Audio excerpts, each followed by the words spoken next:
Hello, everybody. Welcome to day 3 of the 3D Tech Festival 2022. My name is Jordan Huggins. I will be just a quick housekeeping, your kind of quick MC up top. But good morning, good afternoon, good evening, wherever you're tuning in from. Let us know where you're watching in the comments. Just jump in there. Let us know where you're watching from. Also, hello to everybody in the past from the future, or in the future from the past, excuse me. Everybody watching the recording right now, we're so glad you've chosen to spend your time with us and tune into the last day of the 2022 3D Tech Festival. Just a couple quick housekeeping notes before we kick today off. We are obviously streaming live on YouTube. I don't want to assume anyone's skill with or lack thereof with YouTube. So let me just show you around your user interface real quick so you can make the most out of today. First of all, be sure to subscribe to YouTube or Alvanon on YouTube. The subscribe button is somewhere underneath this video panel, and you can click that button. We also encourage you to get involved. Excuse me. We encourage you to get involved. Jump in the chat box right there on the right side of your screen and let us know where you're watching. You can submit comments for the speakers, questions for the speakers. We will be running some polls as well. All of that will be done through the chat box on the right side of your screen. There's some convenient little emojis to let us know and the speakers know when you love what they're saying and stuff like that. Some of the sessions today will have and we'll leave time for a Q&A. All of the questions for those speakers that we will pull from the chat box again. Any tech issues, because we moved over to YouTube, obviously, to streamline the whole festival and provide better access. But if you have any technical issues, you have access to the chat function or the chat box, just leave a comment and we will do our best to address that. If you can't, you can also email us at marketing@alvanon.com, and you can find all of that information on 3dtechfestival.com. Recordings. All of these sessions this year are being recorded. They will be available. Day 1, day 2 are already available on our YouTube. The whole full days are available. And today's sessions, this full video will be available pretty much immediately after the stream ends this afternoon, Eastern Standard Time. But all of the recordings will be available. The individual recordings will be available on 3dtechfest.com. You can go on there, you can register, create an account, a member account, and you'll have access to all the sessions forever on that website there. Now, without any further ado, I'd like to go ahead and hand it off to your host, your main host and MC, and the brains behind the 3D Tech Festival. Please help me in welcoming the CEO of Alvanon, Janice Wang, everybody.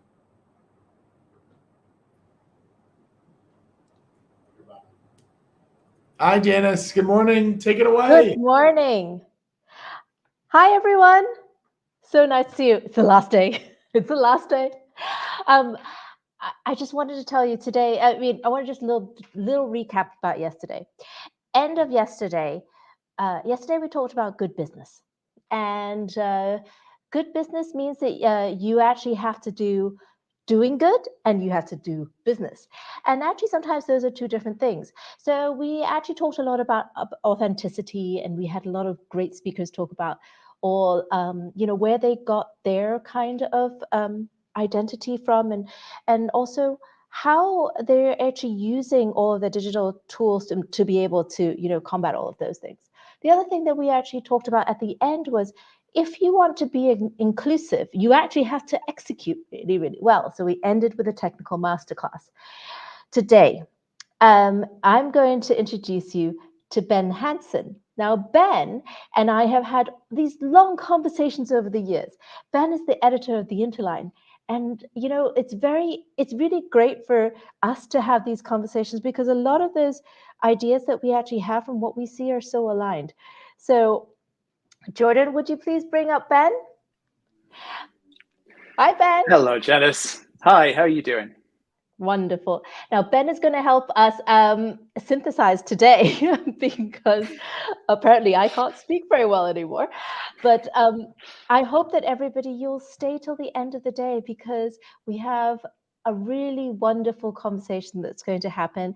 And, well, because we have sneak peeks, being the organizers, we know that Walmart's going to make a little bit of a big announcement. So it's really exciting for all of us. Now, over to you, Ben. Please take it away. Thank you very much, Janice. Let me join you in welcoming everybody to the very first day, the very third day, I should say, of the 3D Tech Fest.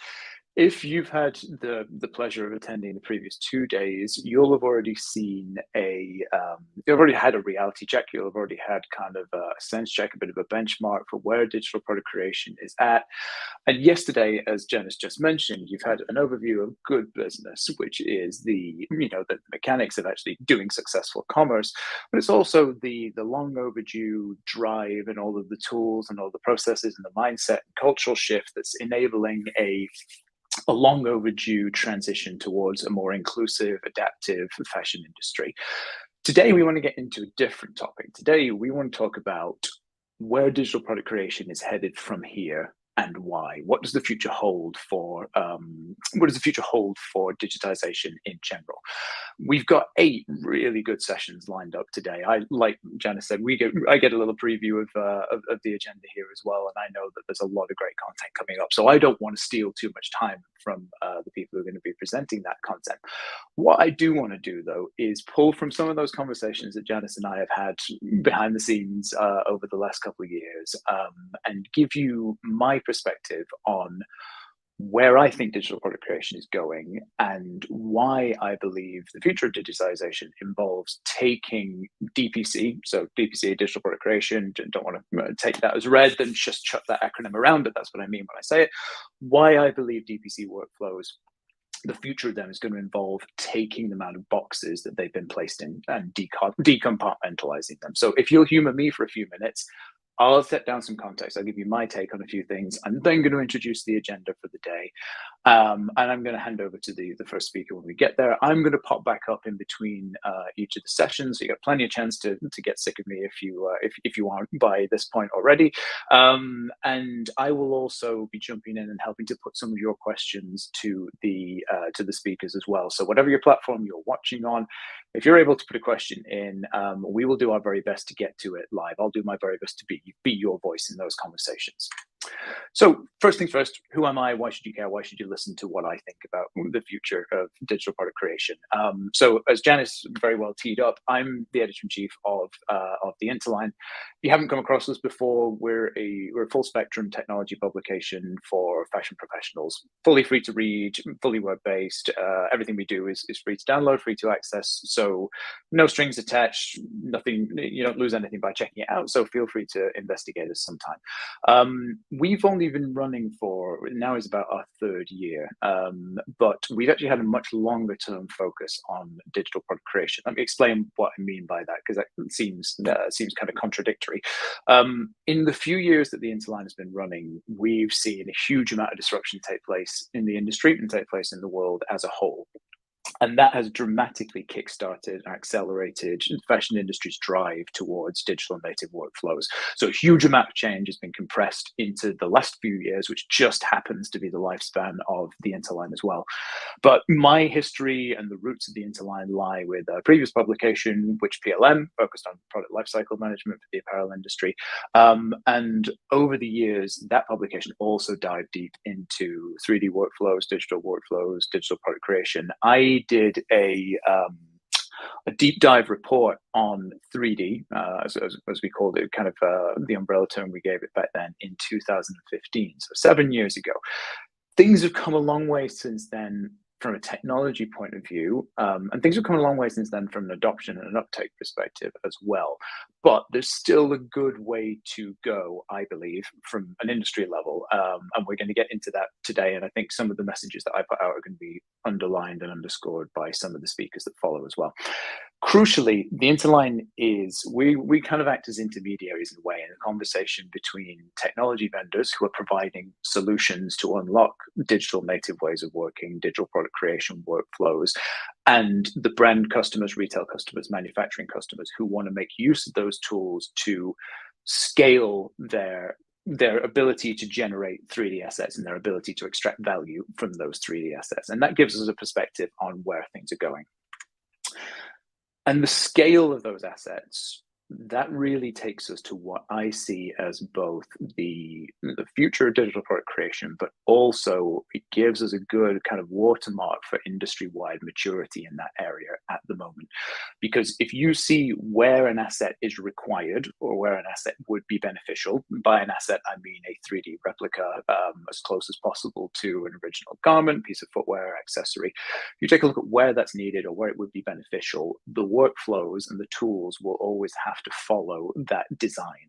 So if you consider a 3D asset today, they are vital to streamlining current value chain operations, right? There are a huge number of use cases for 3D assets, garment digital twins, whatever you want to call them, everywhere from bringing initial concepts to life, to reviewing, to doing line review, to doing assortment planning, to making fit decisions and things internally, then upstream in terms of supply chain operations, right the way downstream through e-commerce utilization, product configurators.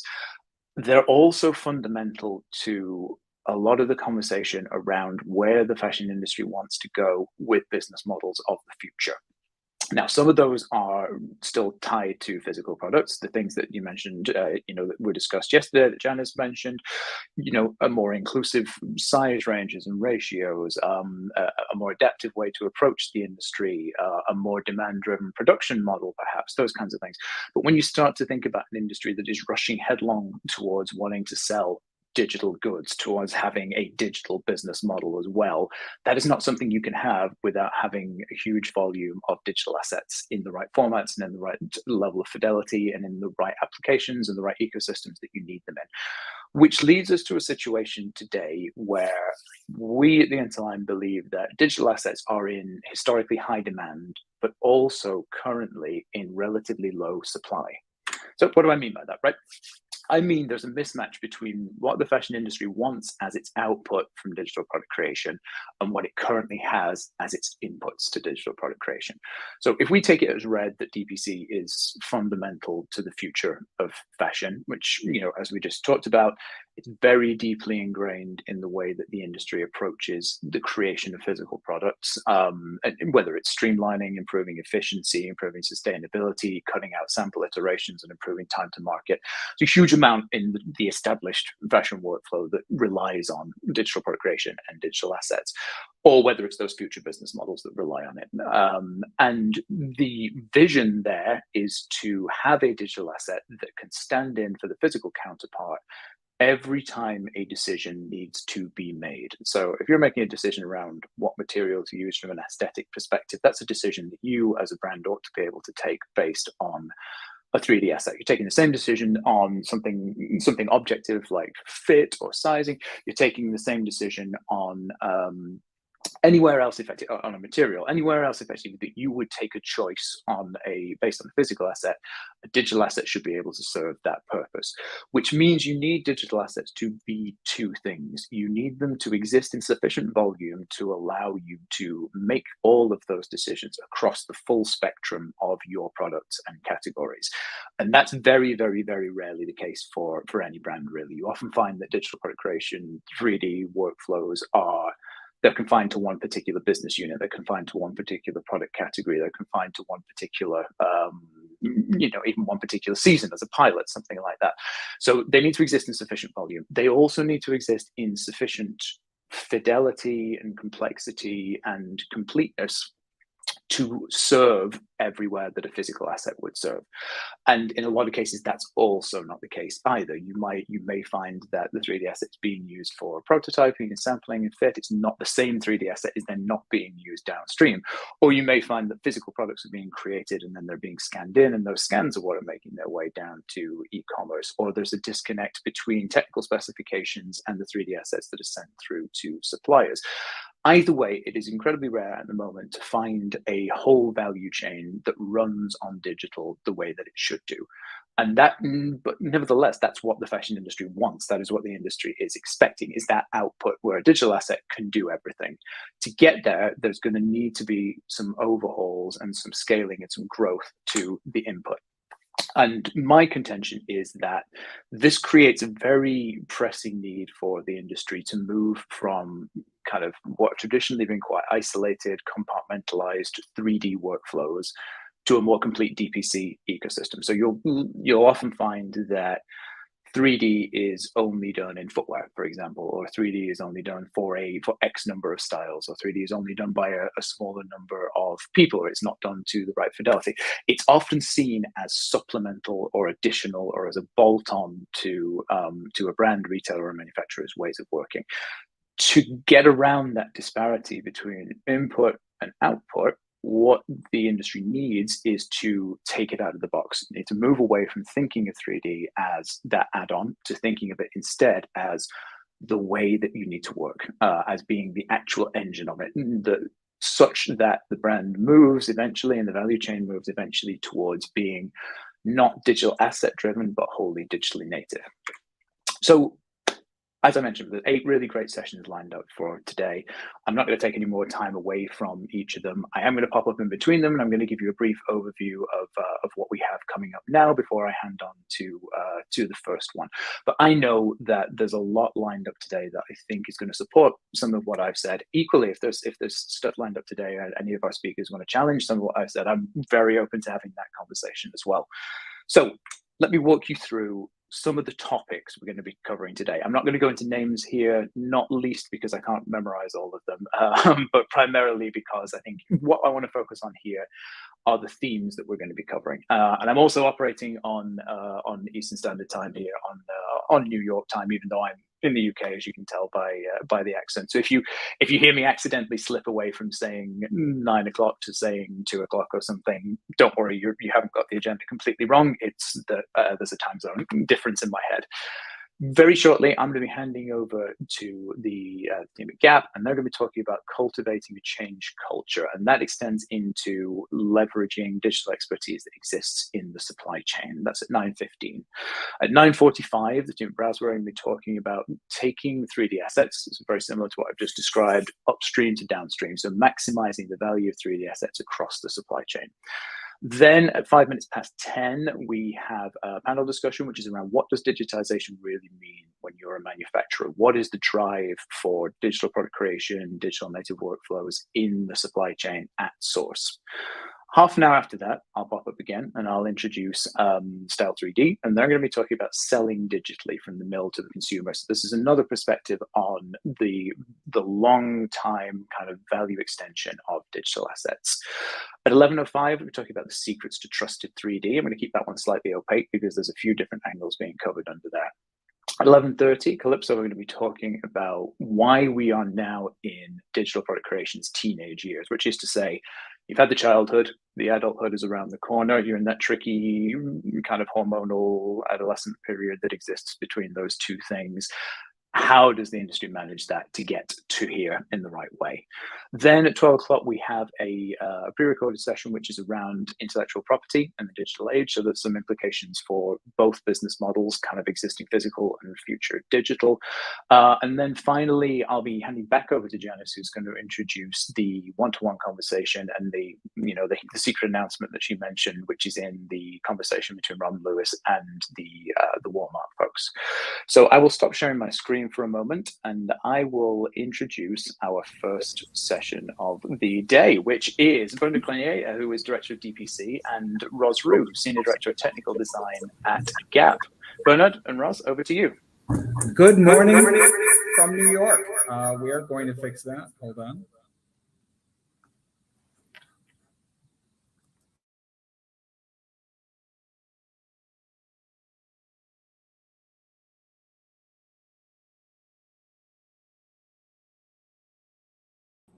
Hi, all. I think both Raj and Ben are muted right now. So, I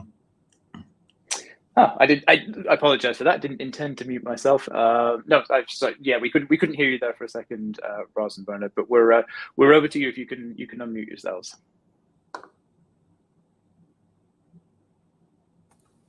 How about now? Are you okay?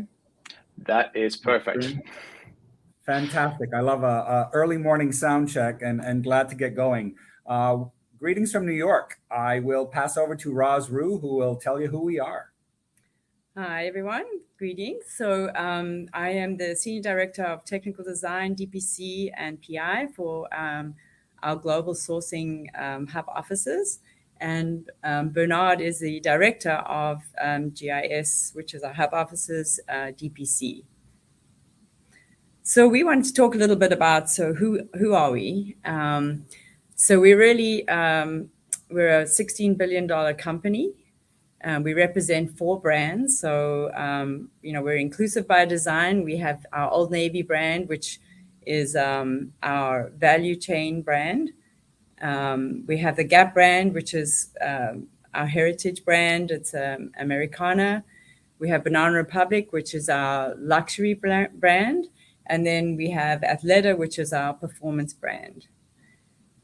We roughly have around 120 vendors. We're in 25 countries, and we work with about 400 mills. So that's really our landscape. And this is, we're sort of the conduit between the 4 brands. We're the 5th pillar, if you will, managing globally across all of our hub offices and bringing that vendor community and mill community together with our brands. We oversee all the digital product creation governance. We manage and set the virtual quality standards. We train our vendors, and we maintain compliance across the vendor landscape.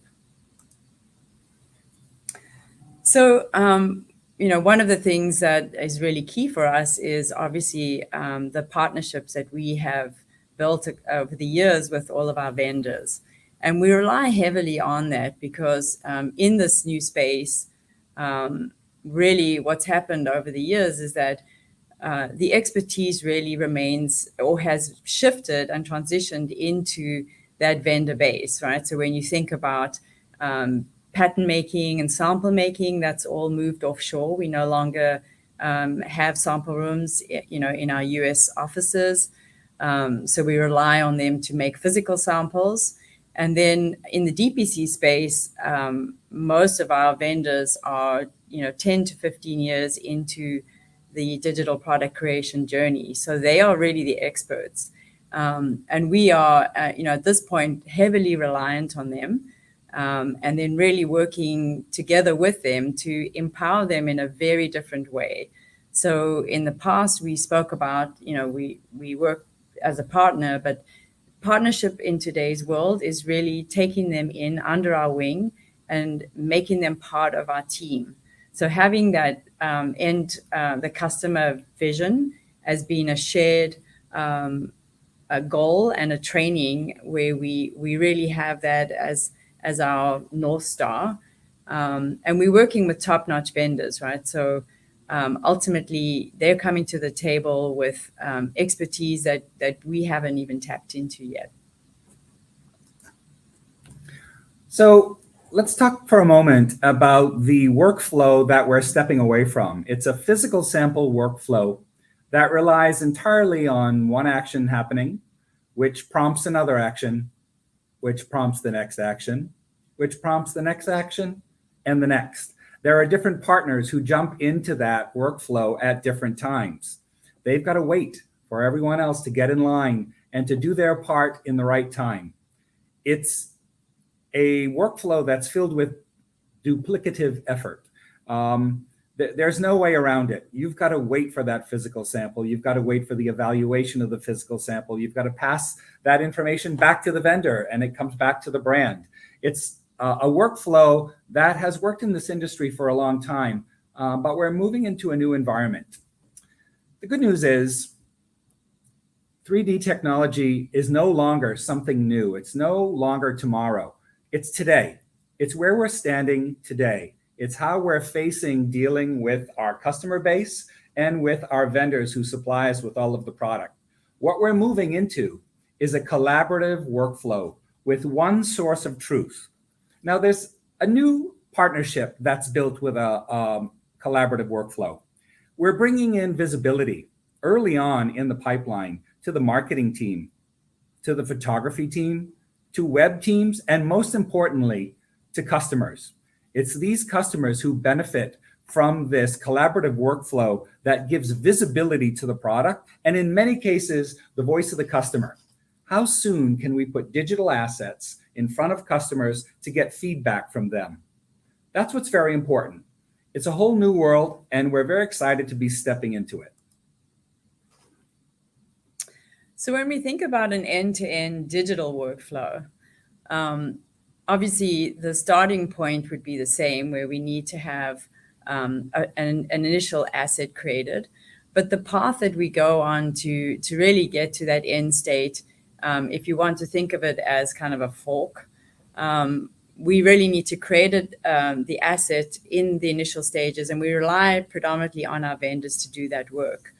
There is the new product that is created from concept, so where design comes up with a design brief, and then our vendors who need to create patterns and then stitch the assets. Some of the work where we get into the modify of a block or a reference pattern, that work we would do in-house or with the vendor, depending on the complexity or the time, the speed that we need things to be initiated. And then we have the carryover styles, which of course, in this sense, it's faster to iterate, within the brands. And then as we sort of go through this, going on the fork, the bottom end goes down to, the fitting process and how we get to a final approved sample. And then on the top fork, we go through, using our digital assets for marketing, for voice of the customer, for testing, A/B testing on our websites. But really, the important piece of this is that we build a library of all of our basically TOPs that we can use over and over for our ongoing seasons. So let's talk for a moment about the foundations of digital product creation. It's something that we at GIS DPC are at the center of. We're at the intersection of all of this function. Our first foundational piece are Alvenon avatars that are very important to us. A lot of the quality is based on fit, and it's what the customer expects from us. What's been great about working with Alvenon is that they offer a very reliable tool to help us build our digital strategy. So when we think about what are the foundations that we need, it's the same as in the physical world, where the starting point would be the block pattern libraries. And so the most successful digital tools are based off of building out the block libraries that we have already in FIT approved in the physical world, that we have all of our partners align on, so our cross-functional merchandisers and design partners. And then, we create those in a digital world. And we know that the fit is already good. So that would be our foundational building block to really build out our product from. So obviously not everything can be built from a block. And in many cases, design, taps into reference patterns, which could have been, a seasonal product from an earlier season that has been successful, or that represents they want to build off of something that is more of a fashion piece. And so then it makes more sense to go to a reference pattern. And that is why keeping these libraries of TOPs, if you will, in digital format is so critical, because the iteration process then becomes much faster if you're starting from a reference pattern versus going all the way back to a block every time. And the last piece of this puzzle, these foundational elements, are digitized fabric libraries. So here at Gap Inc., we have an enormous fabric library that we have launched digitization of. Several fabrics, whether they're seasonal fabrics or platform fabrics at each brand. And we have a three-pronged approach to building these libraries. The first is utilizing an internal fabric digitization team, which works with both the Clove Fabric Kit and the Browseware Fab Analyzer, as well as the Visu tool. The next piece of it is working with accredited mills and vertical vendors who have the capability of digitizing fabrics and have gone through the accreditation process, meaning they're following our standards. We're doing it exactly the same way, utilizing the same tools or getting the same results with a variety of tools. And the third part is an accredited third-party fabric digitization. That's a third-party vendor that we have partnered with for a while to digitize some of our fabrics to help us build consistency and to build our libraries fast. All four of these pieces, the Alvenon avatars, the block library, the reference patterns, and the digitized fabric libraries are tools that we maintain and curate and share with our vendor base. Now, Ross mentioned these work streams before, but I'm going to go a little bit more into them. What's the point of these three work streams, new, modify, and carryover? The new style is something that's brand new, doesn't have an existing silhouette, requires a lot of pattern making, and that's something that we rely on the vendor to create for us. We give them a design brief, and they create the pattern for us, supply us with a virtual sample. The modify sample is something that we build in-house based on existing bodies or existing digital samples. These are simple modifications that can be executed by either the design team or the technical design team. It's a change in the hemline. It's a change in the sleeve. It's adding a pocket. In this example, it's a raglan sleeve sweatshirt that's turned into a raglan sleeve baseball shirt with a pocket, with a logo. It's something that our teams can easily manage with not a lot of training and just a little experience inside the tool. The last piece of this puzzle is the carryover. It's taking something from our 3D TOP library and putting in the new colorways for the season. With these three digital workflows, these work streams that are executed by different teams during the same period of time, it allows us to spread out the amount of work that's required for a full line adoption meeting that includes carryover items with all the new colors, all the new styles, and all the new prints. It spreads out the workflow, which takes some of the pressure off of the vendor on the front end and gives more of a hand in designing the modify examples to the design teams and the TD teams who partner with them. With these three work streams, we are very confident that we're able to get to a line adoption level of 100% saturation with the products. And that's what's really important. That's when you can start cutting physical samples, when you're doing a line adoption in full 3D utilizing these three work streams. So wanted to just tie in this cultivation, creating a culture of more of collaboration. So up to this point, we have been working in a silo complex. So very much departments, if you think of the initial slide that Bernard showed with the linear work stream, where it's one department works on something and passes it off to another and passes it off to another. So it's very singular, and it's in many cases, it's not as collaborative as it needs to be because one group is just working on completing a deadline and then handing it off. And so when you look at this, you've got all these different groups that are working in these silos, and the relationship that we have with the vendors is that we push out information to them. And so it doesn't really create this dynamic of partnership.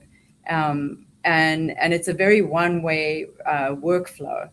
So if we think about how do we really collaborate with them and bring them into our environment and really become part of our workflow, one has to really think about what a village would look like and how that would the interaction between the different departments and the different the back and forth between the vendor becomes integral to that workflow, and it's really interconnected. And you see in this image even, right, that's where we start to really create that environment and that culture of true collaboration and teamwork. And we really start to see each other as partners, where we would not let one down. But the interaction becomes a lot more agile and flexible. And, in this work stream is where we start to push out this hierarchy of approval process and push it down and flatten it out, right? So that it becomes much more flexible and agile, and we can get to an approval in a much shorter timeline. And this is really critical for this new, this new workflow. And I think in the digital space where there's so much more shared information, we're sharing, our Fabric libraries across our vendor bases instead of in the old, the previous way of working where it was very siloed. Information wasn't shared, right? So blocks weren't shared with other vendors, fabrics weren't shared with other vendors. But if we need to create dynamic work teams, there needs to be a platform where the information is available to our community of vendors. And that's where we really see a huge advantage to this DPC space, where, that it's a share out. So when we talk about vendor empowerment, that's something that we're very keen on here at Gap Inc. and with GIS DPC. Vendor empowerment to us means supplying them with all of the tools they need, all of the a magical toolbox that allows them to deliver to our expectations. One of those things that we like to provide our vendor base with is a very clear delineated roadmap. If we can give them as much information as possible, it allows them to be ready for us when we need them to be ready for us. So if you look at this slide here, there are 5 different categories launching in DPC at different times over the next 3 years. If we can share this kind of roadmap with our vendors, we're confident that they will be able to have the team necessary to supply us with the number of digital samples that we'll be requiring from them. And they'll be able to control their digital quality as they partner with us to build that digital quality more. Some of the virtual quality standards that we share with them are very detailed vendor 3D manuals, that talk about, pattern pieces, how we'd like them arranged, how we'd like to archive our pattern pieces, what avatars are utilized, what CLO details, or in some cases, what browseware details are required inside of the project file. We want to make sure that when they deliver those virtual samples to us, they deliver them in a manner that we expect to see them. We're stepping into DPC in a very big way at Gap Inc. at all 4 brands, all at one time. Some of our vendors cover 2, 3, and in some cases, 4 of these brands. So they are going on this digital workflow journey with all 4 brands who are operating at similar but different paces into how they're scaling their roadmaps. Once we've established these virtual quality standards with our vendors, the way that we sort of monitor and deal with compliance is by dealing with vendor KPIs and giving them a vendor evaluation that everybody who has visibility on the virtual sample impacts. So here's an example of all of the vendors that we've evaluated in the past. I won't list the names here, but if you look at this chart, you'll see that some vendors started out on the bronze level and stepped up into silver. We have all-star vendors at Gap Inc. We are very fortunate. The big headline really is the vendors are ready for all of us to step into DPC. Many of the very big vendors have been into digital product creation for 10 to 15 years. They were early adopters. Many of their customers have stepped into digital product creation. And you can see the benefits of that in this chart. When most of these vendors on their first time out for an evaluation of their virtual quality scored a silver or a gold. That's kind of amazing. We're in a very good place when it comes to vendor capability and being able to rely on our vendor base to supply us with high quality virtual samples, whether they're in browseware or they're in CLO. We are very secure that they're there to support us. Something else that these vendor KPIs allow us to do is to coach them into a better performance. In this case, with the vendors that we started out with, most of them really scored very well, and there was very little instance for coaching vendors into a better performance. When someone comes in at a bronze level or at a red level, that's definitely a flag for us to start coaching them on virtual quality standards. And in that opportunity, the GIS TD team will coach each of the vendors depending on the region. So they're coached from bronze to silver for vendor A. And for vendor F, it was the same circumstance. They did so well after coaching that the next time they were evaluated, they were gold. We had one vendor who actually failed on the first time out. They were not successful at complying with any of our standards or delivering virtual quality that we needed. But after coaching over 30 days, they were able to come in at gold. So it's a great opportunity to utilize this vendor scorecard to some degree to coach our vendors who need coaching into delivering higher quality standards. When we come to the criteria for quality standards, there are three different areas that we look at when we're evaluating our vendor base. One is compliance to the vendor 3D manual, which details all of the quality standards that we require for delivery of digital assets. That's executed by GIS DPC. The next area of criteria is the design evaluation. What's that first impression? What does that virtual proto sample look like? Does it resemble the source material, the tier sheet? Does it deliver exactly what the design team expected based on the information that they gave them? And the final piece of this is the technical design evaluation, which dives deeper into the project file. It relates to digital fit. It relates to the interaction that comes from annotations shared with the vendor and requests for revisions that are made with the vendor. All three of these criteria come to a sum that gives us an evaluation of what that vendor is like. The evaluation cadence is quarterly. If someone reaches gold for 2 seasons in a row, we let them coast. We still evaluate them, but we don't have coaching involved with them.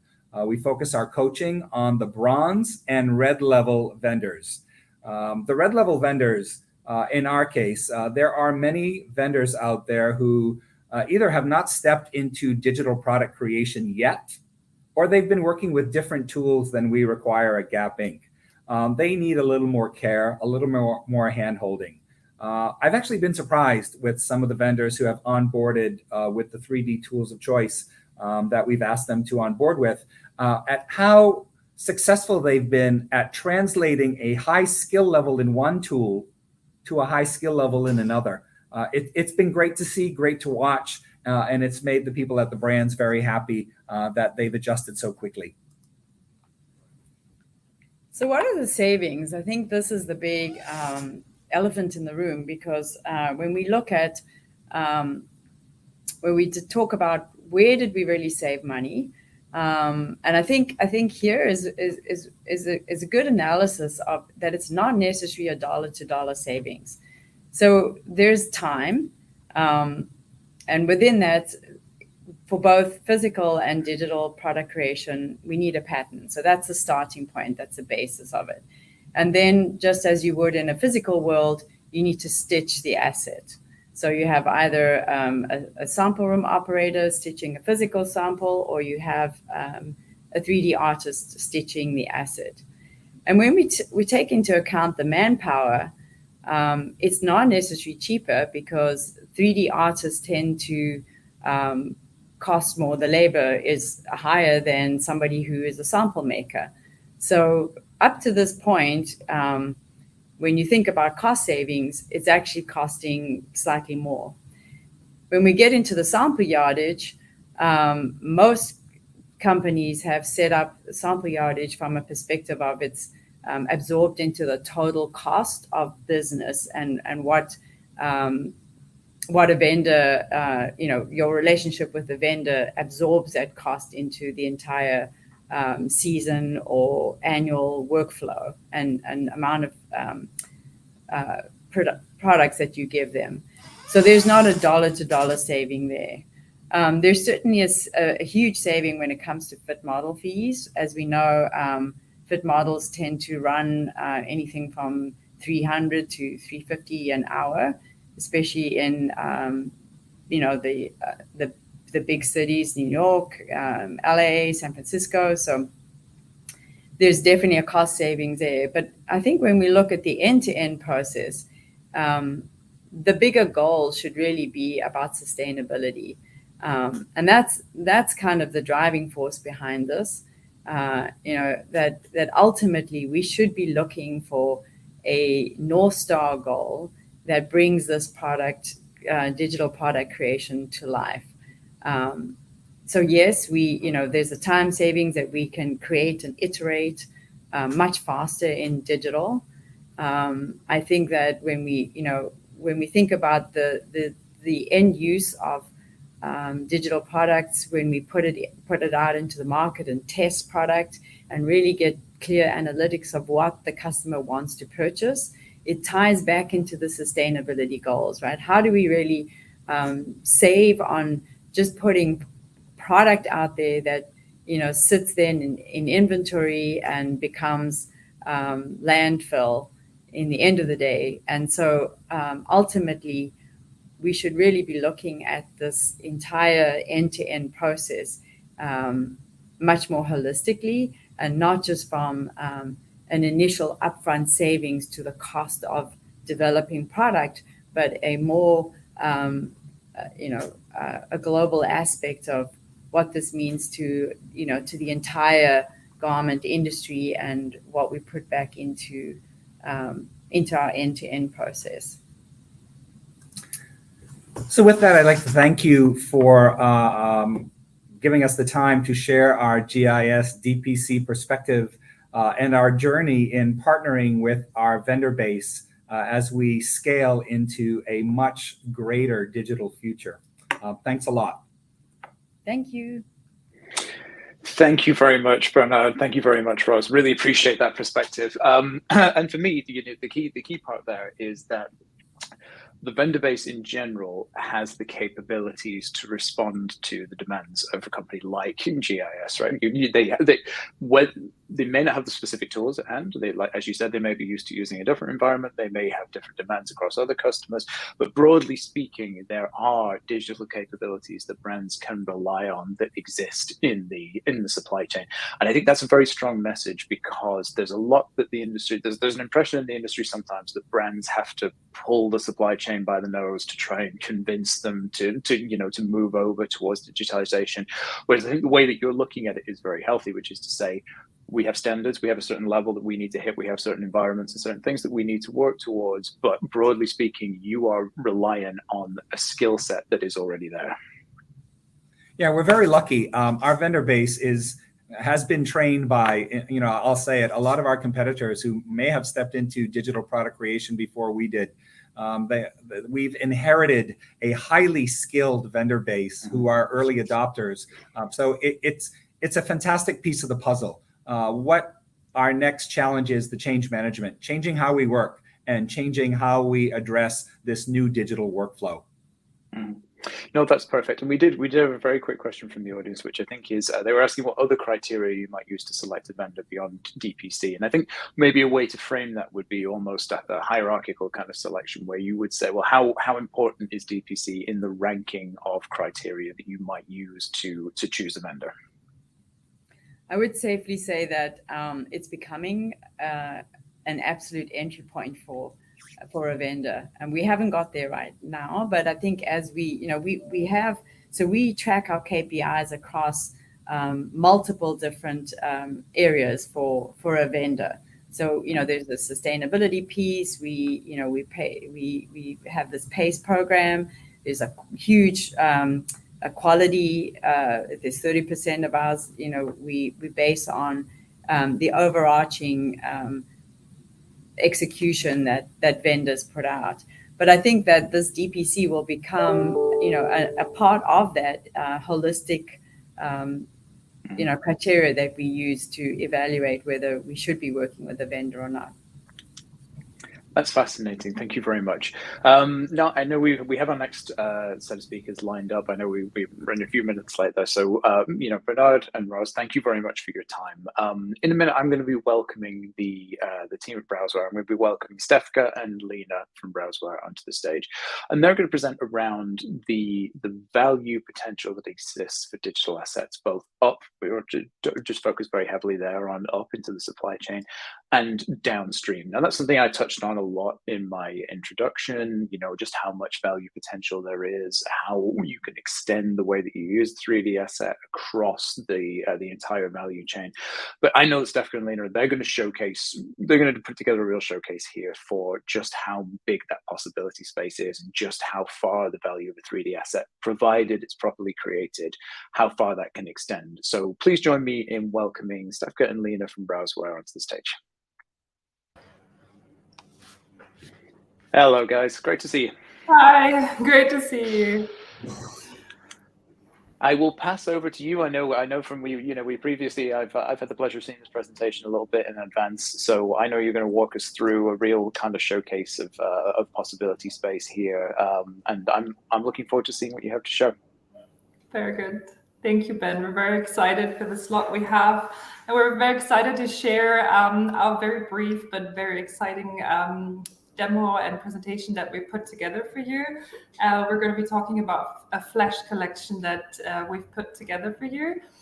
So just to introduce ourselves real quick, so I'm Lena. I've worked with Browseware for over 12, 13, 14 years. I came from Adidas, and then I joined Browseware 10 years ago. So I have a very broad experience with brands and in all types of different roles within the company. And I'm super excited that Stefka is here with me, so I hand over to her. Hello, everyone. My name is Stefka de Ruiter.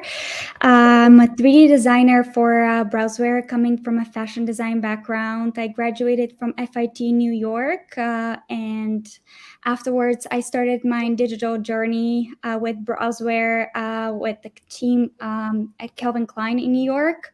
I joined Browseware last year, and I am really excited to show you what we have prepared for you. Thanks, Stefka. So what we've put together now, we really have this scenario of that we want to go away from standard calendar, and this would be something where we usually, even if we have a short calendar of maybe going in with 3 months, it still would take us quite a long time to get something into the market. So that's why we really wanted to explore how could we almost have a revolution of creating a different process of bringing product into the market. And it's away from just dropping product into the market. It's really about sustainability, obviously, but also almost data gathering, because we feel this could be a scenario where we're not sure if a certain client that we want to access to, so we're now thinking like teenagers, 13 to 22-year-olds, if this is really a customer that we already have a foot in the door, are they buying, are they seeing our products? So we want to test this out. We want to get data so that we can go into budget planning for also the next seasons if this is something we want to invest more into. So that's why we came up to do a flash collection. And it's based on styles that we've already approved. So it's styles that we've done in our brand before. They're fit approved, they're material approved. We're also then talking about coming back to this vendor space and vendor onboarding. So we've checked with our vendor if they have materials on site that we can use so that we can go super fast into production. And we really want to show you today with how using B-Stitcher, you can not only do the designs, but also go straight into your marketing channels, sales channels. So I'm gonna hand over to Stefka so that we can kick off this process. So you really will join us now in the process of bringing this collection to life. Okay, thank you, Lena. So I'm gonna share my screen right now. Lena, just let me know if you can see this. Yes. Okay, good. So, kind of like a little bit about my inspiration, and so really reading the news and kind of like taking an old inspiration of mine, something that I've always admired, the stars. It's kind of like a little silly, but it really touches me, and like I feel like that through this collection, like I have really developed like really quickly some of the styles that I'll be showing you. So the inspiration is the stars, the eye in the sky. So I have really focused on developing new emblems. So again, taking the traditional design approach as well, drawing and also putting stuff on Illustrator to create different types of artworks. So also like doing some of the renderings in our software. But And can I also, just, am I spotting it right that astronaut in the middle is actually a V-Stitcher rendering? it is, and I'll show you later how I created it. I love it. So let me just go ahead and jump on a little bit further. As Lena mentioned, we have a different customer data, and I've also looked into the trends. I have a feeling that these are the items that are still really, really trendy, and they will move forward. We're going to be moving forward with that. I always like to like look at what are people wearing. That's kind of like where I get my inspiration from for my garments. So we're going to be designing some of the items in here in V-Stitcher. So you'll be seeing it in the further collection.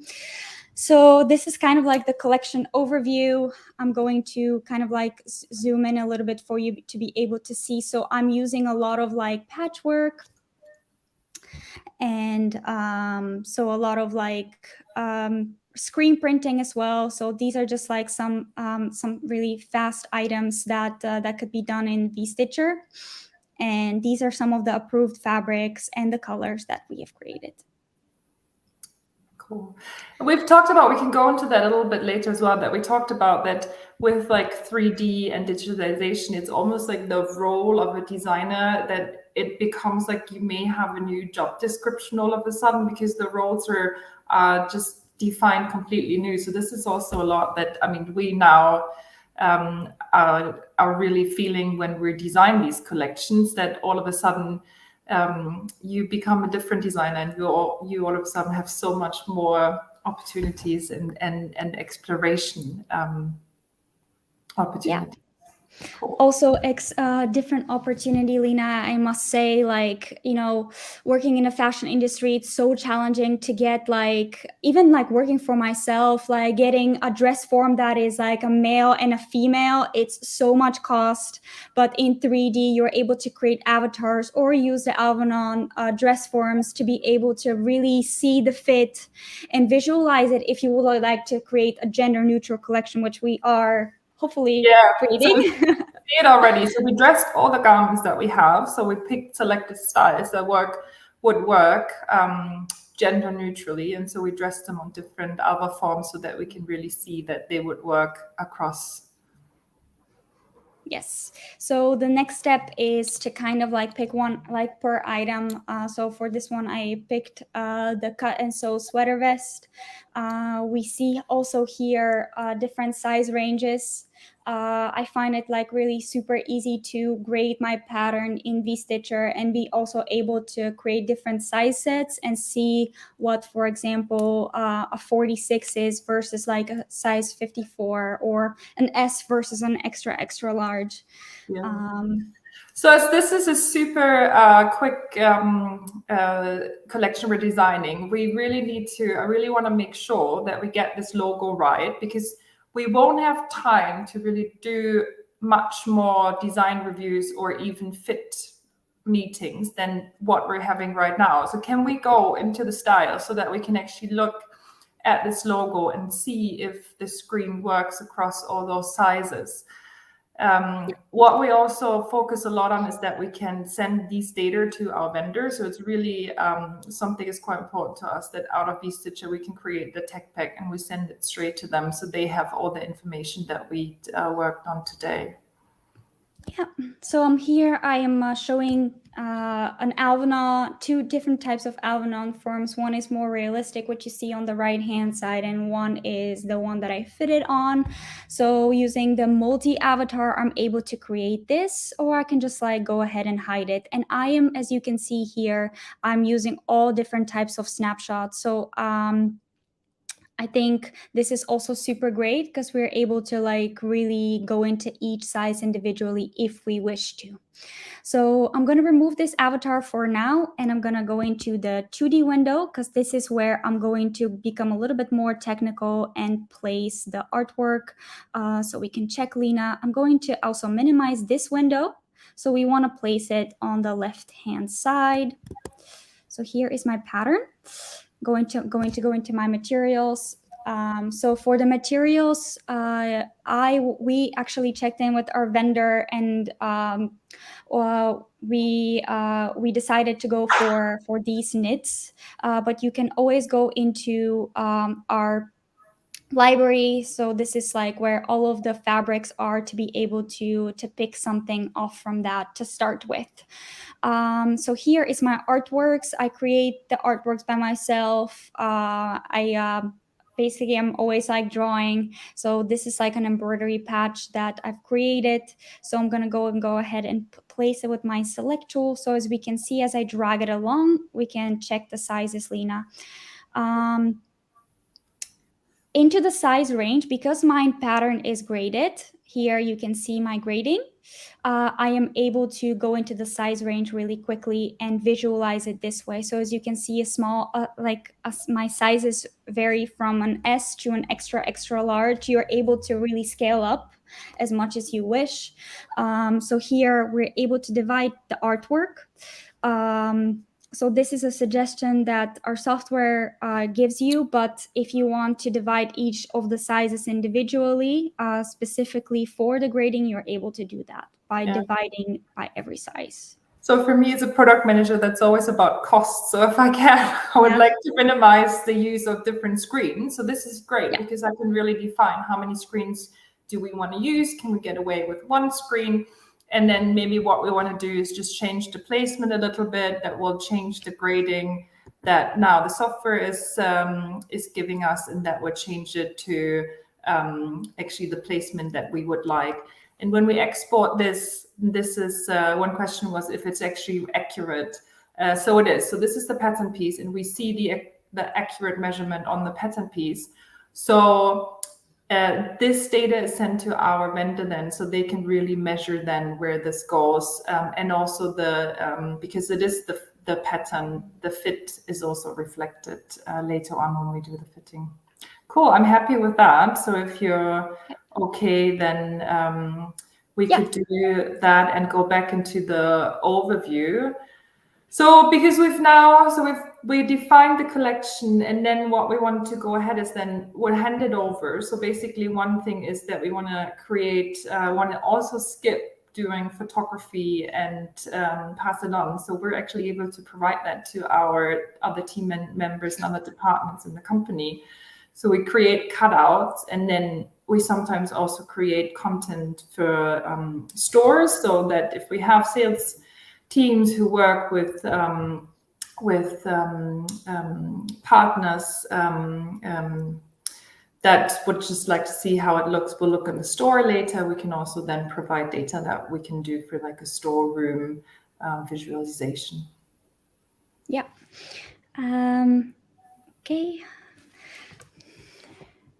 So this is actually one of my favorite parts. I kind of like saw everywhere online, wherever you go, like, like how the internet always makes suggestion to you, like, oh, this is the full look, but here you can find the assets. So I kind of like to see the full look in one, because that's kind of like my vision as a designer, is to design a full look, and then obviously each garment individually. But as you can see, I have divided my whole look, so you can see like the overview. And on the Great. right-hand side, I hope you like it. How have you done that? It looks amazing. Have we done that with an agency? No, actually I created this in VStitcher using an HDRI lighting and just played a lot with exposure. It's kind of like a way of like, shooting in VStitcher, and I want to show you how to. I think yeah. we all want to see that. So just going back again into this different revolution of how we're then designing or taking product development into another level. So we can put that into our online shop, and we can get data from our clients and from our customers back before we actually place this order. And as I said, reserved material, we have a manufacturing slot ready. So we can actually really go have a different approach of bringing this into the market instead of actually ordering and then hoping that will land a piece. So that's what I'm actually thinking. I'm kind of missing like an it piece, like something that really stands out if we're talking about this whole topic, Space Week. Do you have something for me? I do have something for you. I am taking my favorite item actually of the season. I designed it actually in the past season, and overall something similar to this. I'm like super obsessed with it, and I have actually seen it everywhere on the runway, New York Fashion Week, obviously. And I kind of want to repeat it. I think we don't need to always reinvent the wheel as designers. We can just like use something that we truly like and we believe in, that's a good product, or just something that really inspires us, something that is fun and that you can like rewear over and over again. So this is the overall Lena. So what I'm gonna do is I started actually playing around with it today. I haven't really fully finished it, but I just want to quickly show you how I just simply just drag and drop the different types of fabrics using the type of cup marks that we have. And if we are limited on time, then I just remove the cup marks. But as a designer, I kind of want to allow myself to really explore in the beginning, not really remove myself from the creativity. This is where you come in, you tell me like maybe maybe we should remove the cup mark. So I'm going to make everything blue, for example. Cool. If we are short on time, for example. So here I'm going to add the same type of fabric onto the pockets. And I'll also add some of the different batches that I have designed in Illustrator. Do we have one question if the patches have to be an image or if we can take vector-based files? So yes, I have currently all of these images I think are vector-based files, but you can add a JPEG, you can add a TIF and a PNG. As long as it's like, like a clear background. But what I really like is that it's a vector-based art. So it's designed in Illustrator. So as you can see, I don't know when I'm sharing my screen, my Illustrator is open. So I'm just going to zoom in to kind of like show you how also the different types of placement, but I can also change the color through here. So if I don't want orange, because we do have a lot of yellows actually in our collection, maybe perhaps I can do the little spaceship in yellow. I think this looks really nice. I do as well. And then I'm going to add a little all over print that I've already created on the neckline. So I'm just going to zoom in and add it to the neckline. So it's right here, and I'm just going to use it like this. I can use also my texture tool to like really move and make sure that the browseware is kind of like lined up like really nicely. Okay. And I can also change the print for it to be like yellow to match the little spaceship. Why not? One other fun part is also using the Adobe Substance integration tool. So here I have also some type of space dots. I'm going to drag and drop it on the leg right here. You can do it either on the 2D window or the 3D window and adjust it afterwards. And I'm going to use my material mode and go into a different type of texture. Currently, I'm going to use the glitter print for this artwork, and I'm going to use also the mirror shape and material. So it's kind of like similar. What do you think, Lena? Very good. So we have, and these are standard ones that we have in the software, but if you're using Substance already, you can create your own designs and just bring them in as well, an application. Yeah, Okay. I think we should launch this and sell it. We want all of those pieces too, so. I want some of them. I want to make them. So maybe I'll make them. Now show us how you can do and we also saw you did you brought in the helmet, so we can also do Yes. accessories, and that's quite important because we do have a lot of outdoor brands as our clients who actually do trial helmets, because you might have a climbing helmet and you want to put a jacket and hood on top, those kind of things, or have a backpack and then see the functionality. So we can see it here. And how did you do the cool backdrop? Show us quickly. Yes. So what I did is I imported an HDRI light. So in VStitcher, you can really play with different types of lighting. So I go for the HDRI. As you can see, I have so many of them. I feel like I need to create my own library of HDRI lights. So here I have the Kloppenheim. And I've already set a specific light to this, so 107, and click OK. So you can really play also with the different types of exposure. And then I just, to check exactly my placement, I go into the V-Ray, because this is basically how we preview the HDRI light before we render it. So I always make sure that that I click on the V-Ray to check. As you can see, it's kind of looking really cool. I can also give the helmet a navy blue look, and I can also make the glass transparent for in the future.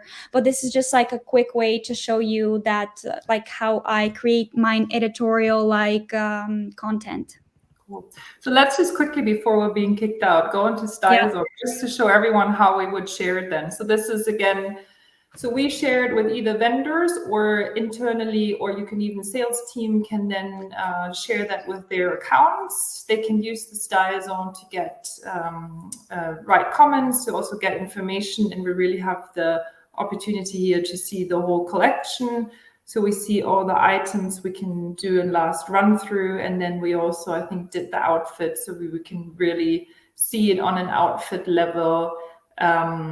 The ones that we want to propose or push, and which ones we want to then go ahead with.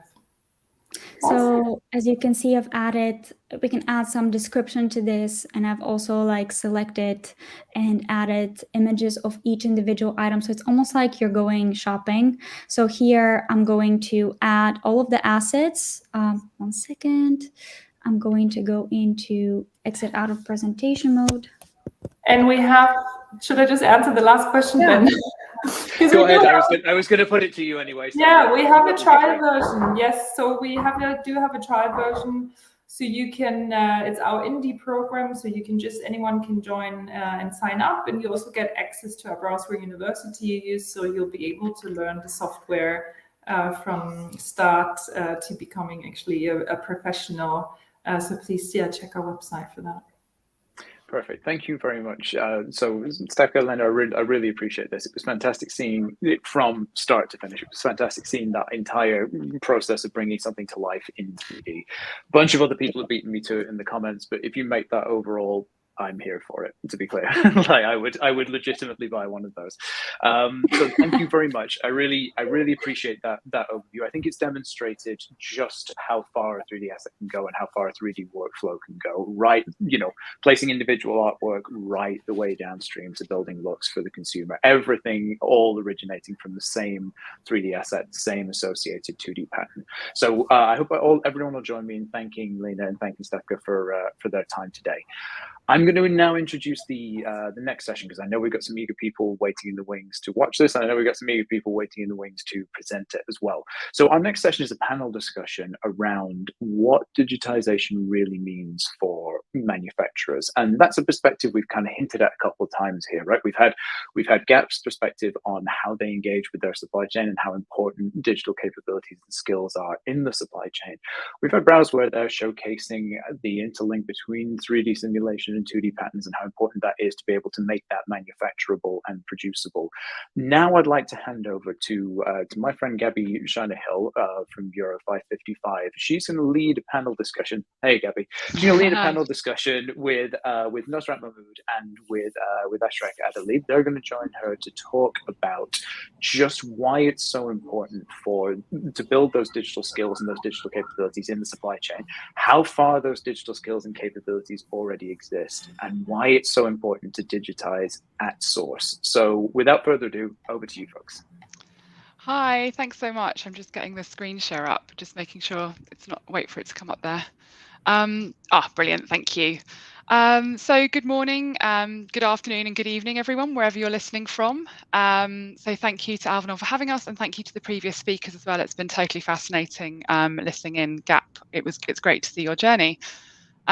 My name is Gabriel Shiner-Hill, and I'm the co-founder of Bureau 555, a digital creative agency based out of Dhaka, Bangladesh and London, and I'm moderating the panel today. So today we are addressing what does digitization mean when you are a manufacturer? And we do hope to touch upon some of the challenges, how brands can support producing countries to adopt digital product creation. So I have with me today Nusrat Mahmood, Director of Textile Mill Hamid Fabrics, and Andalib, Graphic Designer at garment manufacturer Centro, both based in Dhaka, Bangladesh. They'll be giving you their introductions in just a minute. I'm going to quickly show you some context around our side. So who are Bureau 555? We are a digital product creation agency founded in 2021. We are a company born out of the supply chain's needs during the pandemic. So yes, we are a supply chain baby. We specialize in material digitization, fabrics prepared for use in softwares such as Clo, Browseware, Optitex, Vidya. We work on pattern and block library conversion, 3D garment sampling, and AR and VR realities. With both founders coming from a textile background, we are a material first company. I'm not exaggerating when I say that we are obsessed with the quality of our digital assets. We do believe that, just like in the real world, if you start your digital garment creation with high quality fabric, then you will be able to make superior quality 3D garments. And a key element to our service is that we are scanning at source in Dhaka. So as we know, we've got a great mill and manufacturing supply chain in Dhaka, and we are working with them at the moment. So I'm going to hand over to Nusrat to introduce Hamid Fabrics. Hi, Gabby. Thank you so much. Thank you, Alvanon, for having us here today. So my name is Nusrat. I'm from Dhaka, Bangladesh. I'm representing Hamid Fabrics Limited.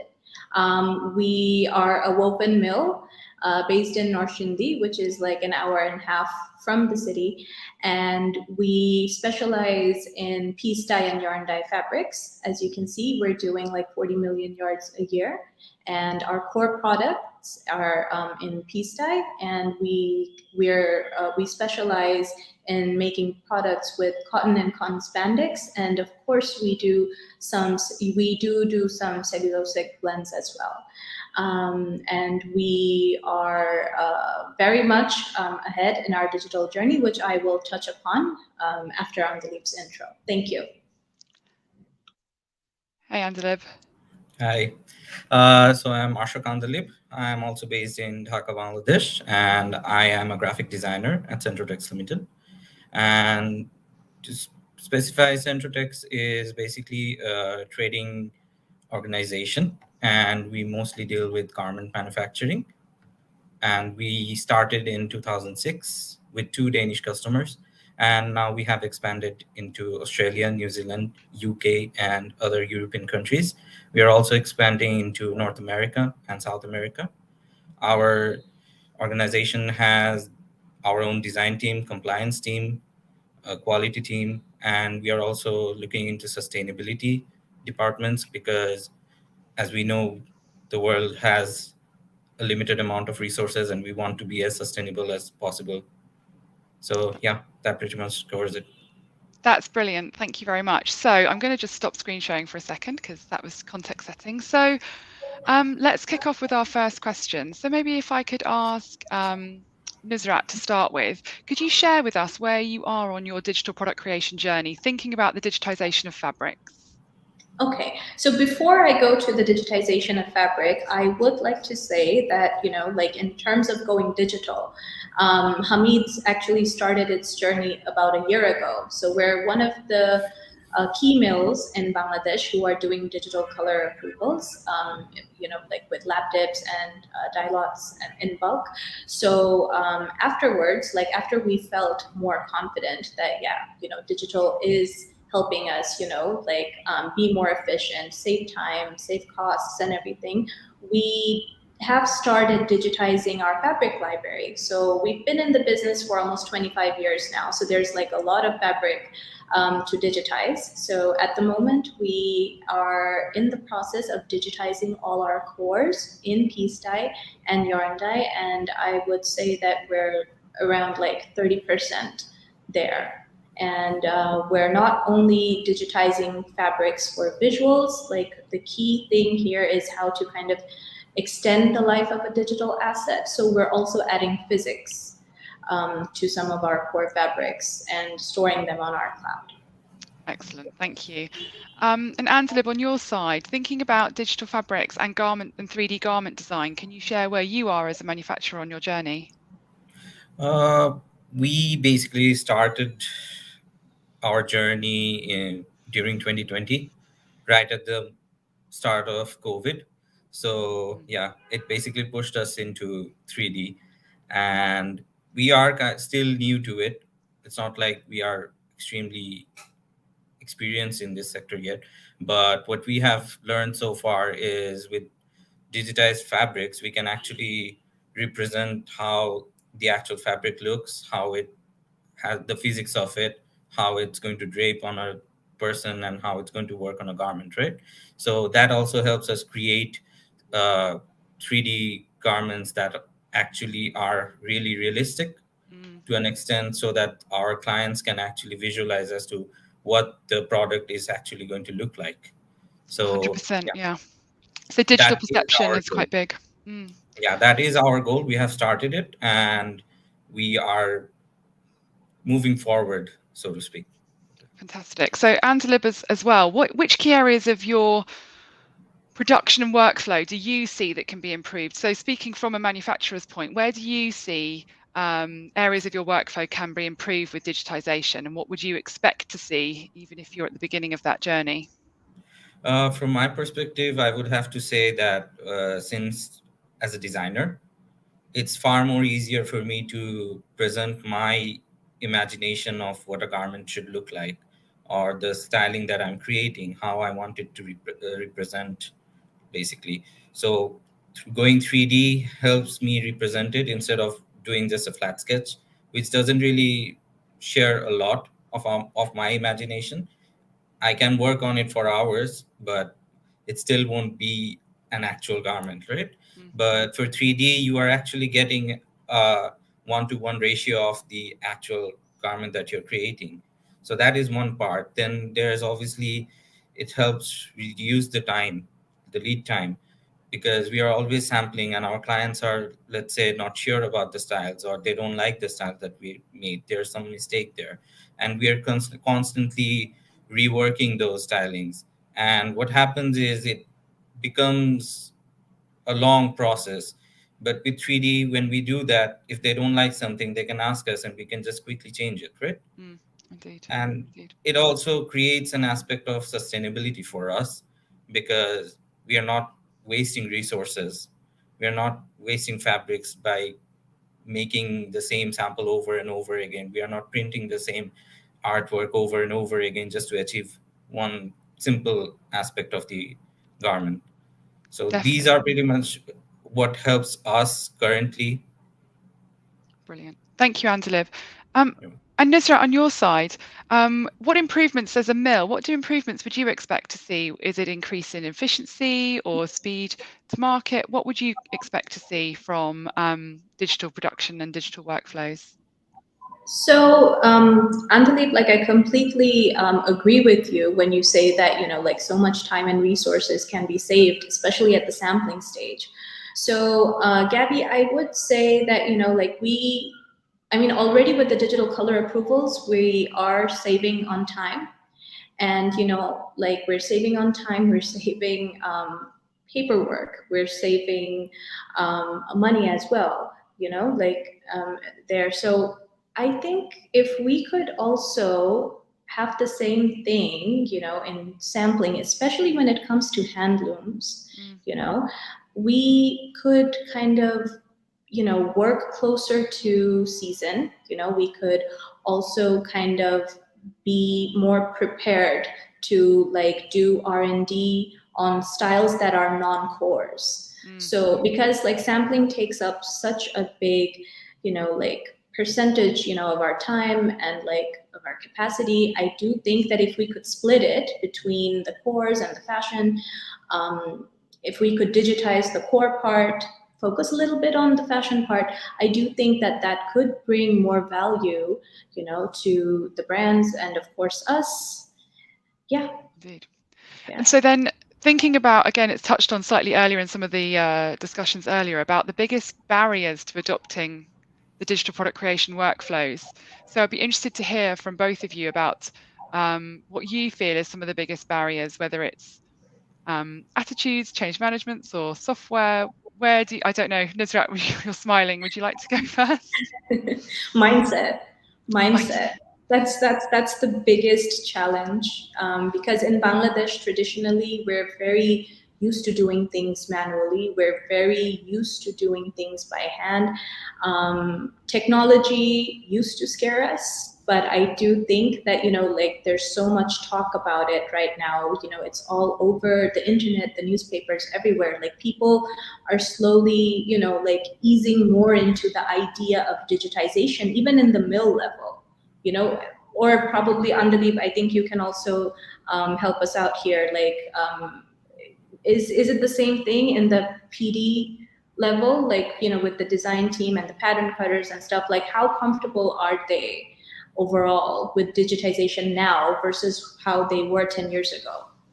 Yeah, I most see a definitely. big change in Hamid, like, and I'm Yeah. sure you see the same thing in different mills as well. Yeah, within our within Central, if I have to say something, then we are more now adapting to 3D designing and 3D garment creation. Our QA team is also looking into 3D to do fit tests and stuff like that for our customers, right? To avoid making samples and doing the fit test, they're just going to do it like that. But the barrier that I think we are facing is obviously, like Nusrat said, mindset. Some of our customers, some of our suppliers have a hard time adopting 3D because they're so used to touching the garment and feeling the fabric. They really don't want to believe that the 3D is exactly what they're seeing and what they can feel, right? So unless they can see it up front like this and they can touch it, they really don't want to accept it. So that is one of our biggest barrier at the moment. Yeah, it's interesting that you brought in the barriers between the fact that we've got obviously the mindsets of your customers, i.e. the brands and the retailers, and also the mindsets of the people working in your companies as well. So it's actually looking at it being sat in the middle and trying to train and educate the brands in what you can provide them, but also train and educate your employees to adopt these new types of workflows. And these types of workflows aren't there to take away jobs. Those new types of workflows are there to increase the desirability of Bangladesh as a production country. That's what we're, So upskill and reskill.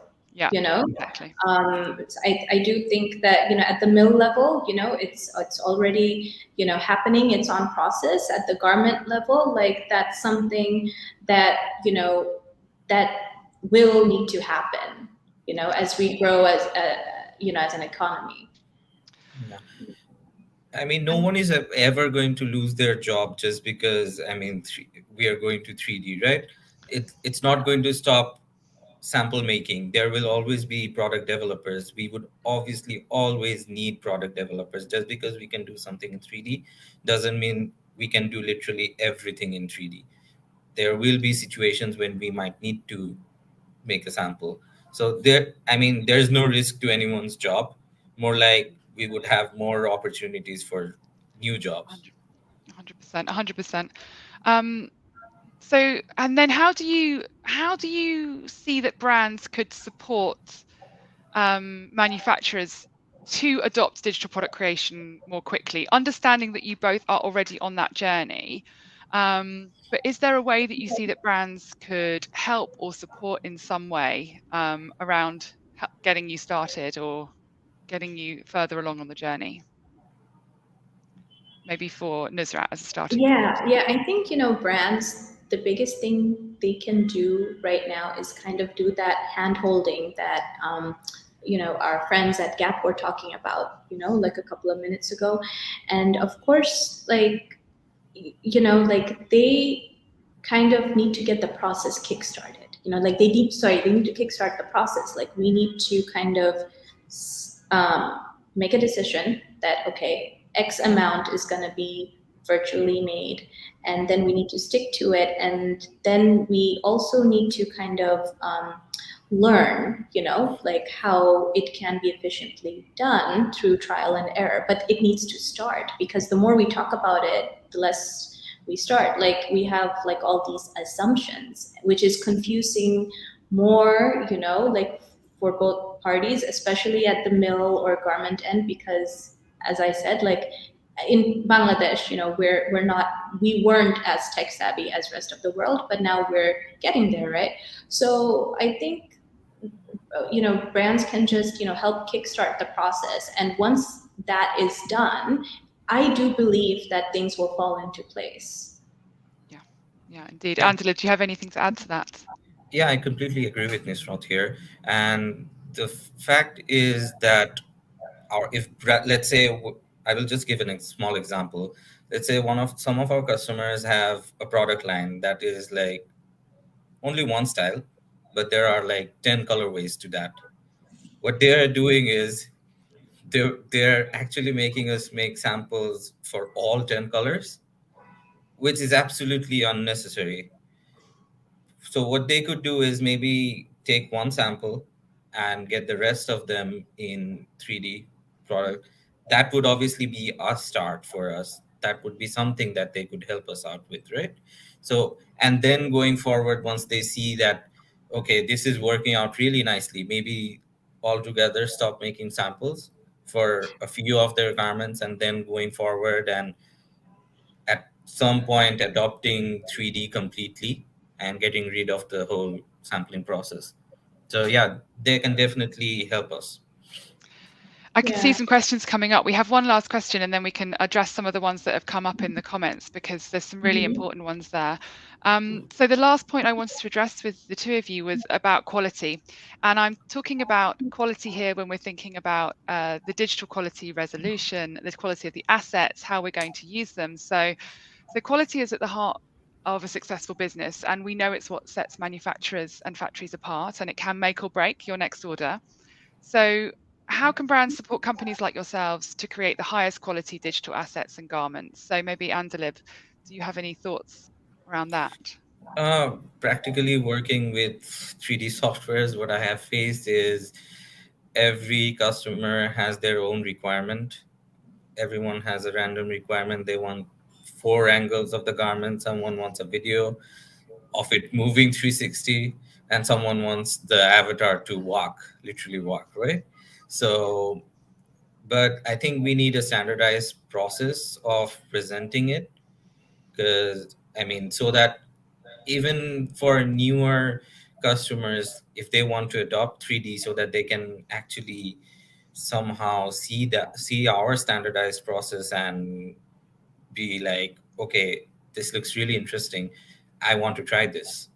So I think having a standard process for it, so that our customers can interact with them, then that way we can actually work more into and get others to adopt 3D.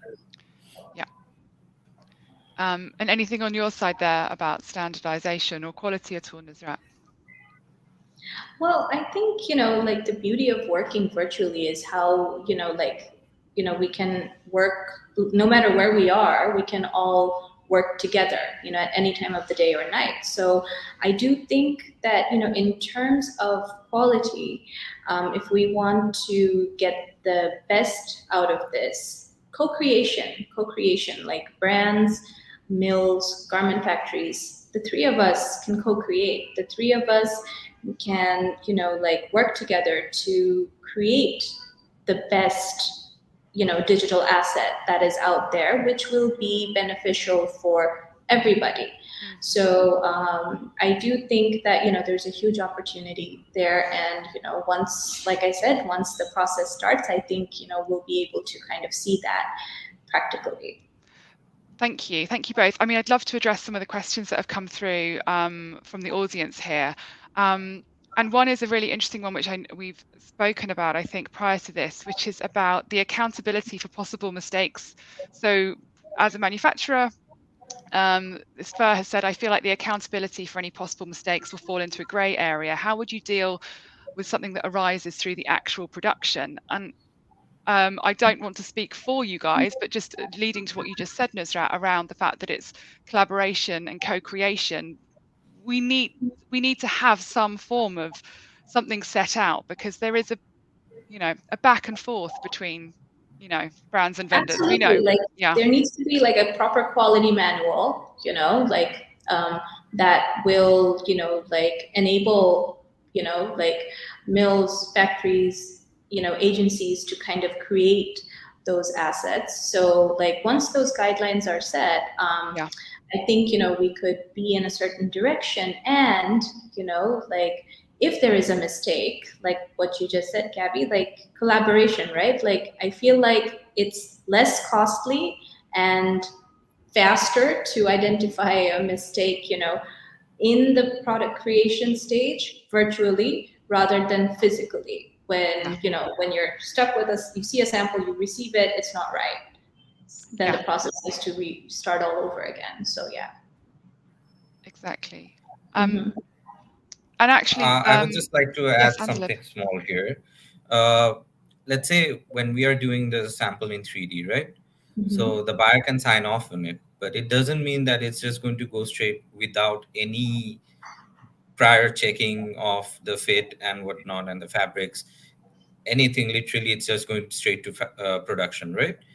There will be a stage where maybe instead of making 10 samples, we are making one sample with the correct fabric, with the correct print and everything. And then the buyer can check that. And obviously then and there, if they have any comments, we can fix that. And we obviously do lab dips for fabric colors, right? To get them accurate, because no matter how many times we do it in 3D, everyone's screens aren't the same. I might be using the accurate Pantone, but doesn't mean the customer is using the accurate color, accurate monitor. So they might not even be able to see the proper thing. So we would obviously have to have small aspects of, let's say, how the fabric might look, maybe a small piece, but it would be a reference for them that they can have and work against when it comes to production. So I don't think accountability would be exactly that once we present it to them, they can verify it before going straight to production. Yeah, definitely. Such good points, I think. And I think Will Hunter has also asked about systems compatibility between mills and the customer as it relates to 3D for fabric approval. So systems are an interesting one, because obviously a lot of the manufacturers have to take their lead from their customer base of what system they're using. So compatibility does tend to be a slight issue. There is a universal fabric format, a universal file format, which we can use, which has smoothed a few things out, but it's not completely fixed within the industry, I would say. So it's once we know where the brands are going, let's say, then we can make sure everything is prepared correctly in the right systems. Agreed. And I think, like it is important for the systems to be compatible, just like, especially, when you're viewing things on your screens need to be calibrated, right? Like they need to be calibrated to a certain degree. So I think it is important, but like you just said, like we still don't know, which way, things are going, which way people are going. So I guess we'll need to wait and see. Yeah. Yeah. And the last thing, which I thought was super interesting, so from Macass, is do suppliers view the 3D images as an extra charge, or is it cost of doing business in the coming digital world? So I would say this, from what we've experienced currently, this is not resolved and it's not finalized within the workflow. A lot of the talk is around, obviously, the brands want to digitize and the vendors also want to digitize, but the brands want the vendors to digitize as opposed to brands digitizing and pushing it out. So I think it's going to be it's an open conversation. I think it's a cost of business for sure. Yeah. I mean, it's also case by case, right? Like if I look at the sampling at Hamid, we're doing a big percentage, just free of cost. We're doing another percentage, like the bigger, sample requests, like, that's being charged. So it depends. It's case by case. Depends on what kind of sample same it for is. Centro. It's not. Yeah, same for Centro. We are not. It's when I'm doing something, a design in 3D, we are not actually charging the customer for it. We're just presenting it to them exactly how we would have done it in a flat sketch or in a tech pack or any way we do present it. But we are not actually charging them extra for the 3D images. What might happen in the long run is if our customers have of a specific body type and avatar measurement that they want to use and follow for us, maybe that's an investment that they would have to do. They would provide us with the avatar, because obviously we aren't, as manufacturers, we can't really go and buy all the different kind of avatars and different sizes just because we think that some customer might need it at some point, right? So that's something that can be our customers' investment into the digital world, basically. Brilliant. Well, thank you. Thank you so much for all of those comments. And I think it's kind of interesting to kind of round it up in the sense of, we know that standardization around the quality of the digital assets is going to be really important for the supply chain to feel confident that they're providing the right type of digital assets that are needed for the customer. And also, as some of the panelists, some of the audience are asking, yes, there are still physical samples, but not if you're doing a core piece that's again and again just being refreshed with color. My argument would be, why are you making a physical sample still if you fit it and all you're doing is changing the color? But maybe playing devil's advocate there. Are there any last points either from Nusrat or Andalib? Well, the last thing I'm going to say for tonight is, digitization. It's not something that's futuristic. It's happening now. So like the more we immerse ourselves in it, like the more we practice it, the more comfortable we will be, taking it forward. Okay. Yeah. Andalib, anything? Same here. Yeah, same here. I mean, we are already in a digital world, right? So with the metaverse and everything, it's a digital world now. So yeah, I'm optimistic, and I'm hopeful that as manufacturers and our customers, we are all going to soon adopt 3D product developments, so that, I mean, it's just a no-brainer for me, because I mean, we're just wasting resources by making the same sample over and over and over again. And this is just a simple process of just getting someone to do a 3D garment and they can just sign off on it. So you make yeah, it sound so easy, that... Andalib. This is great. This is fantastic. So yes, just to wrap up for everyone. So basically, just to give you some insight that, the supply base is here. We're ready. We're ready to digitize. We're ready to make the samples. It's a question of collaboration, co-creation, knowledge exchange. talking and partnerships, and that's really what we need to just keep the energy moving on this. So thank you to both panel members for your time. I really appreciate it. And I'll hand over to Ben. Thanks very much, Gabby. Thank you, Nusrat. Thanks, Sandra. That was a great discussion. Thanks very much for your perspective. I think it's really interesting to see, Nusrat was saying that there was a mindset shift that's happened in the supply chain. It's happened specifically in Bangladesh in this case, and there's a reticence, perhaps historically, to move towards technology. I think it's important to underline that's not exclusive to the supply chain. That same mindset shift applies everywhere. There are a huge amount of brands who are, to pick up your latter point there, there's a lot of brands who are not ready to do digital color approvals any more than the supply chain partner is ready to do digital color approvals. It's a pendulum that no matter which way it swings, you're always going to encounter somebody who isn't quite ready to accept something, or somebody who isn't quite ready to send something. And I think the core message of this discussion, and probably a lot of the other sessions we're going to have, is that in the middle of those two extremities of pendulum swing, the systems are there, the structures are there, the processes are there. It's a question of who is the first to say we have the confidence in our skill sets and our capabilities and in our setup to really go for this and to really push it forward. And I think that's not a conversation that should be led by either party in isolation. It's something that has to happen together. If we use digital color approvals as an example, you really have to move forward with it and say, we are placing the trust in this collectively as a collaborative partnership between brand and manufacturer, or brand and mill. We have the confidence in the technology.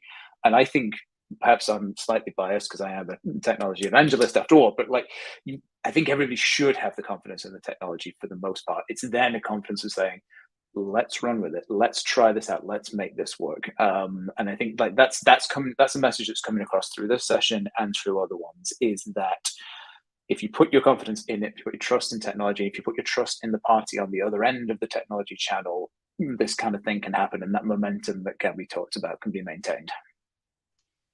Thank you so much, Ben. Not at all. Thank you very much. It's a pleasure to have you.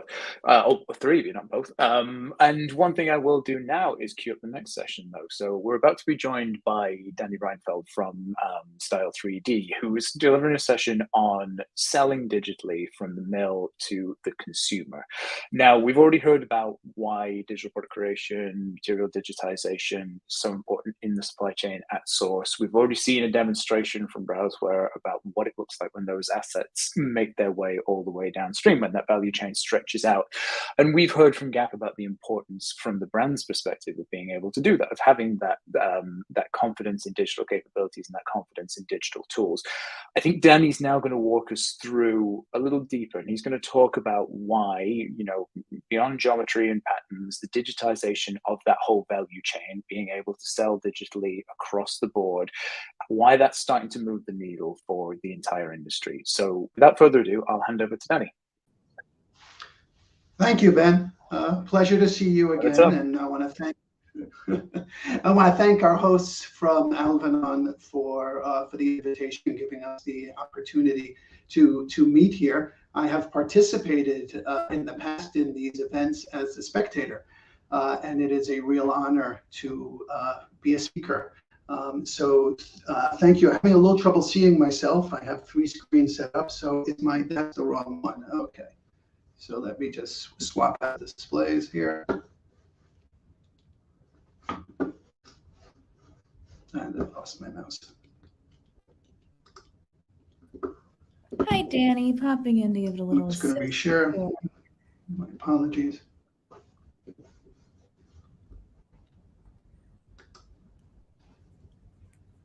Can you see the right screen over there, Ben? I can't see. We can see your very, very wide PowerPoint screen. Do you see the notes as well, or just the? Yes, we have the full view. So if you can reshare real quick to a different window, that would be great. How is it now? It was working fine a second ago. It looks the same, unfortunately, on our back end. Okay. Hold on one second. Apologies.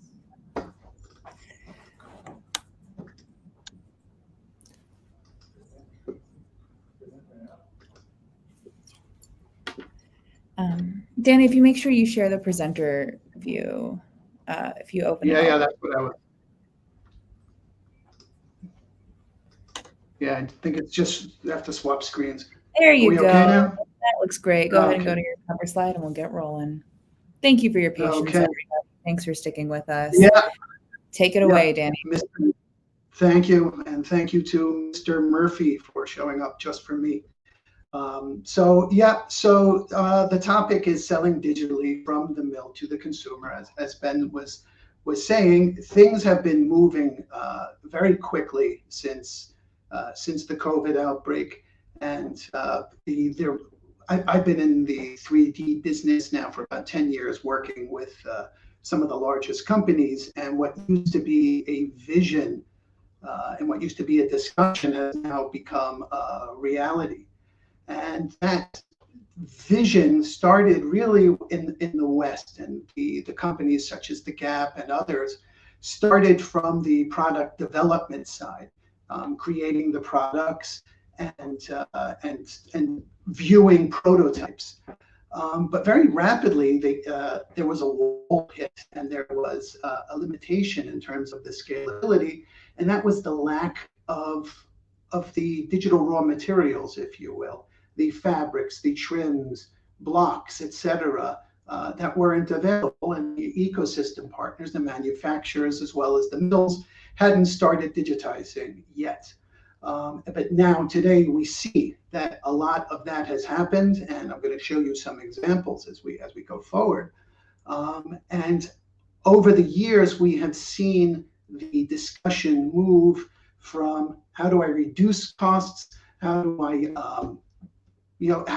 I become more sustainable, to those subjects, plus how do I use these digital assets to sell more, improve the business, and sell better and smarter. And that's where Style 3D comes in. And that's why, and that's really our reason for existing. I imagine that many of you aren't so familiar with us. We might be a new name for you. We've been around since 2015. We have over 400 employees and work with some of the largest companies in the world, primarily in Asia. Our solution spans over 3 different areas. And we'll start from the mill side with creation there. We have one of the most extensive and powerful fabric creation systems for scanning and digitizing fabrics and editing them, everything from hardware to the software to 3D creation platform. In Asia, we see more and more companies looking for alternatives and to the large companies that you're all familiar with. And we are one of them, and I'll show you some of what we're doing over there, but we have the complete suite of tools to create 3D content and animate it quickly, easily, accurately, and of course, making it beautiful. And then with those assets that are created, we have our Style 3D platform, which is cloud-based and has both collaboration tools so that you can share with your internal customers or your external customers, as well as create showrooms, trend books, and manage digital assets. The more digital assets that are being created, the more challenges it's going to present in terms of managing them, and that's where we excel. So as I mentioned, we work with some of the largest companies in the world, largest e-tailers as well as retailers, and probably some of the names here that you recognize. I'm going to start back from and as I said, we started originally from working with the digital raw material companies, with the fabric mills and trim companies, so that they can create and have a platform to distribute what it is that they're creating. And our solution goes straight from the scanning of the fabrics, the physical properties, so that you can see how they drape, create catalogs, 3D assets, and of course methods to make it more realistic and sell. And we have digitized literally hundreds of fabric mills throughout the world. And here is an example of how companies, how fabric mills are using 3D technology to coexist with the physical world. And there were some comments, very interesting ones made in the previous presentation about how does physical and digital coexist. And here's an example. This is from the Intertextile Fabric Show in Shanghai last year. And what you see here is that people are just using their smartphones. They start off by touching the fabric, right? So they get that tactile feel. Do they like the hand of the fabric or not? And then they're able to go and scan a barcode that was created from our system, and that will bring them into the digital world. And they'll be able to drape the fabric on some pre-existing styles, such as a dress or a shirt or etc. And they're able to see it drape in its actual fabric and see, do I like this or do I not like this? If I don't like the way this fabric looks, I'm not going to request a sample. So with that, we're able to reduce the amount of fabrics and samples. And their tools are being used for the music finish there. So with those same tools, you're able to create showrooms, digital showrooms, so you don't have to be there, right? You don't have to be at a trade show in order to see something. You could be sitting in the comfort of your office or in your home, and you can try those digital samples on your platform, regardless of whether you're using Clo, Browseware, Style3D, or others. The fabrics, our fabric system supports all of their fabric standards and formats. So you're able, as a mill, to create for any type of platform out there. And the results that we see, that our customers have shared with us, have been impactful to say the least. Reductions in physical samples. And of course, all of this ties back to sustainability and will support the efforts of legislation that's looks like it's going to be passed in the US as well as Europe. Workforces are more efficient because now they're creating samples, creating fabrics that people want to buy, or there's a high chance of them wanting to buy because they've already seen them in the digital and have weeded out that initial batch of the ones that they know won't work for them.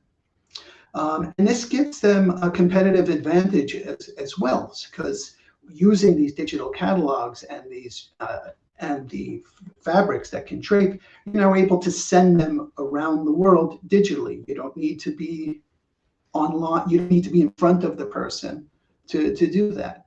And the feedback that we're getting is really tremendous. And our customers who managed to digitize just at the beginning or even a little earlier than COVID all survived, and they were able to communicate and they were able to collaborate with their customers. So the mills are selling to designers, ODM companies, manufacturers, and of course the brands. And that is, and what I just presented is how they're selling today. And on the flip side, obviously, is how many of these companies are now buying. Right? You touch that one physical sample, and then you order multiple swatches in the color, one fabric. We're working with some of the largest companies around the world for manufacturers and design groups. And of course, they use our fabric tool, they use our 3D creation platform, and they use as well our digital, our 3D cloud platform. Now, Leverstyle is a really, really great example of somebody who's forward-thinking in terms of technology. They work with a variety of customers in all different types of product ranges. So it could be fast fashion, it could be leisure wear, or even higher end luxury type items. And they call themselves the apparel engine for digital retail, and I just love that. And so they have a recurring issue in scaling, right? How do you use multiple 3D formats, right? Because one customer might work with one platform, yet another one works with a different one, and the third works with a third supplier. How do you manage all of these assets so that you can use them to progress your business and to sell more? So lever style, and I'll let them do the talking.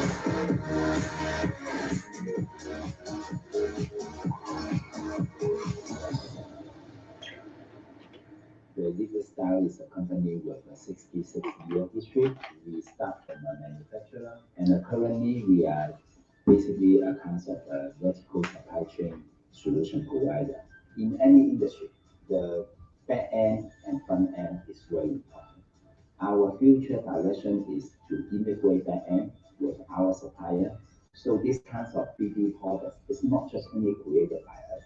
So whatever you produce your 3D product, you need a place to do the exchange. Actually, it stands for Style 3D.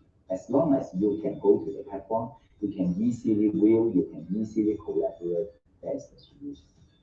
So that's why we are not using tools. We're not buying the tools to generate some very traditional stuff. We are kind of need a platform to review the whole process, whole kind of business value chain to this industry. Before we met on Style 3D, we already start our digitalized transformation phase. Like we engage the PRM, and then we find out the value chain of this kind of knowledge library being digitalized is only assets internally. So we also would like to get some cooperation with our customers. 3D is one of the ways. In general, digital is our company's 3-year strategy. And 3D is one of really big part of the value assets. So we are more invest on the 3D investment. Style 3D provides us with a great platform to host and display a wide variety of our online resources. We are offering 3D sampling as one of our services to our clients for a very long time now. We recently developed a brand new athleisure showroom with a fully fledged collection. The 3D technology is changing this process completely. So there is a possibility you start the selling and buying even before making, even before the product is ready. So I think that is the fundamental change. I think it takes time, but the integration of the solution.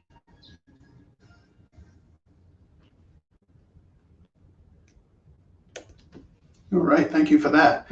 So the platform that they were talking about is our cloud-based platform, or digital asset management, as well as collaboration platforms that host all of your digital assets regardless of the format. We can have fabrics, avatars, accessories, other hard goods, you name it.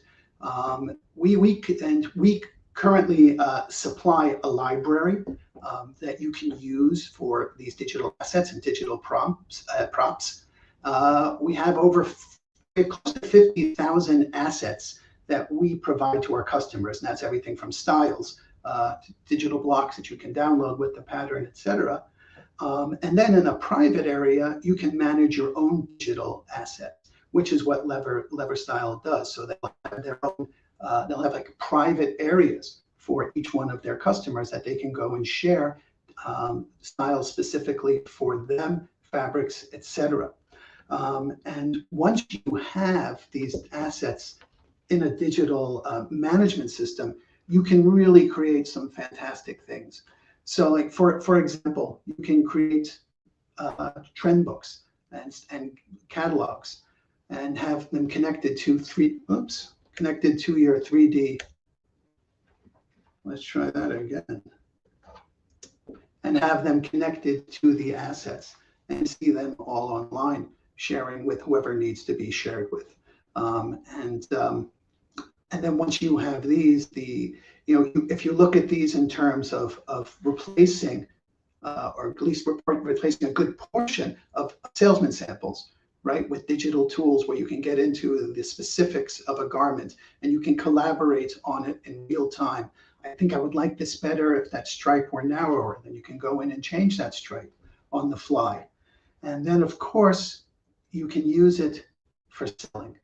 And the system, the platform comes with a variety of animations.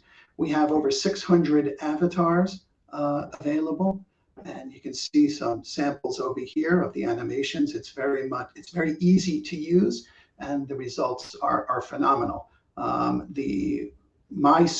guess we say stage left of my screen, we see the woman walking back and forth. That's augmented reality.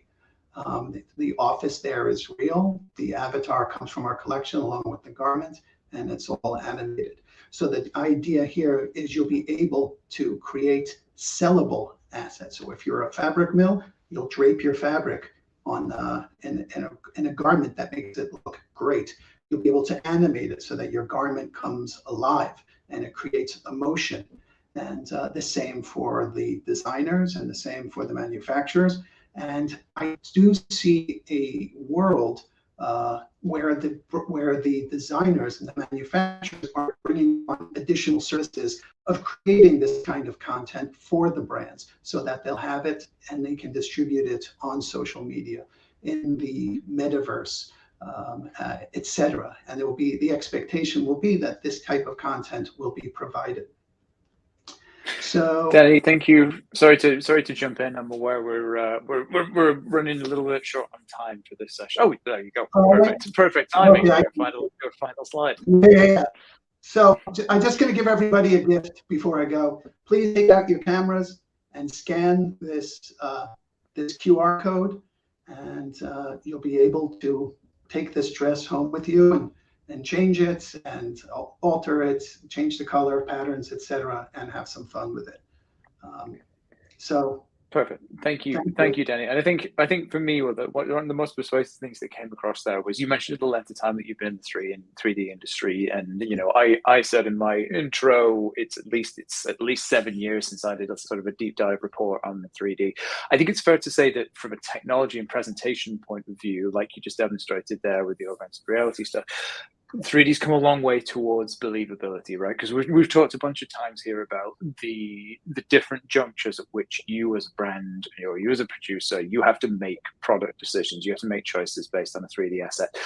It's arguably a lot easier than it's ever been to make those choices because of how good the output of a decent 3D modeling and decent 3D simulation environment can actually look, right?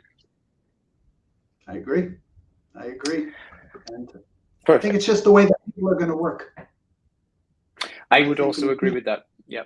And I think, well, it's a very neat segue into our next session, as a matter of fact. So in a minute, we're going to be joined by Sue Martin, who's head of technical at Alison Hayes, and she's going to be talking about that cultural side of things. So Danny just hinted there, it's the way that people are going to work.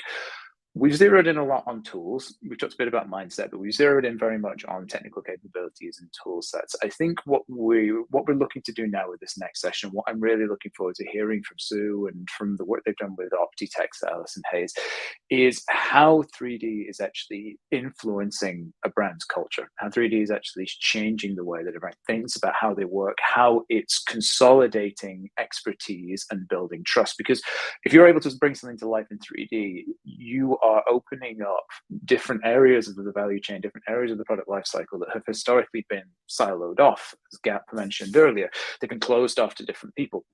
When you start to be able to bring things to life more quickly and see things in 3D and make those decisions based on digital assets, you're able to open up a whole knowledge base. You're able to bring different job roles that have traditionally been disconnected a lot closer together. So I'm really looking forward to this next session, and I hope everyone in the audience will join me in welcoming Sue on stage. Hi, Sue. How are you doing? Hi. I'm great, thank you. I'm great. Excellent. Let's hear it. I'm getting ready to share. I'm just trying to figure out if you guys can see my screen. I don't think you can.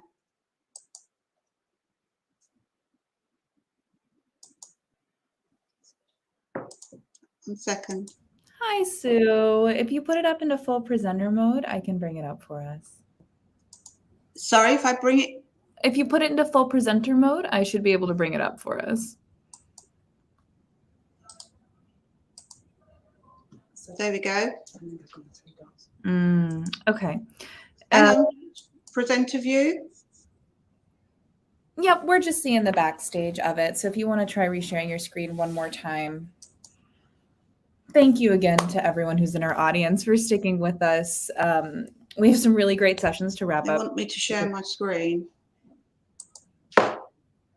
I'm seeing it pop up in the backstage, Sue, and we're just seeing the version with your notes. So we'll need to reshare it to a new page. Oh, you shared a window, not screen. Stop screen. 1 second, please, guys. No worries at all. For those of you sticking with us, we have a number of great sessions for the rest of today.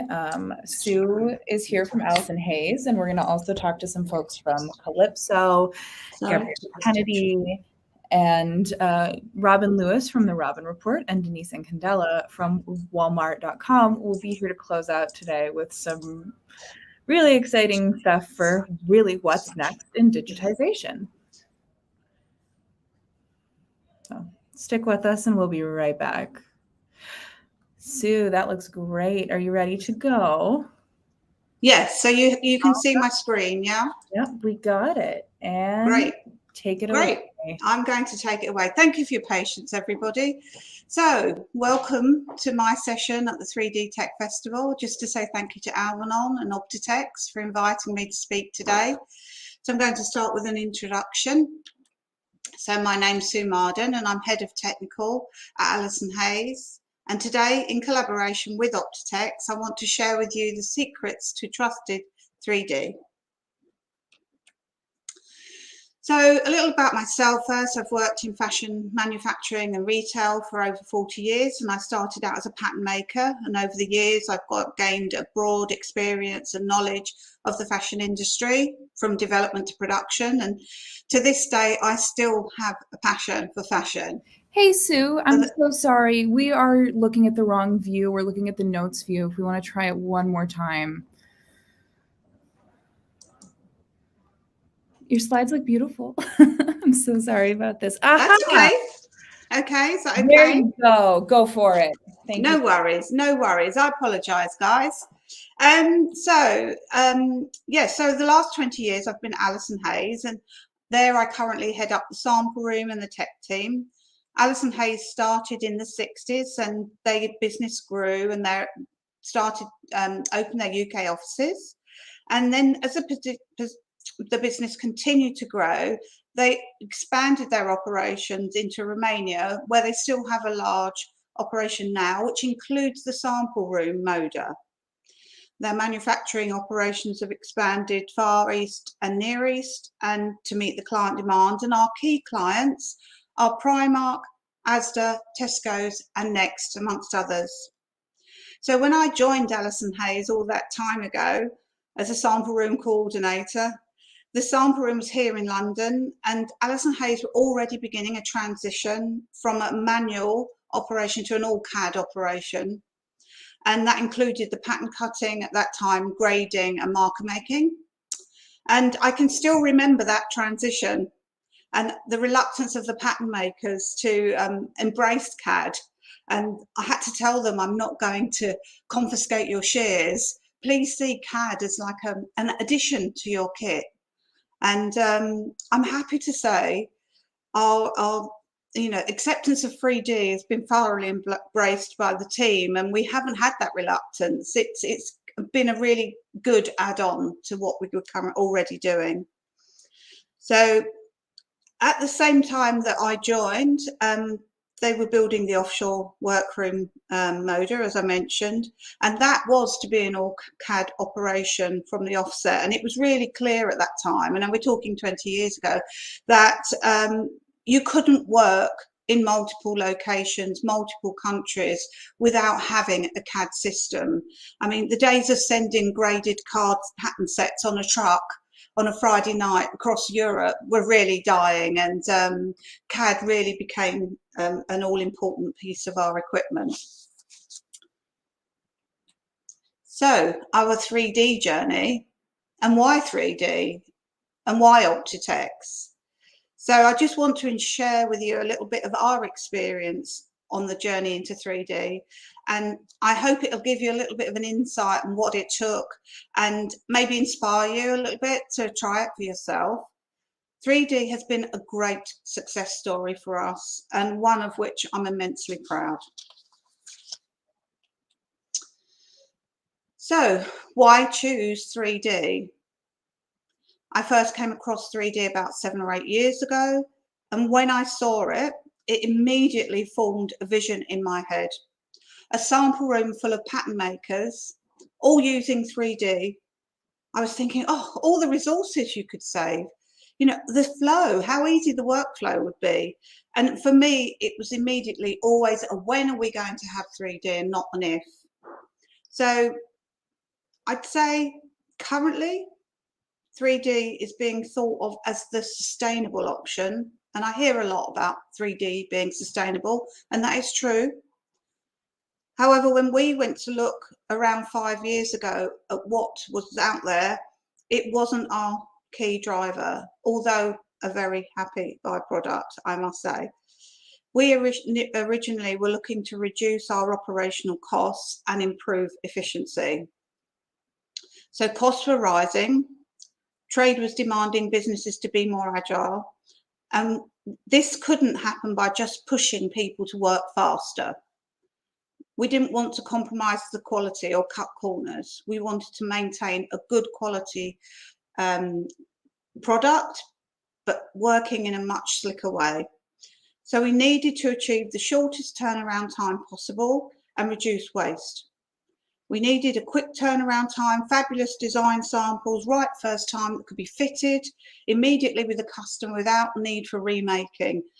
There simply wasn't and still isn't time in the critical path, and remakes are eating into the margin.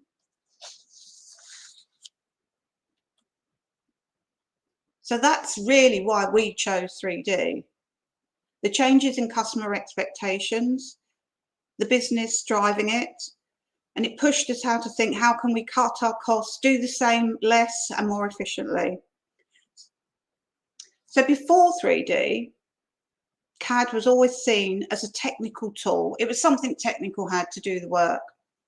And we realized that 3D had to be a software that would work across many departments.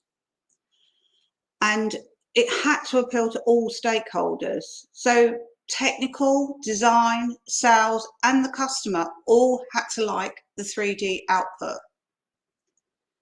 So we spent quite a few years, a couple of years, looking, consulting with our customers about systems that they'd seen, and looking at different suppliers, speaking to users about how is it really for you. And we realized we had a few options. We could stay with the then current software supplier and add their 3D. We could stay with that supplier and add on somebody else's 3D, or we could go end to end and use one software supplier end to end. And we eventually decided to completely change our software end to end to Optitex. And one of the reasons for that is because we wanted to maintain a technically strong software. We wanted good quality, precise patterns suitable for mass production. And we also wanted something aesthetically pleasing that designers like, sales and customers alike.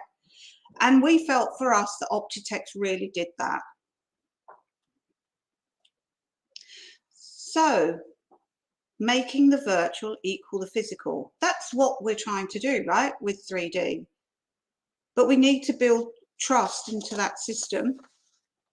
And so now our journey into 3D, once we'd chosen Optitex, it began. And it's a journey. And as I mentioned, my vision was the final destination, let's say. And in many ways, there were lots of stops along the way. I needed to share that vision, that final stop with the stakeholders, for them to see and get them to come along on that journey with me. And the key to that being successful was building their trust in the system.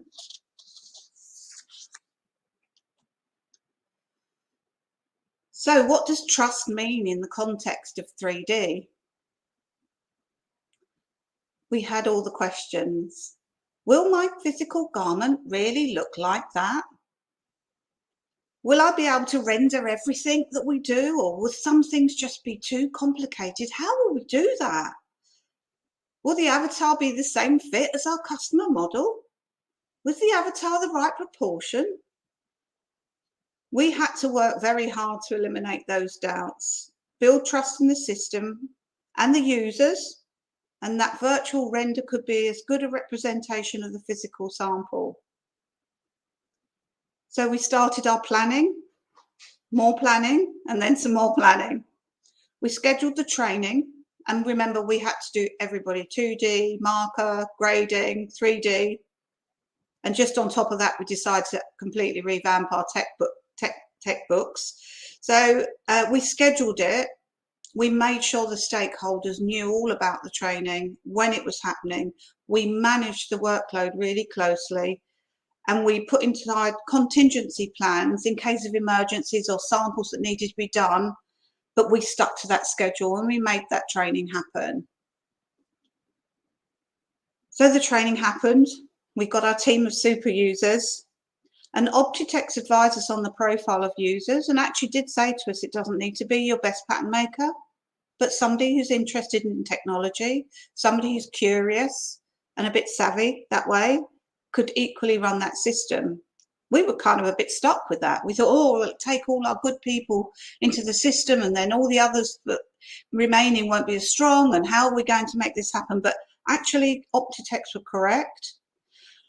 The team that we have now, if I can describe them with all great respect, a team of ladies working in a remote sample room on the edge of an industrial town in Romania, a good hour outside of the city. They're young ladies, they're mothers, they're grandmothers, they're a real mixed bunch. Some came from machining, some from factory backgrounds. They're all using the system. It's possible. It really is possible. You don't need to bring in special people from outside. There is a learning curve and a tendency to want to revert back to your old system if the possibility is there for you, but you have to keep pushing, otherwise it all slows down your progress. And actually, we try to accelerate that learning, and Opti advised us against it. We took their advice, and I must say they were right. So I'd use whatever software you have, use their experience and their knowledge to help you along the way. Adoption varied across departments and customers, and it always tallies with their own priority at that time. If they haven't got the headspace for it to really understand it, or, you know, customers need tangible things. They're still selling physical garments, so they still want to see physical garments. So buying teams have been the last to buy into the concept, but it's changing and we can work on that. So we built our solid base. We created an avatar library, which reflected our customers' avatar, either their model or making sure they fit their stand, making sure our blocks fitted okay, that there were no glitches that could ruin the aspect of the garment. We made sure we understood the fabric library, and where there were fabrics missing, that we would key fabrics, we got them input. We really collaborated and asked for feedback, honest feedback from the users, from the stakeholders, and we made adaptations. We realized where we weren't strong, we worked on it, we fixed it. We created super user teams, feedback teams, we created best practice manuals. We really, really took this whole onboarding process seriously, and we set KPI targets, we monitored them, we shared them, we were aiming for a target, and it made the whole process, I believe, much more successful. So I think that was about 5 months. Sounds a long time in this business, but it was worth it. There we were, we'd gone live. Speed was improving, quality was improving month on month. And then what happens? Pandemic strikes. Business came to a halt globally, lockdowns, yet we still had orders to process. Our offices in the UK shut. Romania workroom shut. Our customers went to work from home. There were no fit models initially. What were we going to do? We needed those orders to continue to get made. We needed to make those deliveries. This was about continuing to be in business. Why? 3D, of course. I can't tell you how happy we were that we had the system. We made sure everybody was suitably set up on their laptops and they worked from home.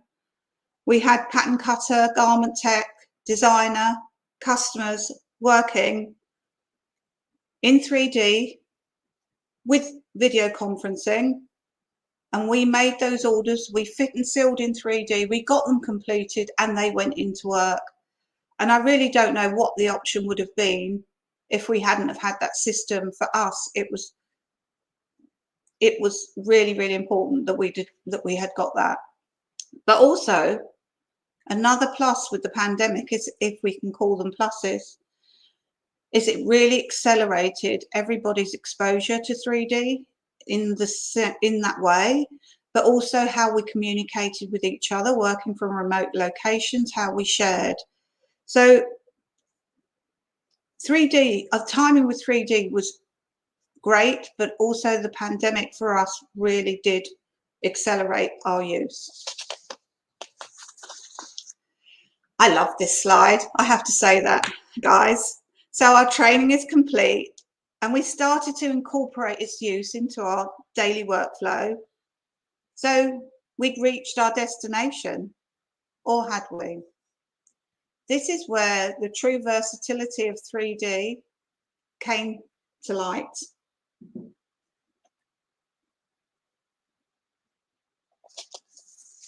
So we built our solid base, we gained trust within the company, across with our customers and with cross departments within us. We've nailed that trial approval process where the designers were still saying in the background, oh, could I not just have that one made and sent to me, please? No, we have to work in 3D. We can't send it. You won't get it.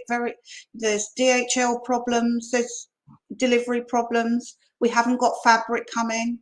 So it really helped us to push it. And now we are 100% trial approval process is in 3D. And then we were ready to explore. And at this point, we also collaborated with one of our customers to show them a range in 3D only. We sent them fabrics for them to handle, and they approved the stylings. We made fits. They approved those fits in 3D, and we went to production without them ever seeing a physical sample. Great trust going on there with them, with us, that we would produce them a garment. The first garment they received was a production sample. I don't think they want to do everything like that, but I really think there's room for more of that in the future, and trust and confidence growing amongst the customer is showing by allowing that to happen. So at this point, we also then started to explore complementary software to enhance the renders from Obgitec. So those that you can see in front of you here are from DAS. And this is now where the culture of CAD belongs to technical and design do something else starts to break down. Suddenly this becomes a tool across the departments. So we'll render them, we'll show them the avatars, but they may take them, they Photoshop them, they might put them into new backgrounds, they might touch them up or change them slightly, but we're working together. It's a much more collaborative piece of software. And it's really helped to build the relationship between the sample room and the designers, and also improve on that trust. So they're continuing to collaborate, they're continuing to work. The styles are limitless. When you suddenly realize you don't just You can enhance your styles with the way that your avatars, your renders and your marketing looks. It just opens up a whole series of opportunities. So the benefits of digital first, a little bit of data and behind that story.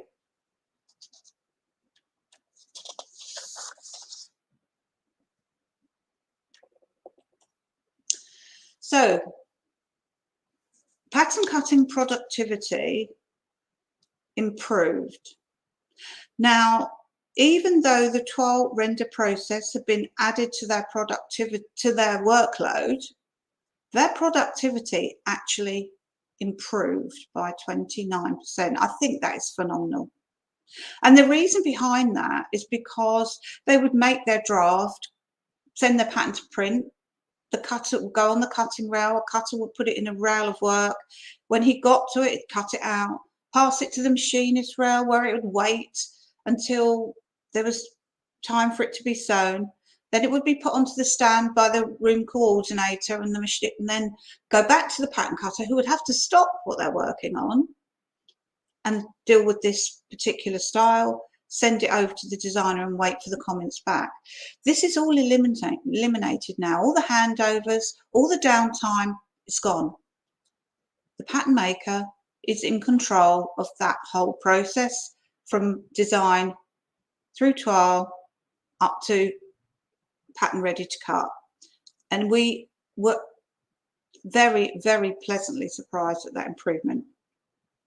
There's also that reduction in manpower brought about by the cutting, machining and coordination that's not now, was no longer required, that is now taken over by the pattern maker. And considering there's still that improvement in their own efficiency, I think that's tremendous. Toiles, which we initially thought there would always be an element of toiles that could never be made because they're far too complex. It's not true. Once they gain skills and experience, we are 100% virtual in that. And we've really got that process cracked. It's really slick. So sketch to cut sample time improved 50% because of those improvements. That handover, the overall time it takes for something to be handed out as a sketch to be ready to go to the customer is improved because of that development process time improvement. We also have reduced our use of consumables, fabric, plotting paper. Then there's the energy saving and transport, which helps lower our emissions. It's not huge. However, what it does do is raise awareness of what that can do, how we can become more sustainable, and opens up our eyes to other options that we might have. Then there were the not so obvious gains from this that we didn't expect. Pattern cutter skill in their pattern cutting quality and their interpretation also dramatically increased and improved. Using 3D tools, heat tension, meshing, it all really helped the designer to see what was really going on in terms of fit to the body. Whereas with a toile in a solid fabric, that wasn't always apparent, especially if the toile wasn't made in a great fabric or a dark colour, or it was put on the stand badly, machined quickly, all the other things. With 3D, you're getting a consistency. It also helps the pattern cutter to view their work in 3D prior to sharing, so they can see if they've made a silly mistake. They can see if their style lines don't work, so they correct it. So the amount of work that needs correcting and going to designers is lessened, and it builds that trust with the design team because they're asking for less things to be changed. They're getting it right quicker. So for us, we weren't expecting that impact to hit down quite as much as it did, but it did. So all that remains for me to say is if you want to improve efficiency, cut your costs, and add versatility, then give 3D a try.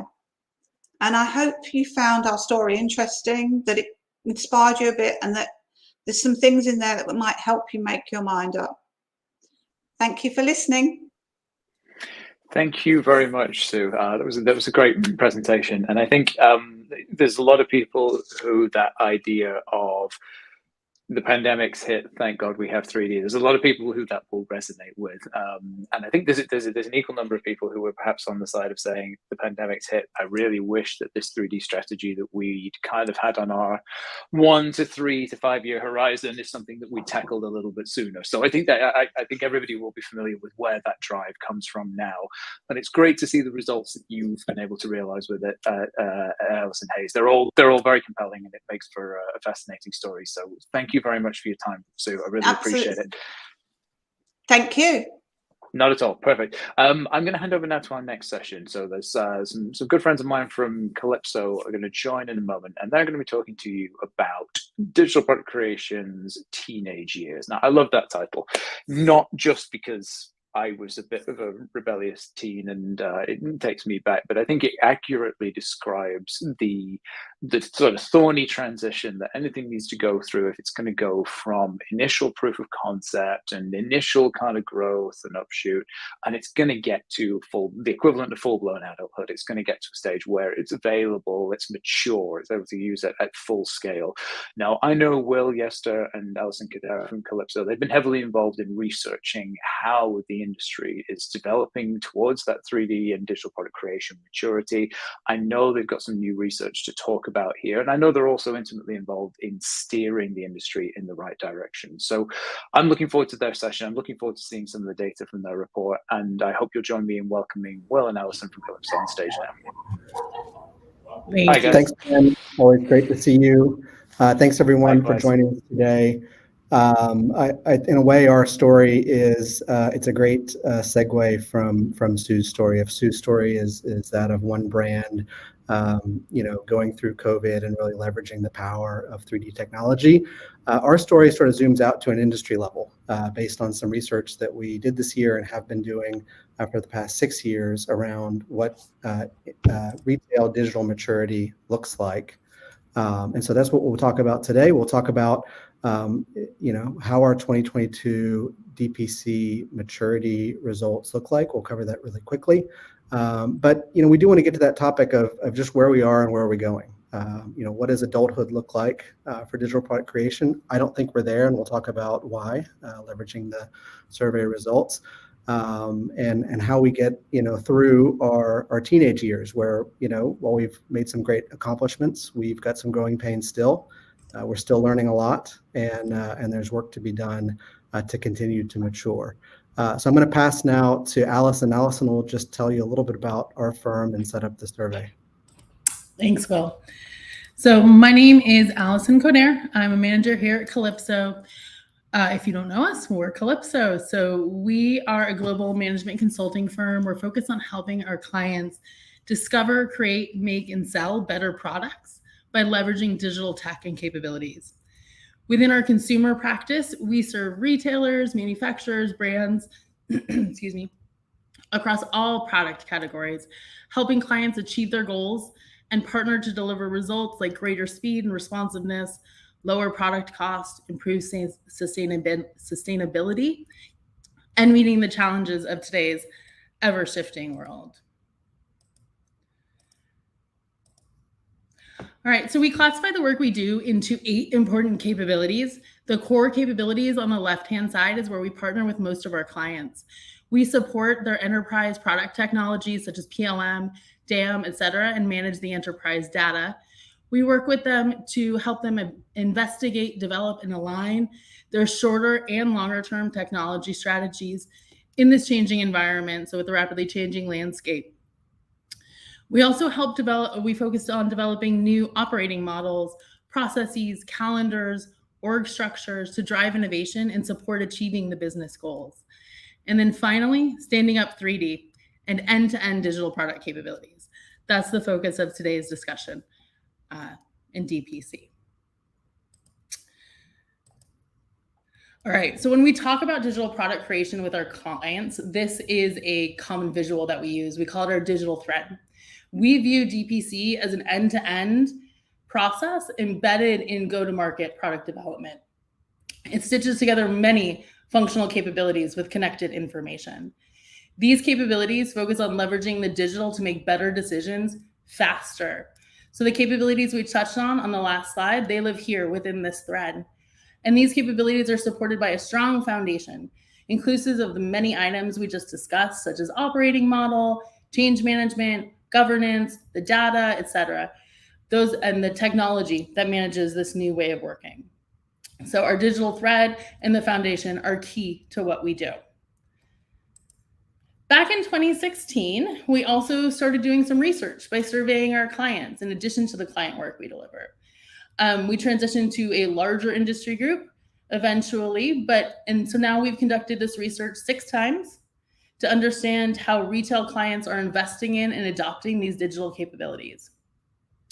Since 2019, we focused on the maturity within digital product creation space, leveraging those functional capabilities I just hit on in the last slide. The research has continuously shown growing adoption in this space and the importance that DPC plays within our industry. So for now, I'm going to pass it to Will, who is going to take us through the survey we conducted this year.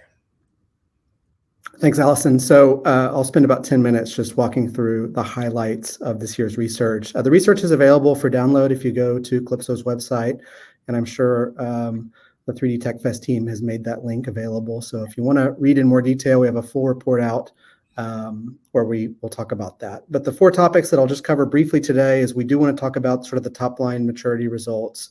And then a few other topics that we surveyed on. We want to talk about what this year's barriers to DPC adoption are. We want to talk about how brands are leveraging resources, a mix of internal and external resources. We also want to talk about that foundational technology adoption that we think is critical for maturing into adulthood with this capability. For those of you who haven't taken the survey, the structure of the survey, as Allison said, is very much based on a 5-point maturity scale. So as she said, we've got 18 key capabilities on our digital thread. And we survey 1 to 5 on both where do you believe from a current state perspective you are now, and where do you think you will be in future state in 2 years' time. So you can see the scale here. If you survey yourself as a 1 for a capability, say digital materials, it means you really haven't spent any time investing in that capability. If you're a 3, it means we've conducted some experimentation or some proof of concepts towards implementation. And then if you're a 5, it means that this capability has been scaled to a meaningful segment of the business. And so that's really the structure, and we've done it going all the way back to 2019. We started leveraging the thread in 2019. We did it again in 2020, and now for a 3rd time in 2022. And so it's interesting. We now have sort of 3+ years of results. We've got a pre-COVID and a mostly post-COVID set of responses. And of course, I think as everyone can anticipate, this year's was quite a bit different, quite a bit more mature. And so let's get into the results on maturity. So, not surprisingly, the headline here is a rapid increase in maturity across the board between 2020 and 2022, and also looking ahead to 2024, kind of continued maturity. One thing I should say about the scale, sorry if you go back one, Allison, to the scale. And this is important context for the results. And many of you who have been through this probably can recognize this. To go from 1 to 3 can be done relatively quickly. If you're, have a good plan, you can get from 0 to proof of concept in the span of a few months.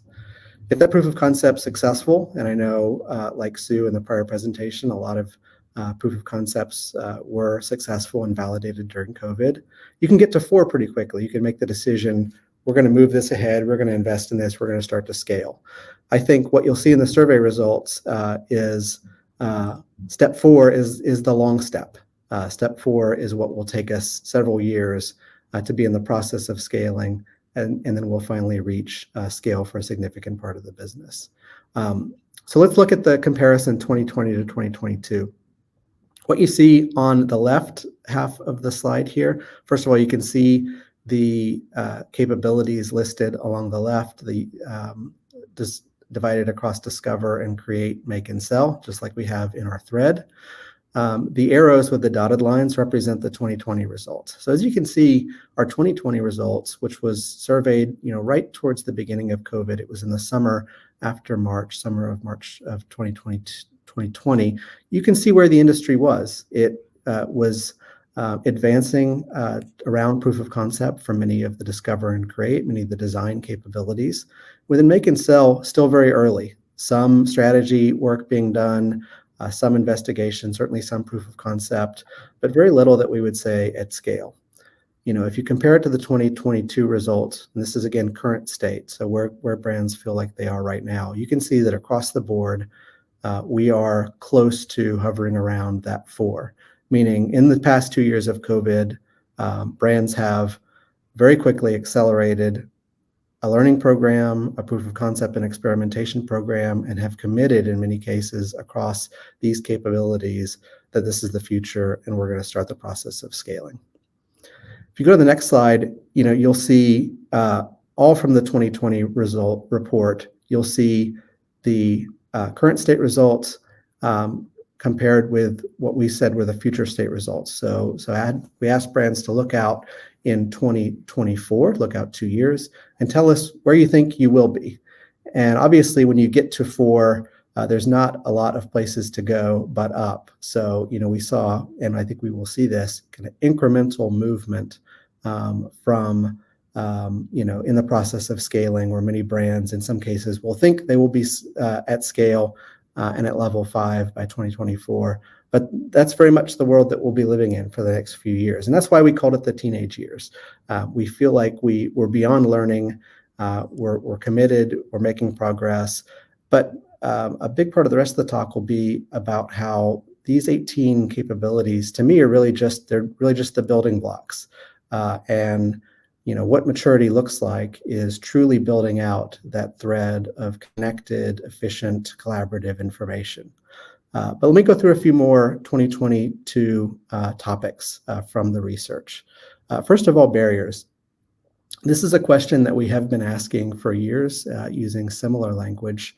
And it's interesting always to see how the results shift a little bit between the topics. So if we go to that slide, you'll see there's a lot of text. You can dig in more if you download the research. But we ask, hey, check all that apply in terms of barriers that you're seeing in your team scaling of digital product creation. And interestingly, this year, the two big ones were sponsorship and funding. If you compare this to the results in 2020, sponsorship and funding were actually relatively low. The top one was process and culture. And I think that showed where we were in COVID, working remotely. All of a sudden, we have to adopt a new culture. We have to work more remotely. We have to leverage digital tools. And it was painful for many of the teams to adopt those. Now that we're sort of through the other end, we've had good success. We're ready to scale and expand. We're running back into an issue that we had maybe 3 or 4 years ago around, hey, we need more funding to stitch this together into the end-to-end capability that we see as our future, that we see as adulthood. And by the way, our digital thread is at its core cross-functional. So sponsorship and governance and getting alignment between, design, production, merchandising, marketing, all the functions in our company that want to leverage this connected capability is more important than ever. So that's sort of our hypothesis for why we see those things pop back up to the top of the barriers list for this year. The next topic, third topic we want to talk about is technology adoption. So in addition to those, point solutions, what we call functional capabilities on the thread, I also saw a heavy amount of foundational capabilities. And so we ask through the survey, the core foundational technologies that we see for this would be PLM. How do we manage the data around the product and the materials? How do we build the BOMs? 3D authoring tools, the tools that we actually use to model and simulate the apparel or footwear or accessories, and then maybe a newer capability for product creation, which is digital asset management, or DAM. Where do we store all these heavy files? And so we asked the clients, hey, we see these three technologies as being somewhat interconnected. So are you connecting these technologies? And I think what we found in the black text, the black boxes, was only about average 40% or less, about a third of our clients have made current investments in these integrations and connectivity. And you can see next to the arrow, so 34% between digital authoring tools and digital asset management, 39% between DAM and PLM, and maybe the greatest percentage here between PLM and digital authoring tools. Still a relatively low percentage given how important these foundational technologies will be for meeting scale and meeting adulthood.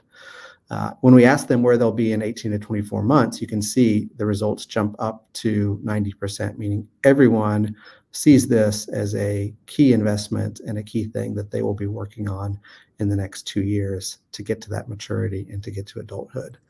Now, I wanted to show the results on the right as well, because this was the first year that we've asked. Obviously, there's been a lot of attention, and rightfully so, towards metaverse and NFTs. And so we also wanted to ask, hey, is your brand investing in NFTs in the metaverse? I think we were interested in these results. Similar percentage, have been able to stand up and invest in an NFT in a metaverse capability. And I think many of you have probably seen this in your brands, just the excitement over the last 6 to 12 months. These are words that probably 18 months ago weren't in our vernacular. And so it's interesting to see how capabilities there have been invested in and stood up even faster than what I would call a core and foundational capability that really enables product creation. So the digital only capabilities, of course, they're digital only, so we can stand them up faster than having to connect to real product.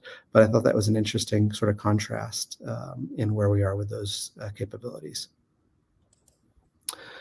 And then the final point that I want to hit here is around internal versus external resources. This is a topic, and I credit Ben Hansen, because he was the one when we did the 2020 results who suggested this topic based on questions that he gets from brands all the time in his role at the Interline, is how are we creating assets? How are we scanning materials? Who's doing the work? And so that was a question that we've asked. And on the next slide, you can see it has shifted a little bit in COVID. So the bars here are basically 4 groups that we said are responsible for creating. On the top, you can see what I would say 3D materials, so digitizing fabric, and on the bottom, I would say 3D product assets. And what you can see here is a mix of vendors, third parties, and agents. And then you can see within a brand a center of excellence or kind of a consolidated team versus what we would say an inline team is, which is really the designers and tech designers and product creators, hands on the 3D tools, creating assets and creating materials. I think a couple insights. One, we saw a bigger use of agents this year, which is not surprising. I think everyone was expected and forced to scale. And in many cases, agencies and other third parties were available to pick up some of the slack, to chip in, obviously at expense cost, and really help brands do the work of 3D in a virtual world. So we definitely saw an increase there. We saw a pretty dramatic decrease in the light blue shade, which is internal centers of excellence. I think that is a trend that we will see going forward. Those types of groups have been typically instrumental in standing up a brand's initial capabilities.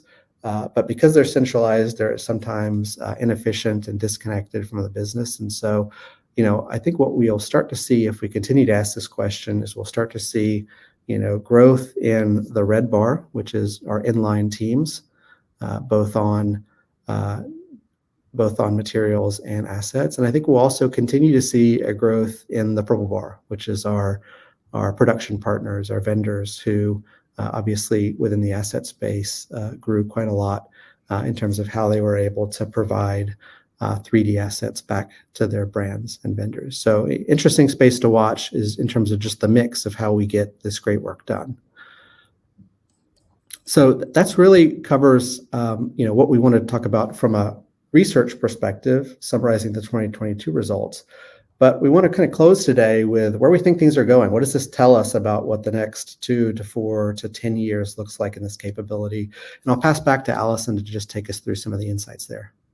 Thanks, Will.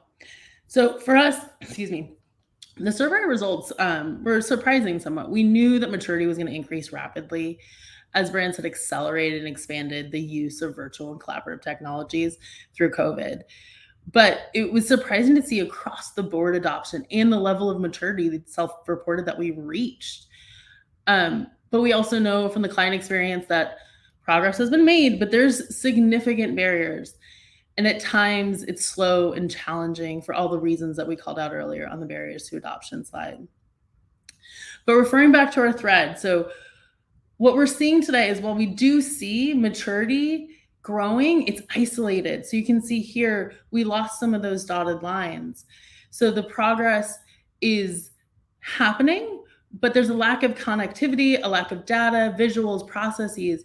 And our hypothesis here is that this is one of the fundamental reasons that clients continue to feel hampered in spite of the growing maturity. So that's not surprising either, though, because we are in a maturity curve. It's normal, right? So we're following a really typical adoption curve here. COVID in 2020 was our hype peak, brought all of the attention, investment to the 3D capabilities. But we expect disillusionment to follow, right? So that's where we are today.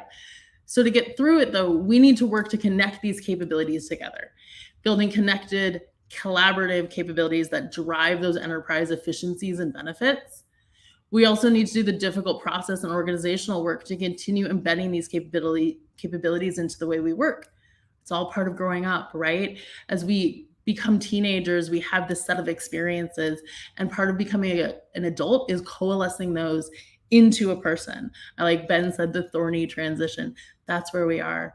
But if you look at the gray bar here, we've been here before. This is when we started utilizing 2D tools, Illustrator, moving from hand sketch to the digital tools that we are all familiar with.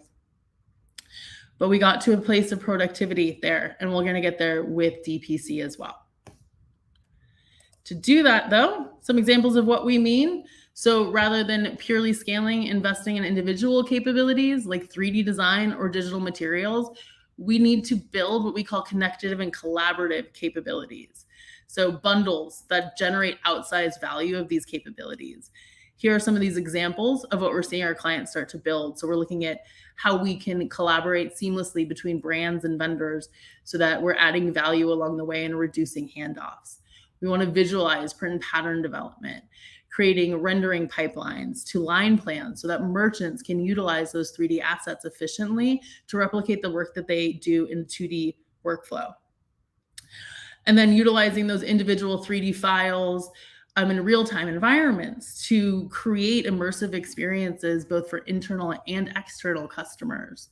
And then we need to achieve true photorealism by connecting these capabilities, the materials, the render pipeline, straight to e-com for customer-facing applications, whether it's marketing, e-commerce, retail, etc.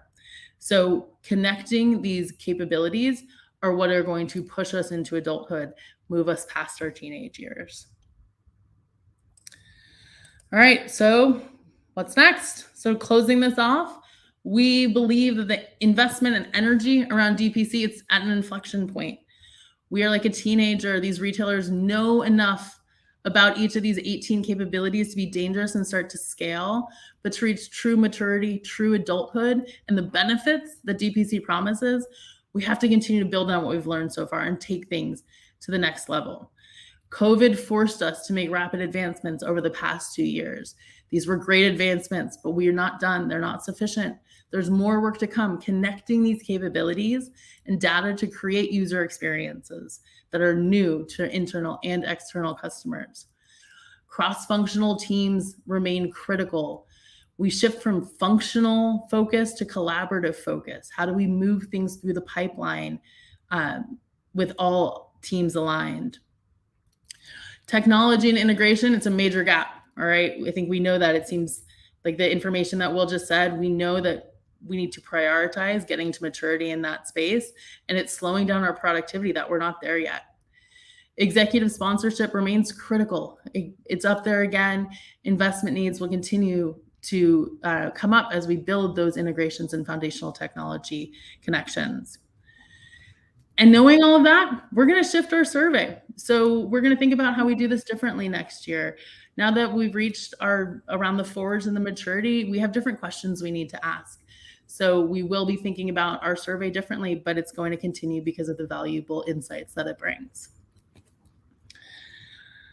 Thank you all for joining us today. Will, do you want to add anything? No, just thanks everyone. As I mentioned, the survey is available for download if you want to read more. It was done with great partnership from Coresight Research, who helped us expand the base of responses this year to over 250. And as Allison said, survey on the same topics to show that we're going from a 4.2 to a 4.4, not very valuable, but starting to really look at how those, connected collaborative capabilities, those bundles of individual things come together and drive organizational efficiency, benefit, speed, really the benefits that we all know are there from our 3D work. That will be the focus going forward. And we hope that you all participate in the future. And we thank you everyone for your time today. I don't know if we have time for questions, team. Okay, we don't. Yeah, no. There was one very brief question, which is around what comes after 3D. Is it augmented reality? And I think that's kind of it's addressed to an extent when you're talking about building some of those capabilities where you extend that a little bit downstream. You talked about how people are investing in bringing together digital asset management, how they're bringing that together with their digital creation tools and those kinds of things. Once you have the 3D asset, you have the ability to leverage it however makes sense for your go-to-market strategy, right? Is there anything quick that you want to add on that one?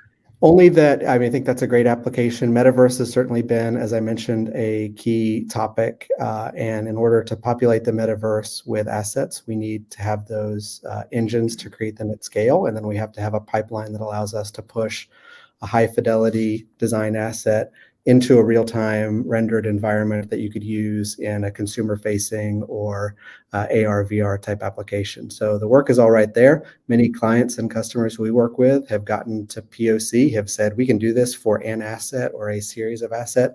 Now we have to figure out how to do it at the scale of our business and at the speed of our business. So that'll be grown up. Perfect. Yeah, and I think based on my own experience, part of being a teenager is learning some hard lessons and making some hard investments in things, and in some cases, making hard investments in digital asset management to allow you to get to some of that downstream, some of those exciting new use cases. It's difficult work. You might not want to do it, but it gets you to where you want to go. So Will and Allison, thank you very much for your time. I really appreciate it. I've now got the pleasure of introducing a pre-recorded session. So this one is pre-recorded for simple time zone reasons. We don't want to ask anybody to deliver anything at the early hours of the morning for them. But we now have a session from Gabriella Kennedy, who's a partner, and she's the co-chair of Maya Brown's IP practice. And she's going to talk around some of the intellectual property considerations that exist around digital product creation, whether that's making digital assets that support the streamlining of the creation of physical products, or those whole new business models that Will was just talking about, metaverse, digital fashion, all these other potential implications. All of that has a lot in store for the way we think about ownership. So I'm going to hand over to this pre-recorded session, after which Janice is going to come back. She's going to quickly wrap up some questions around that, and then she's going to hand over to our final session of the day. You'll see me again as we wrap back around towards the end and bring together some key takeaways. But for now, Alvin and team, please cue up the next session for us. Thank you. Good afternoon, good evening, everyone. My name is Gabriella Kennedy. I'm a partner at Maya Brown, co-chair of the intellectual property practice. And I'd like to thank Janice Wang and Alvanon for inviting me to share a few things about intellectual property and in particular, IP in the digital age. What I'm planning to be talking about today is take you through some of the basic concepts of intellectual property, and in particular the ones that are most relevant to the fashion industry, namely copyright, trademark, registered designs. And then I'm going to spend a couple of minutes towards the end of my session on some of the issues encountered with intellectual property in the digital realm, and in particular developments such as artificial intelligence and non-fungible tokens. But let's go to what can be protected by copyright. Lots of things can be protected by copyright. Copyright is a property right. Intellectual property rights protect the intellectual output and give the owners and the creators of intellectual property the certain rights and monopolies over their intellectual output.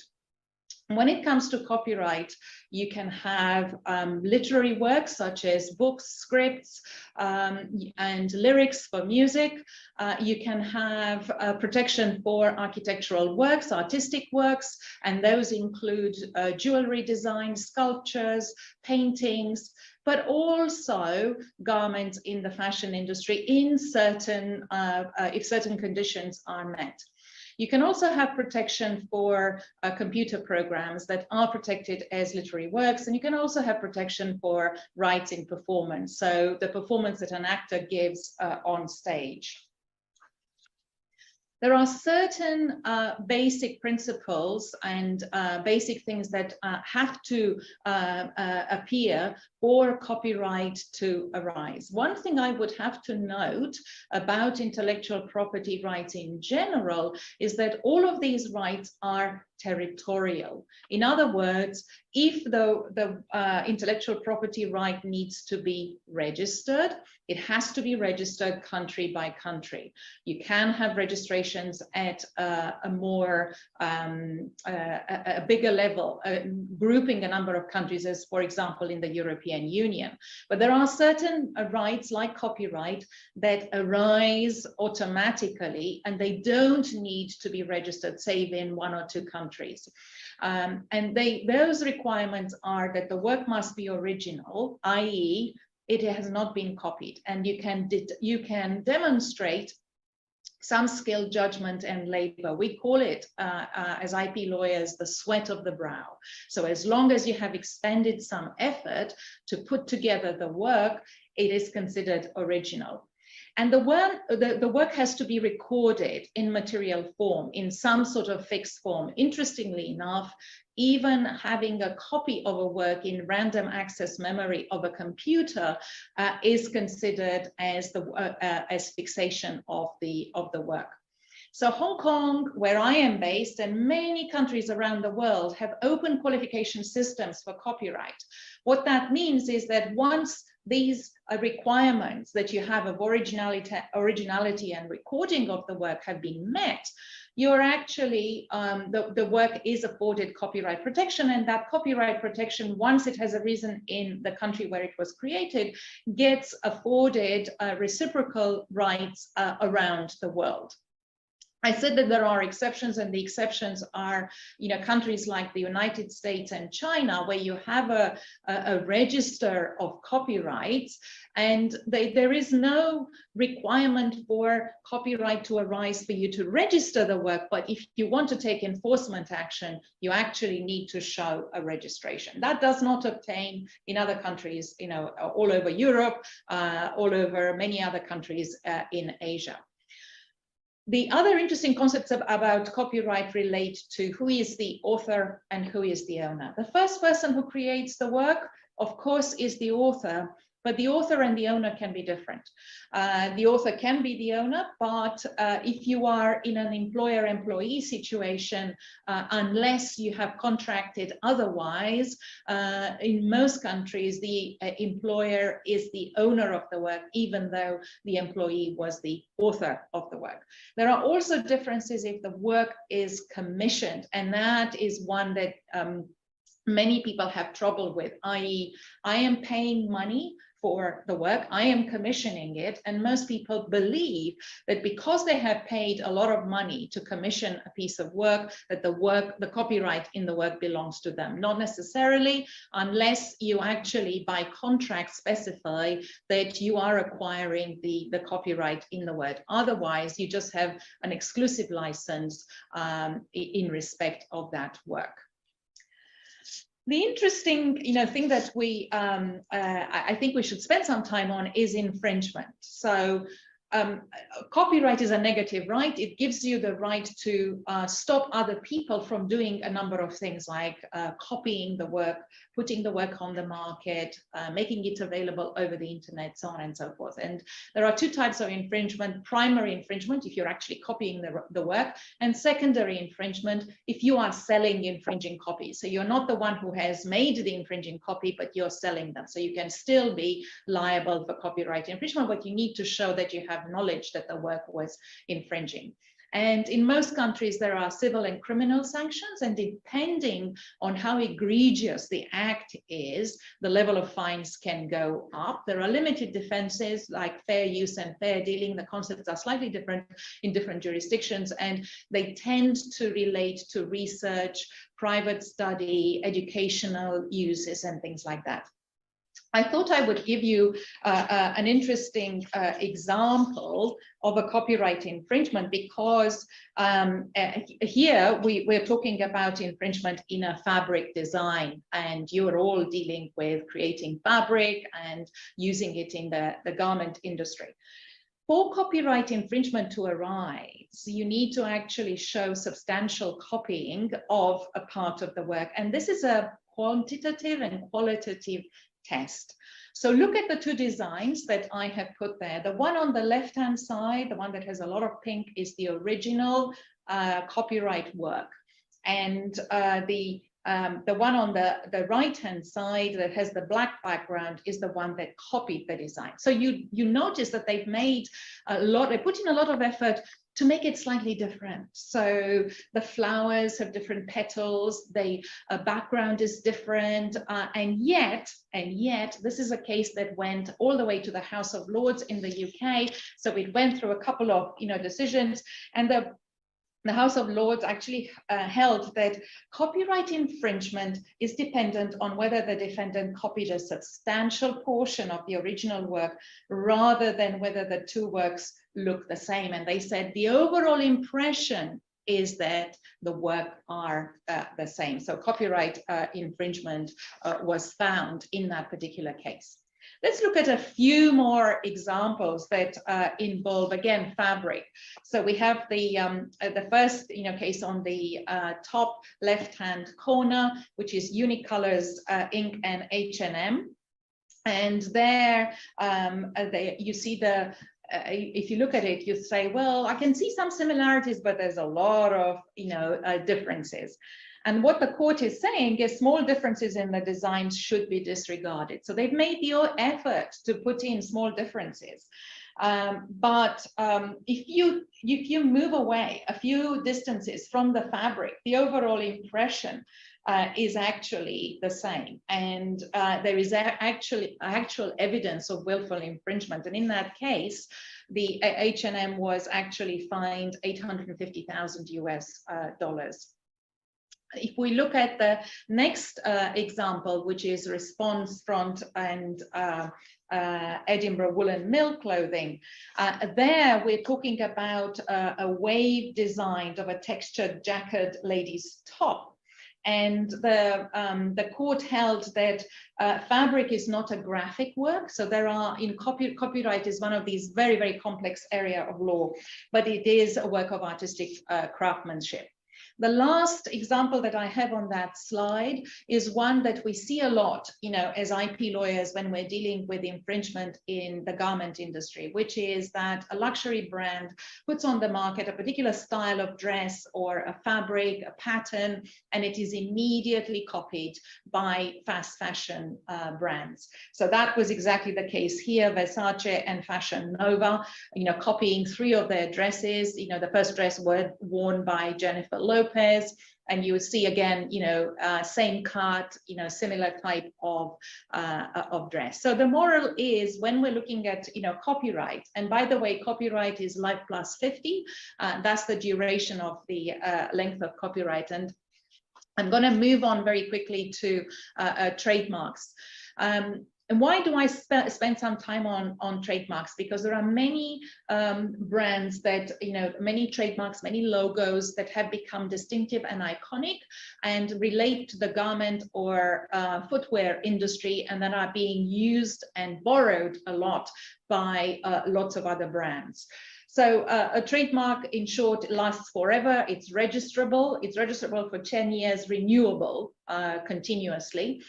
Trademarks can be registered or unregistered. If they are registered, you will see this, the R in a circle. Sometimes you see the TM. That indicates that the mark is not yet registered. And if the mark is not yet registered, it shows that you have acquired rights in it. You can take action, but the action is more complicated. It's a common law action in passing off. So if you're using an identical or confusingly similar mark for the same or similar goods without permission, you commit trademark infringement. And let's look at a couple of interesting examples for your industry. Look at the first one involving Adidas, where somebody is a US retailer called Payless willfully infringes the Three Stripes brand and uses 4 stripes or 2 stripes, and the jury awards 300 million in damages, later reduced to 65 million, because they're talking about unlawful tarnishment and dilution of the brand. The one on the right-hand corner is Jack Wills, the famous pheasant with a top hat. And here comes the House of Fraser, and their pheasant is slightly different. It's pinkish in color, it's a bigger size, but still the court says that this is a subtle but insidious transfer of an image from the Jack Wills mark to the HF mark in the minds of the consumers, and therefore there is infringement. The Bentley one is an interesting case, because there we're talking with the famous car brand versus Bentley, the top brand that you see in that square, which is registered by a family-run clothing business in Manchester, and that is Bentley Clothing.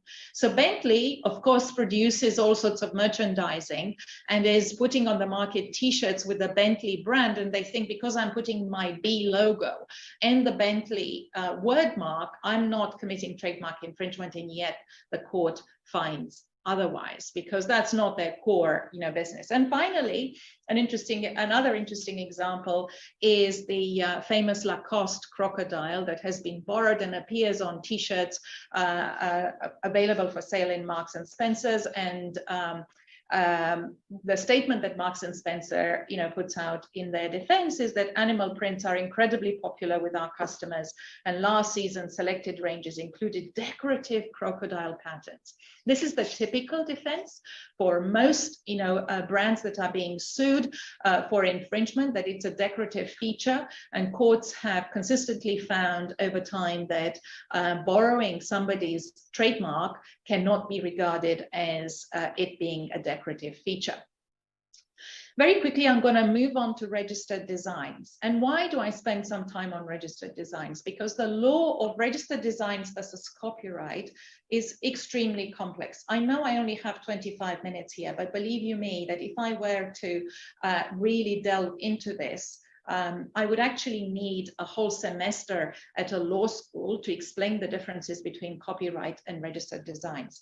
But let's just have a bird's eye view and say that registered design protect the appearance of a mass-produced product, the shape, the configuration, the pattern or ornament applied to an article. So what has to happen is that the particular design has to appeal to the eye. That is the test. So we also say it can't be under the bonnet of the car. So I have to be able to see it and immediately recognize it as a special feature. The other thing that design must have is that it must be novel. You cannot claim a right if it already exists anywhere else in the world. So even though these rights are territorial, the actual requirement is worldwide novelty. So some examples of such, designs are, of course, the Valentino shoe, where there we're looking at the shape, the configuration, the pattern, and ornamentation, and the combination thereof. So when you're actually applying to register the design, you have to mark with a highlighter the areas that and the bits that you are claiming your design in. Burberry is one of the very few brands that manages to register as a design their fabric and the pattern for their fabric. And of course, then we have, a lot of registered designs for handbags. The one thing to say, about designs is that if you register it in most countries, it lasts for 25 years. The law is trying to find a way to reach a middle ground, because if you have copyright protection, full copyright protection, of course, is broader and everybody would want it. It's life of the author plus 70 years if you're in Europe, or 50 years if you are in Hong Kong or other places. Whilst the design, a registered design, is just 25 years. And if you don't register the design, you still have some protection at common law for an unregistered design, which is 15 years. Now, to register designs costs a lot of money, and that's why many fashion houses don't bother to register their designs and rely on an unregistered design. It is very seldom that companies actually manage to obtain full protection of life plus 50 for their design. So I'm going to very quickly look at some substantial similarities for designs, and you'll see, there the interesting one, House CB versus Poly. That was egregious copying. Why was it egregious copying? Exactly the same garment. They even used the same models. They even copied their social media strategy, the marketing, the packaging, and the presentation. So it was not difficult for the court to find that there was infringement. The G-Star and Rodi one, you will see side by side. It's what is being claimed is the arc in the garment, and it's exactly the same in photographs. Okay, let's very quickly, because I've only got a few minutes, look at some of the issues in the digital space and artificial intelligence. AI is very interesting because with copyright, you need to have an author. You need to have somebody who's created the work. And I put the picture of the monkey. It's the famous monkey selfie. So a photographer leaves his camera and a monkey picks it up and takes a selfie. Clever monkey. And then that photograph finds itself on Wikipedia. The photographer wants to take it down and claims, this is my photograph, I own the copyright. And the court basically says, no, you don't own the copyright because you didn't take the photograph. The monkey took the photograph. And under the laws of many, many countries, the author has to be a human being. There are some statutes around the world, like Hong Kong and the UK, that actually talk about computer-generated works, where the person who makes the arrangement, puts the program, could be regarded as the owner of the copyright. But artificial intelligence has multiple uses. So the picture on the left-hand side is Project Muse that Zalando, a European online fashion platform, did together with Google to scour a database of 50,000 data sets and look at what creative output for the fashion industry AI could generate. AI is also used to authenticate genuine products, like the example that is given with the Cartier bag, and that is entropy. And it can also be used as a measurement tool. So that is Nike Fit there, where there's a combination of computer vision, data science, machine learning, artificial intelligence, and recommendation algorithms that together measure the full shape of both feet and is able to recommend the perfect fit for each Nike shoe. So lots of uses when it comes to artificial intelligence. You all probably have heard a lot about NFTs, non-fungible tokens. What are they, and what's their relevance to intellectual property? What's their relevance with the fashion industry? So an NFT is a unique digital token that represents a digital or physical asset. It's a trading card or certificate that conveys ownership or other rights in the asset. But you have to remember that you must own the copyright, you must own the trademark in order to produce the NFT, or at the very least have a license, to it. And the NFT buyer will get a limited, right, which comes with that non-fungible token. Some examples there are the Collezione Genesi by DNG, which was the first luxury NFT collection to include digital and physical works. The NFT wearables for metaverse and avatars, which we saw at the Decentraland in March 2020. And there were loads of brands like Tommy Hilfiger, Dolce, Karl Lagerfeld selling NFT wearables for customers to dress their avatars in. And we even have an NFT in a movie, which is the Gucci Aria Celebration. So the last thing that I want to touch on in my remaining 2-3 minutes are to do with the challenges of enforcing IP rights in the digital world. 2 examples, both of them people who produce NFTs without the license of the rights owner. So one is a platform, StockX Vault, that produces these sort of Nike NFTs without any license or endorsement approval from Nike. The other one is somebody who is an artist and puts together a collection of Birkin bags, and they are, all vintage Birkins, and they're offered as NFTs, but they're actually not sanctioned and not approved by the rights owner. So that has been an amazing and whistle-stop, tour through some of the issues relating to intellectual property. There are so many more things that we could be discussing. The area I appreciate is very, very complex, and I have just given you a taste of some of the issues that might arise. I would be more than happy to answer your questions, and if you do have any burning questions, may I ask that you direct them to Alvanon, and I will be, delighted to answer your question. And I look forward to perhaps one day meeting in person and being able to participate together with you in a room where you can interrupt me as I'm talking and ask me lots and lots of questions. Goodbye.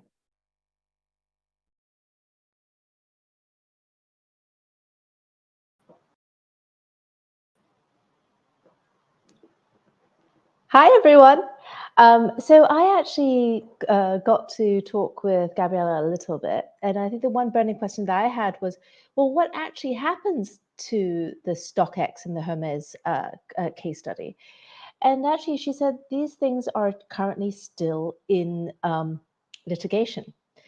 So we have one question from Fair Martinelli, who's actually said, well, what if you don't have the resources to register your work at an early stage on your business? I'm going to ask her that question because I'm sure there's some technical kind of answer to that. But there was many years ago, the same kind of question came to us: is that what should we do how do we register all of our work? And one of the things that actually a very wise older friend said to me was, you would be so lucky if you were so cool that you actually got copied. And I kind of took that to heart, because part of the question is sometimes that I wonder is you have to be pretty big to, be be able to use the courts to your advantage. So there are other things that you really have to do in order to make sure that you are always protected. And there was one really interesting thing that actually came up this week actually today, there's actually a Chinese trademark case victory for Christian Louboutin and their red sole, which you would have thought, that would be copied all over the place in China. And the big thing that they actually said there was that, well, look, the big thing is that in 2010, when they actually the Chinese regulators actually denied its application on the grounds that the trademark lacked defining features because a red sole was just a red sole. They didn't actually link it to Louboutin. However, because Christian Louboutin kept actually forcing the issue and actually encompassing their marketing initiatives in the last decade had actually made local shoppers actually link their red sole design with the brand. This became a critical factor that allowed them to actually get a favorable ruling. So there's quite a lot of stuff in there to unpack. But the one thing that Gabriella definitely wants us to all know is that if you do not have the rights, just because there's a new medium for you to put out there, it doesn't mean that you can actually make a Birkin bag and put it in the metaverse. So just beware of actually, there has to be original work, which, for the fashion industry is a little bit easy to talk about. So it is actually my wonderful pleasure this evening to introduce a very old friend of mine who I have known for more than 25 years. Since I first met Robin Lewis, probably I was 22. Robin, come up and talk to me while we wait for Denise. Okay, am I on mute or can you hear me? I can hear you loud and clear. Good. Wonderful. Janice, it's wonderful to see you again. When are you going to be here in person? I want to know that too. But, it was good to see you in person earlier this year. And and I wish I had been there for your dinner that you actually had with lots of retail executives. I know, and it was really more successful than even in the past. We really did have a good turnout. A lot of CEOs, and I think Don Howard, behaved himself and had a great time. So, maybe next year you will be available. Well, and I can't believe I've known you that long. We met when you were head of Women's Wear Daily Events. Oh my God, yes. Now I remember. Yeah. It was early. It was before the dot-com boom bust. It was during the dot-com boom. Yeah. And I had started yes. with in Hong Kong, we were trying to actually build a news site for quota trading for the supply chain end and the information for manufacturers and vendors. So that's how long we go back. I remember meeting you, I think, in your office with that same great smile on your face. And I thought, oh my God, this beautiful woman. And 25 years ago, you were very young at the time. Yeah, well, relative to me, everybody's young. But it also makes me really understand how fast time goes by. Amazing. Anyway. I know. And actually, in a certain way, how some of the issues that plagued us 25 years ago are still the issues that plague us today. Yes. I think, but I do think the pandemic was an accelerant to get moving, to get these guys moving, to transform and make these major changes that they have to make. I mean, some of them have done it very, very well, and others are really just caught in the muck. They can't seem to move forward. And, you know, a lot of what you guys do, and, you know, I've been a supporter of what you do. And I really believe that, as you and I have discussed, not enough of what needs to be done gets to the very top. And, you know, it's imperative that all of these things, particularly stuff you do, that you get the tailwinds of the C-level people, you know, throughout their organizations. But anyway, you're doing well, and you know, keep at it. And I do think things are going to have to pick up, or those that don't probably won't be around.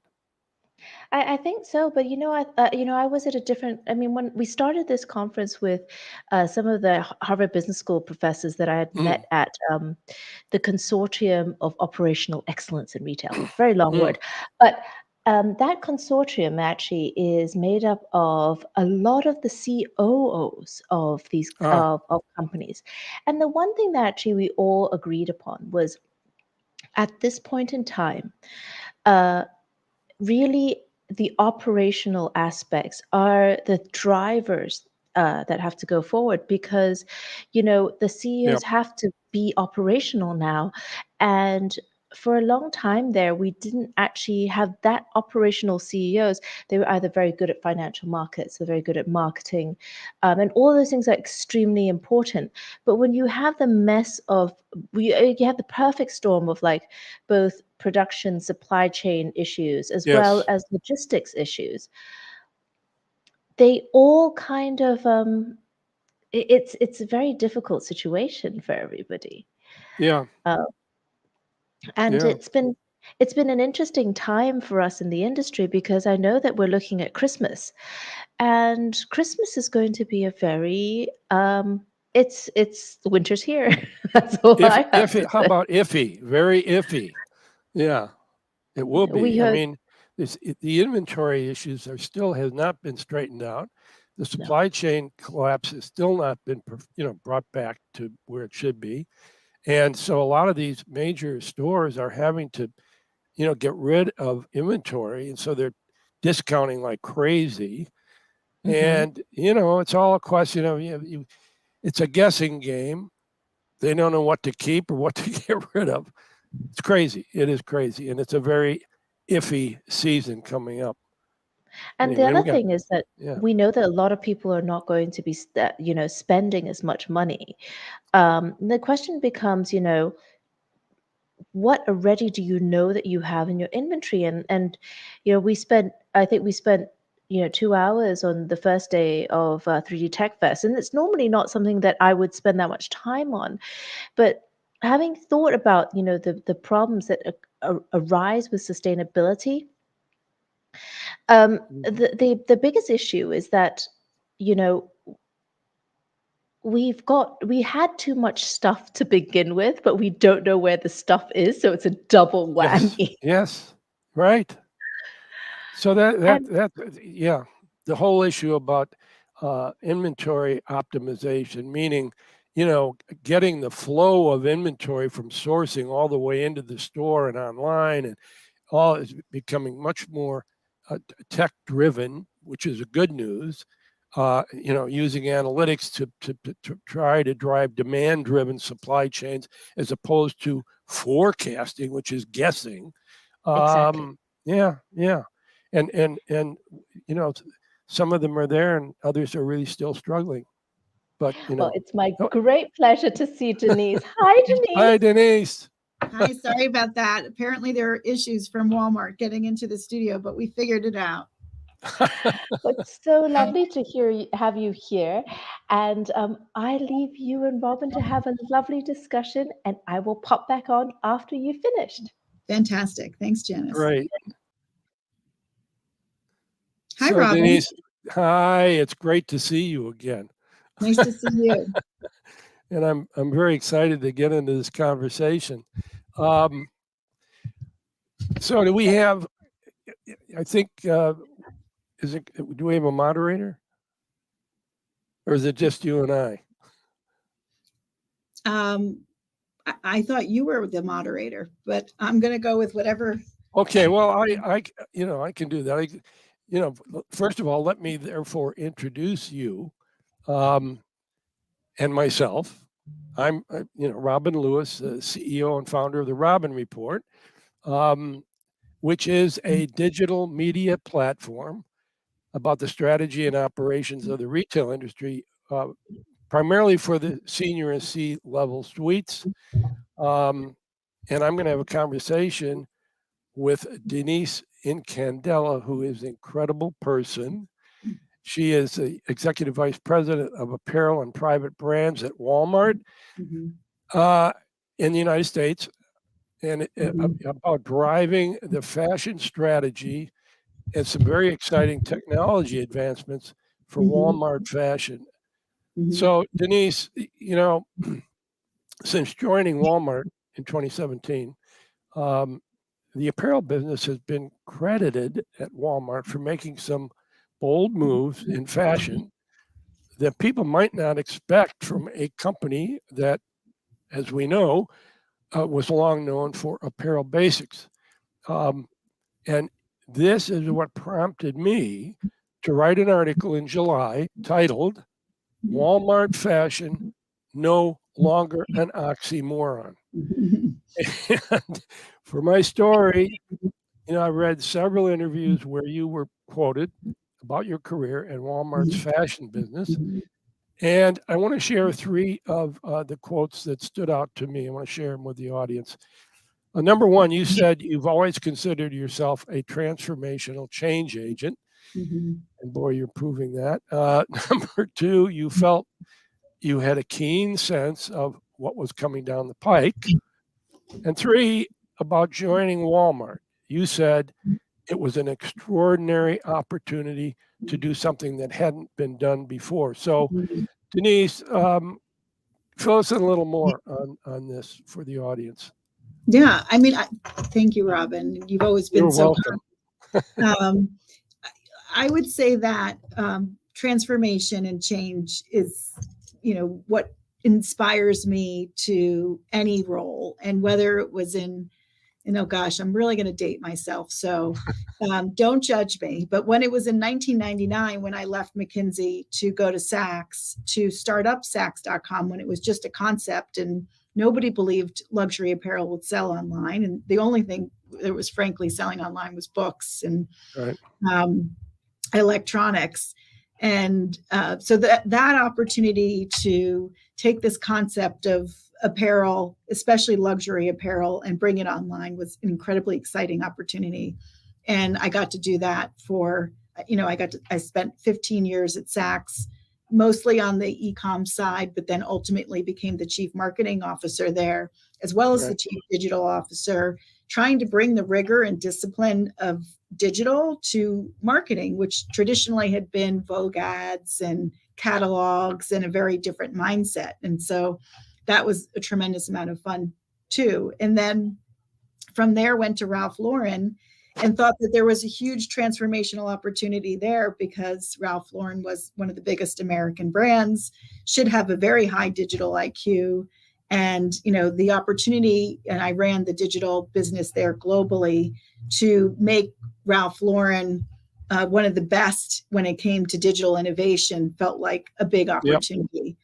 And then almost 5 years ago now, I got a LinkedIn request to explore an opportunity with Walmart and to lead the Walmart fashion business.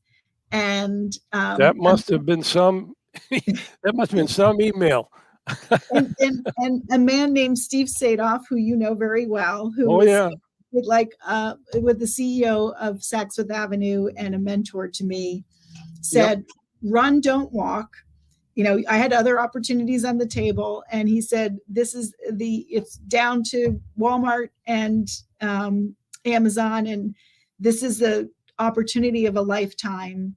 And Walmart is just scratching the surface. At that time, it was just an e-commerce job, but running all of fashion, to put them on the map. And this is, an opportunity of a lifetime. So I did take it seriously, where having been in luxury apparel for a long time, it wouldn't have been something that I would have naturally thought about, but it turned out to be an extraordinary opportunity. And I did run toward it. And that now over the last 2 years have taken on the store business too. We have 4,000 stores, and you can imagine how big that business is. And so it's been a tremendous, again, another transformation. And what initially attracted me to the role was the e-commerce part, but frankly, a lot of the strategy that we created for the e-commerce part is very relevant to the stores as well. Yeah. You know, Steve Sadoff is terrific, and what a great mentor for you. And for him to be able to say, run, don't walk towards that opportunity, I think is terrific. So, Denise, obviously your Walmart customer is obviously very different than the customer you served, you know, in your prior positions at Ralph Lauren and Saks. So how did you go from building customer relationships with premium brands to reaching, you know, really the mass market customer that is price conscious? Yeah. So look, I love luxury and I have extraordinary appreciation for that market, but I was in the rarefied space of the 1% of the country. And so the opportunity to impact America and what felt like a change the world opportunity, like if we get the product right, if we get the shopping experience right, and if we get the marketing and messaging to the consumer right, this is a change. You know, in my mind, I say change the world, but change the America opportunity that is incredibly motivating and compelling. And so that's really what the attraction was for me. And, you know, everyone should have access to great fashion or, you know, great apparel or great editorial, irrespective of the budget. And certainly with the scale of Walmart, we should be able to do it cheaper and with better prices than anybody else. And by bringing in the right talent and bringing in the right national brands and bringing, you know, creating a different store experience, we can completely change the way 90% of Americans are coming into a Walmart and completely change their experience with apparel within Walmart. Yeah, that's an incredible vision, and I see it playing out. And you know, what you're talking about here is beginning to work, and I applaud you for that. So your promotion to Executive Vice President of Apparel and Private Brands at Walmart, it really broadened your responsibility beyond, you know, just the e-commerce to actually include the elevation of fashion in the stores as well. So how have you brought an overall fashion perspective to Walmart, and give us some of the major initiatives that have been a part of your strategy? Yeah. So, you know, one of the, I'm an ex-McKinsey consultant, so very fact-based. And that, you know, I did that before I went to Saks. And before that, I was an investment banker. So, and I have a finance MBA. So I, you know, I'm pretty, I try to be pretty fact-based. And so, you know, one of the first things we did was the consumer insights work, because it wouldn't make sense to expand the average unit retails and bring in national brands and do a lot of things that we did if the consumer didn't want any of it. And what we realized was that 70% of our current Walmart customer spend was in higher average unit retails than they were getting within Walmart. So we were offering opening price point kind of basic socks and underwear, but they were spending in their closet significantly more than what they were getting from Walmart. And we were basically walking them to the competition. And so that was the insight from my e-commerce days. And of course, you know, understanding that and then getting the assortment right. And then of course, improving the features and functionality online and all those other things were part of the online strategy. And then when I moved to the store side, we did the same analysis and understood that it was much broader than just e-com. Of course, all Walmart customers, where 90% of the country lives, you know, within 10-minute drive to Walmart, and their share of closet that they was being supported by Walmart was way too small. massive business in the biggest apparel business in the country, depending on whether it's Amazon or Walmart these days, depending on who's measuring it. But there was so much opportunity to bring in national brands like Reebok and Justice and US Polo Association into the stores beyond the 1,000 brands that we brought online over the course of the last couple of years, national brands that we brought online, bringing in design talent, which we'd never had before, so that we could improve the assortment, the private brand assortment in terms of style and quality and attractiveness. And so hiring people from Nordstrom and Saks and Neiman's and Macy's and bringing in people who really understood fashion to fundamentally overhaul the assortment so that we could, again, as I say, like capture more of her share of closet or his share of closet. And so there was a whole strategy focused on getting the assortment right. And we're still on that path, right? Like you never feel like you're close to being done. I always say that I'm still 10% of the way there. But we've made incredible progress there. We've doubled our average unit retails, certainly online and even in stores, and the customer's just eating it up, which is fantastic. Fantastic. That's great. That's the assortment side. And of course, marketplace for online, which is because we're a long tail category. So being able to offer that long tail online is a big part of the solution there. And then the second big bucket was the shopping experience. And, thinking about that twofold, the store of the future. And for those who live in Arkansas, we have a store of the future in Northwest Arkansas in Elm Springs. And it's quite fantastic with digital displays and wider aisles and mannequins and all the things that you expect from a fashion shopping experience, but you wouldn't have seen from a Walmart before.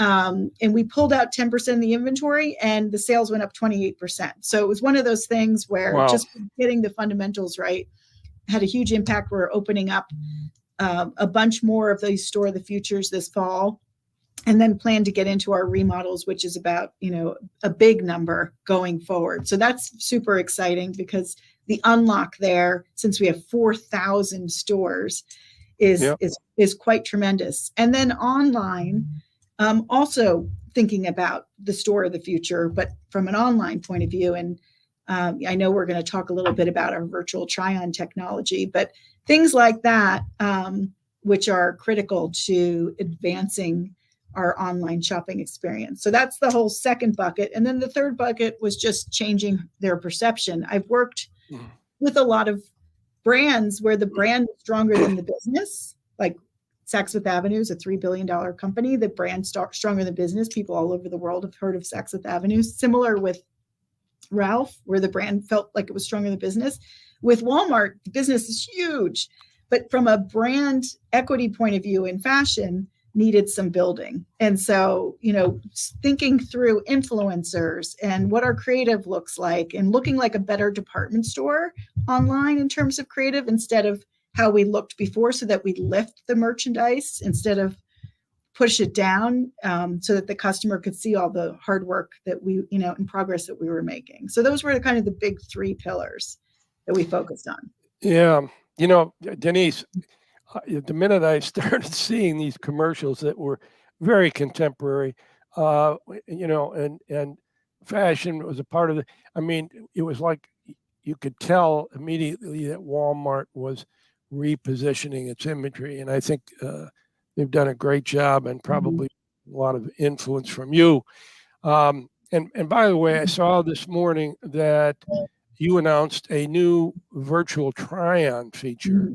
And obviously, since this is a 3D tech fest, I think it's a perfect segue right into what you are working on in terms of digital. So tell us about this new idea. Yeah, we last year bought a company called Zekit, Israeli women-founded company, and they had a virtual try-on technology. We've been in the market for about 9 months to a year, trying to think through what kind of virtual try-on technology was out there that would fundamentally changed the shopping experience online. And to us, they felt like the best. If we go to the next page, this was, kind of what we were looking at. There was a lot of press when we bought them last year.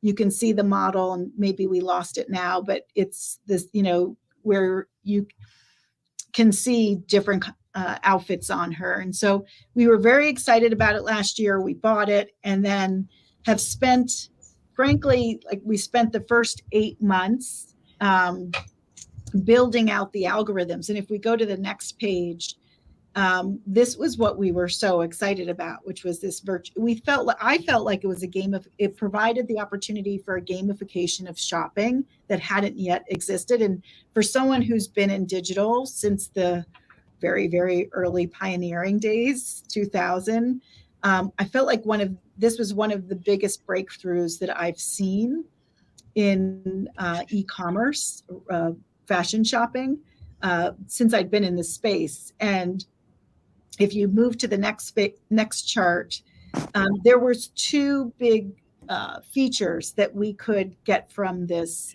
technology that we bought and this company that we bought. One, this opportunity to choose your own model. And we wanted to start with models where we did the photography so that we could control the environment. And it's a machine learning algorithm that we've actually put a tremendous amount of work into, because it was originally based on Israeli bodies, and we were, customizing it to American bodies. And so here, the first feature is choose your own model, where there was originally 50 models to choose from when we first launched it. And I'll take you through what that experience is like in a minute.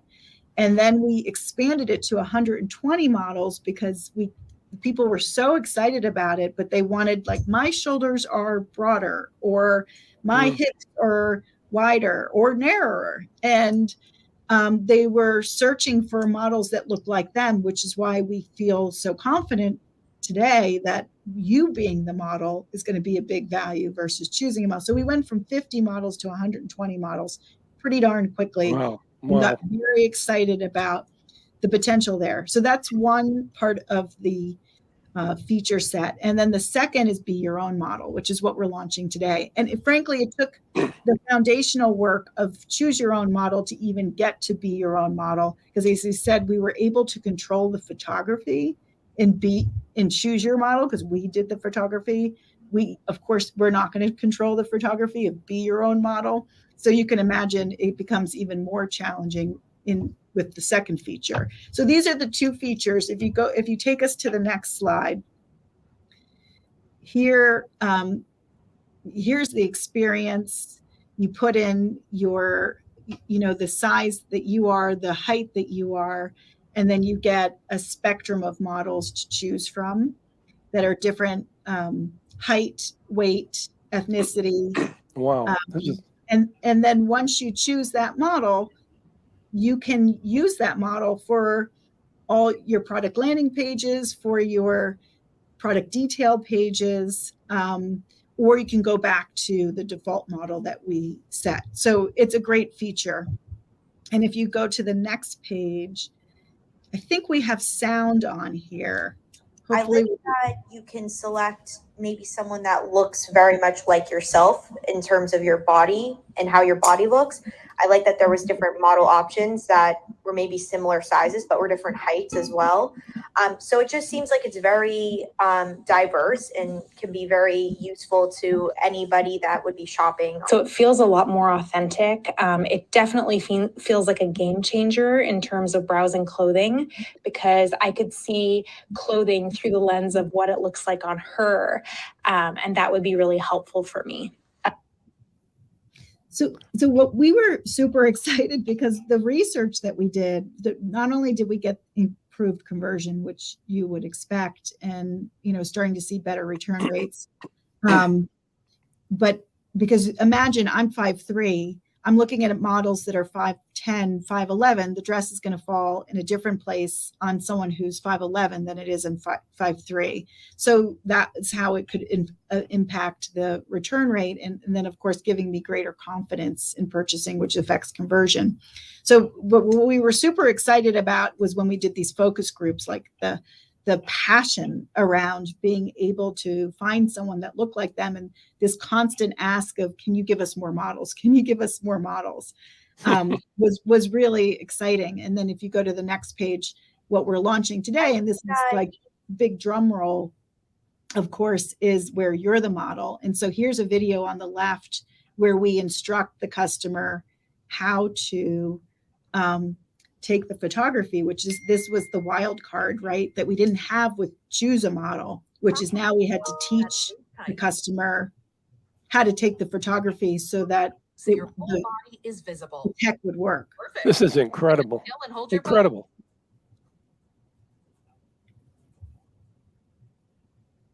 So this is a very interesting mapping technology. We didn't want just like a paper doll, one flat image over another flat image. And this is what the Zika team brought to us, which was this like topography mapping technology that feels more like the fabric is on the person versus a paper doll outfit on a paper doll. And so it's this mapping topography technology. And again, there's so much machine learning that goes into it, and we're constantly improving it. And I would say we're still in nascent stages that I think makes it differentiated. Nobody that I'm aware of is doing it on the scale that we're doing it. We're introducing it. To start, it's on 270,000 items of our private brands, and some national brands, think Champion, Hanes, Levi's, and some marketplace items. And then, of course, the goal is to roll it out beyond those items and beyond the women's apparel category to men's apparel and kids apparel, and think accessories and eyewear. So you probably have seen a version of this technology for beauty and eyewear, which I think is more pervasive. But on the apparel side, it is a tougher challenge. Well, Denise, this is incredible. It really is. And you guys are way out in front of this opportunity. And I don't know, I remember the statistic that I may be wrong, maybe you can correct me, but 70% of online returns are due to a fit. Inaccurate fit. I don't know if that's, but it's close to 70%, whatever it is, which is enormous. And the amount of money that the cost of that is incredible. So this takes a huge step in correcting that particular problem. So and Robin, let me just tag on to that, because here's what I would say. The fit thing is hard, right? Because whether I'm a size 2 or a size 4, this isn't going to inform that, because it doesn't have, whether it's a ½ inch bigger, but what it does inform is where the sleeve falls on my arm, where the dress falls on my leg. So I think it opens up, because we all know how much people love seeing themselves in social media.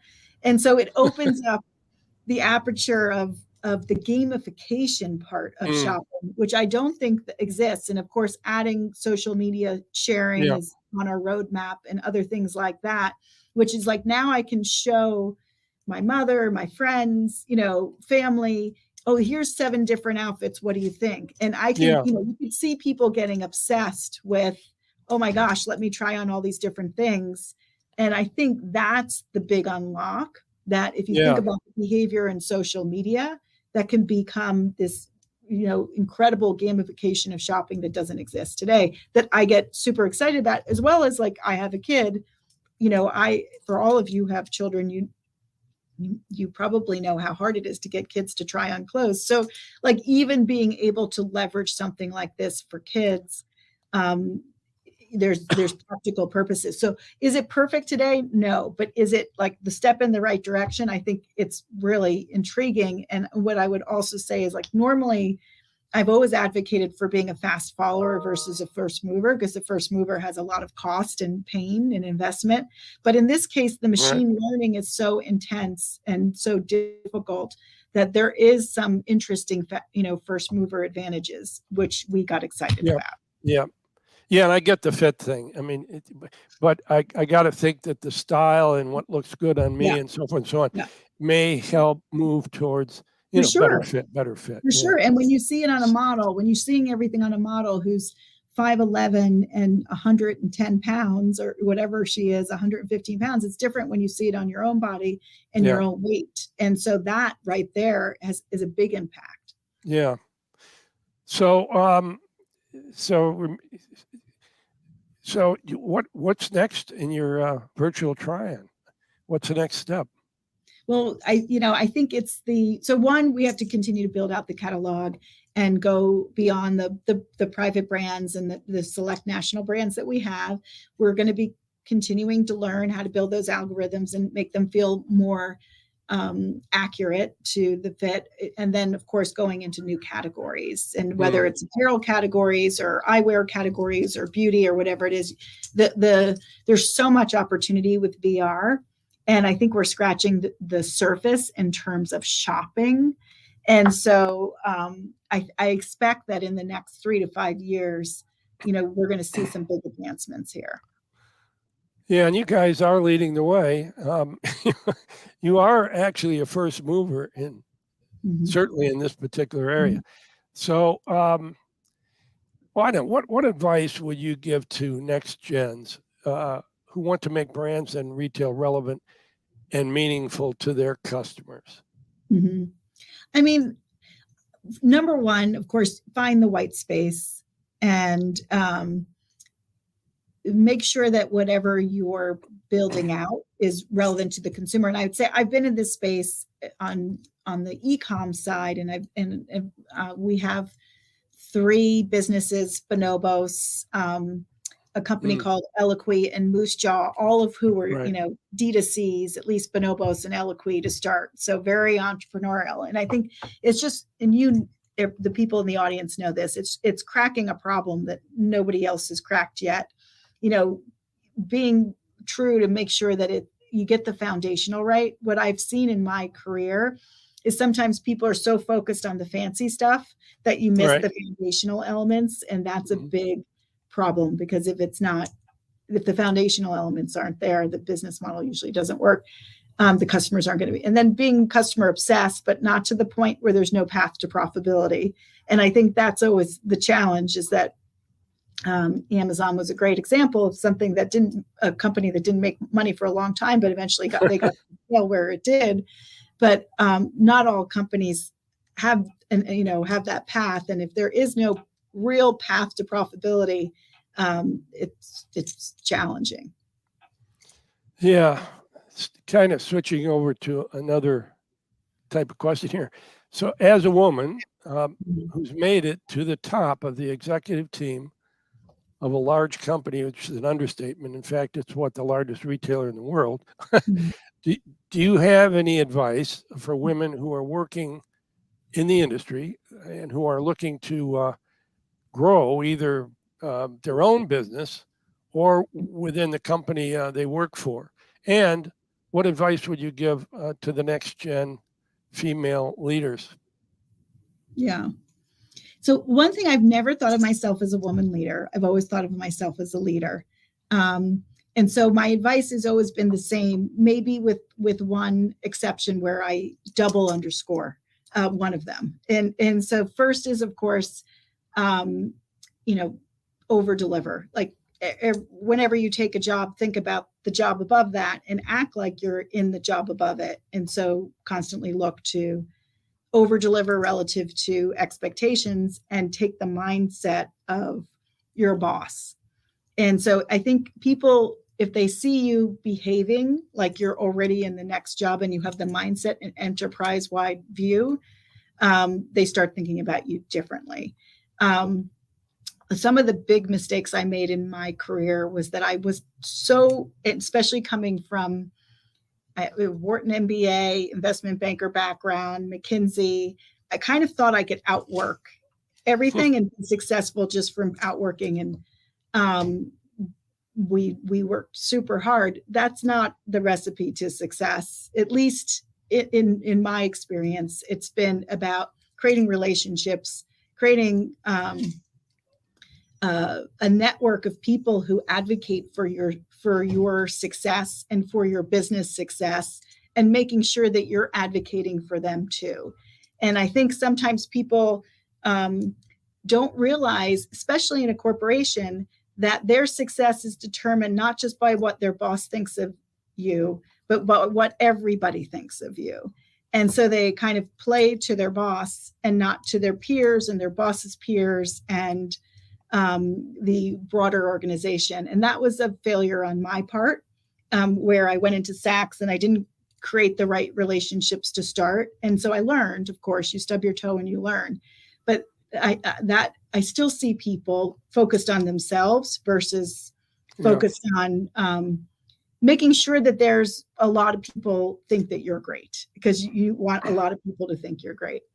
And then finding mentors. And this is probably the one that I underscore and triple underscore for women, because I just think women are traditionally have, this hasn't been as easy for women as it has for men, but you have to have what is super helpful is having a sponsor in the company or somebody outside of the company like Steve Sadoff for me, where that you can pressure test approaches, ideas, how you're handling problems.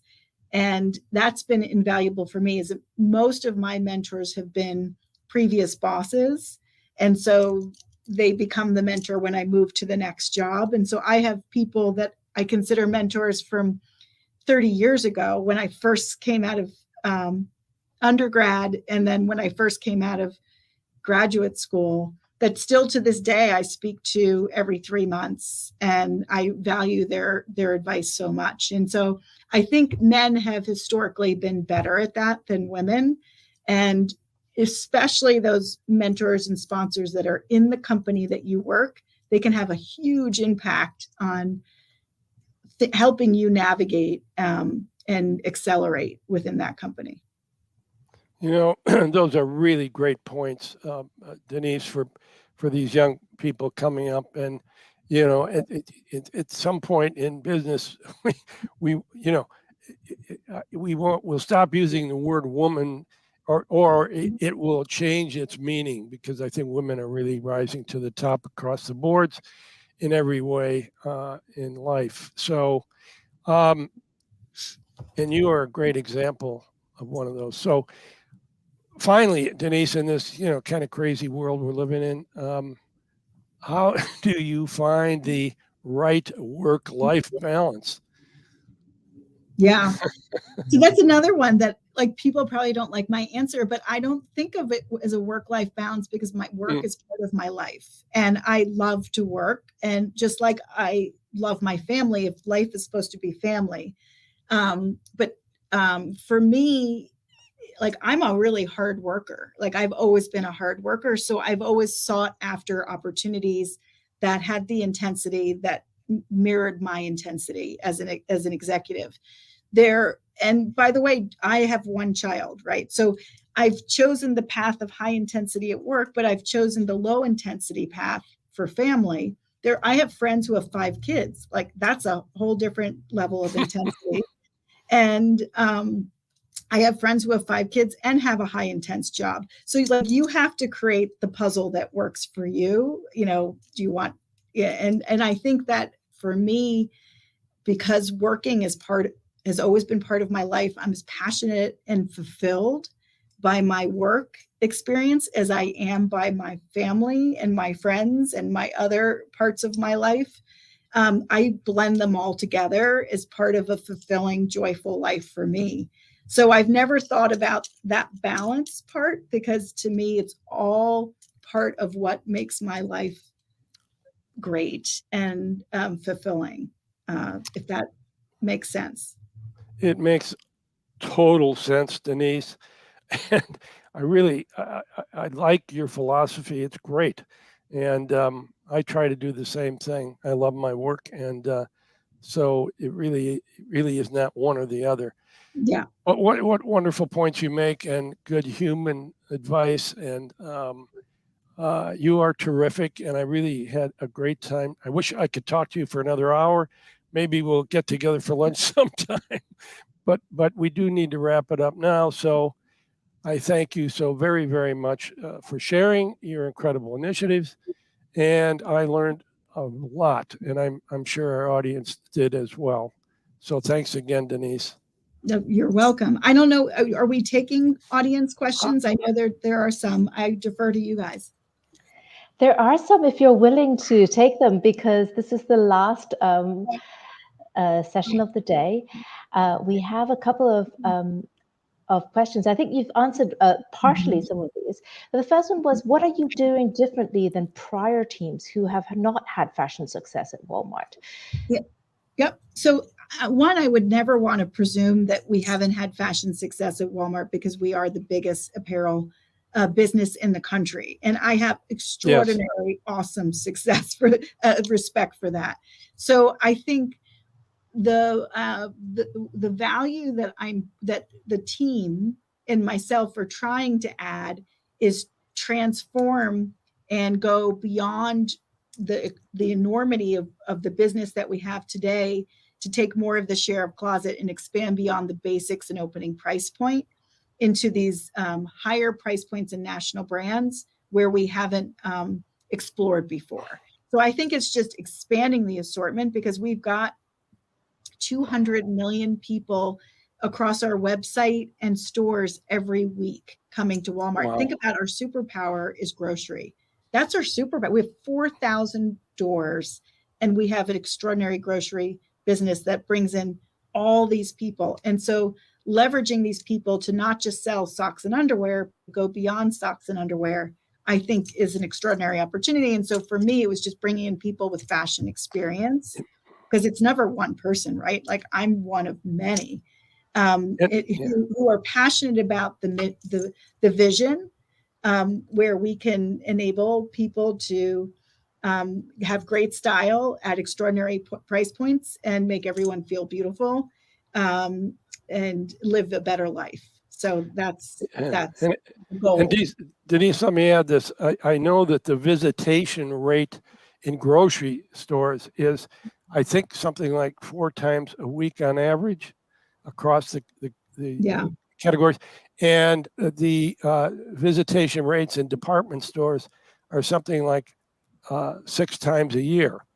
Yeah, exactly. So it's leveraging that traffic that, as I said, I think that's Walmart's superpower, especially in times like this where discretionary spend is tighter and people are spending their money on food.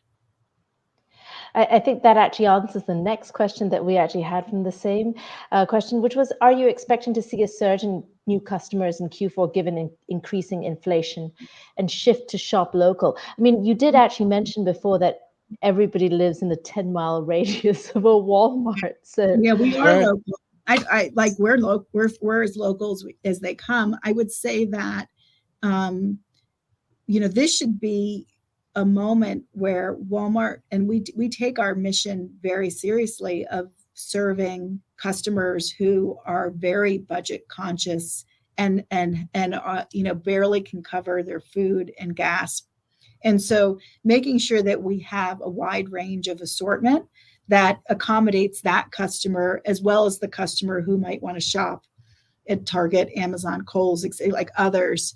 That's our focus. So we will never walk away from that opening price point. As a matter of fact, we continue to make sure that we win in that opening price point, and we take that seriously now more than ever, because we need to be there for our customer. We take our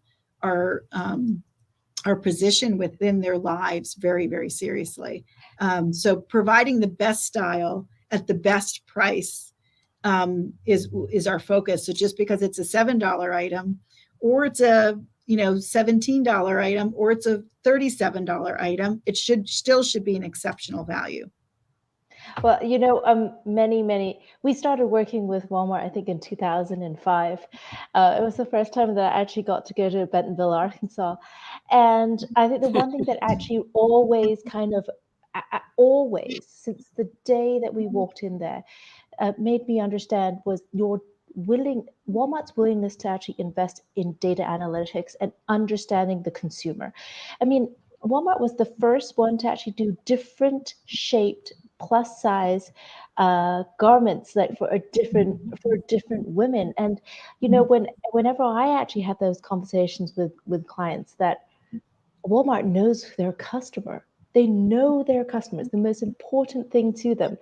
And it truly, now with your virtual try-on, we're so excited to see it. And it really brings, all of that work that has been over so many years really to the forefront of understanding the customer and being able to serve her and him and all of her children very, very, very well. And so with this, we want to thank you so much for announcing your virtual try-on today. Yeah. The timing couldn't have been better, right? Literally, the press is just hitting now. So thank you for inviting me. It is a privilege to be able to join your talk. It was a privilege for me to interview you, Denise. Yeah, it was nice to see you, Robin. And Janice, thank you so much. Yeah. Thank you so much, everyone. I hope you have a wonderful day. Thank you very much. Thank you. Thanks. And so now it brings me to bring back on Ben Hansen, and we're going to do a little mini wrap of the whole conference. Okay, right. It's a tall order. Let's see how okay. Shall I start with day 1 and day 2, and then you can continue with day 3? You have me at an advantage, having seen the whole of day 1 and day 2, which I did not get the opportunity to see the whole of. So yes, I'll let you do that.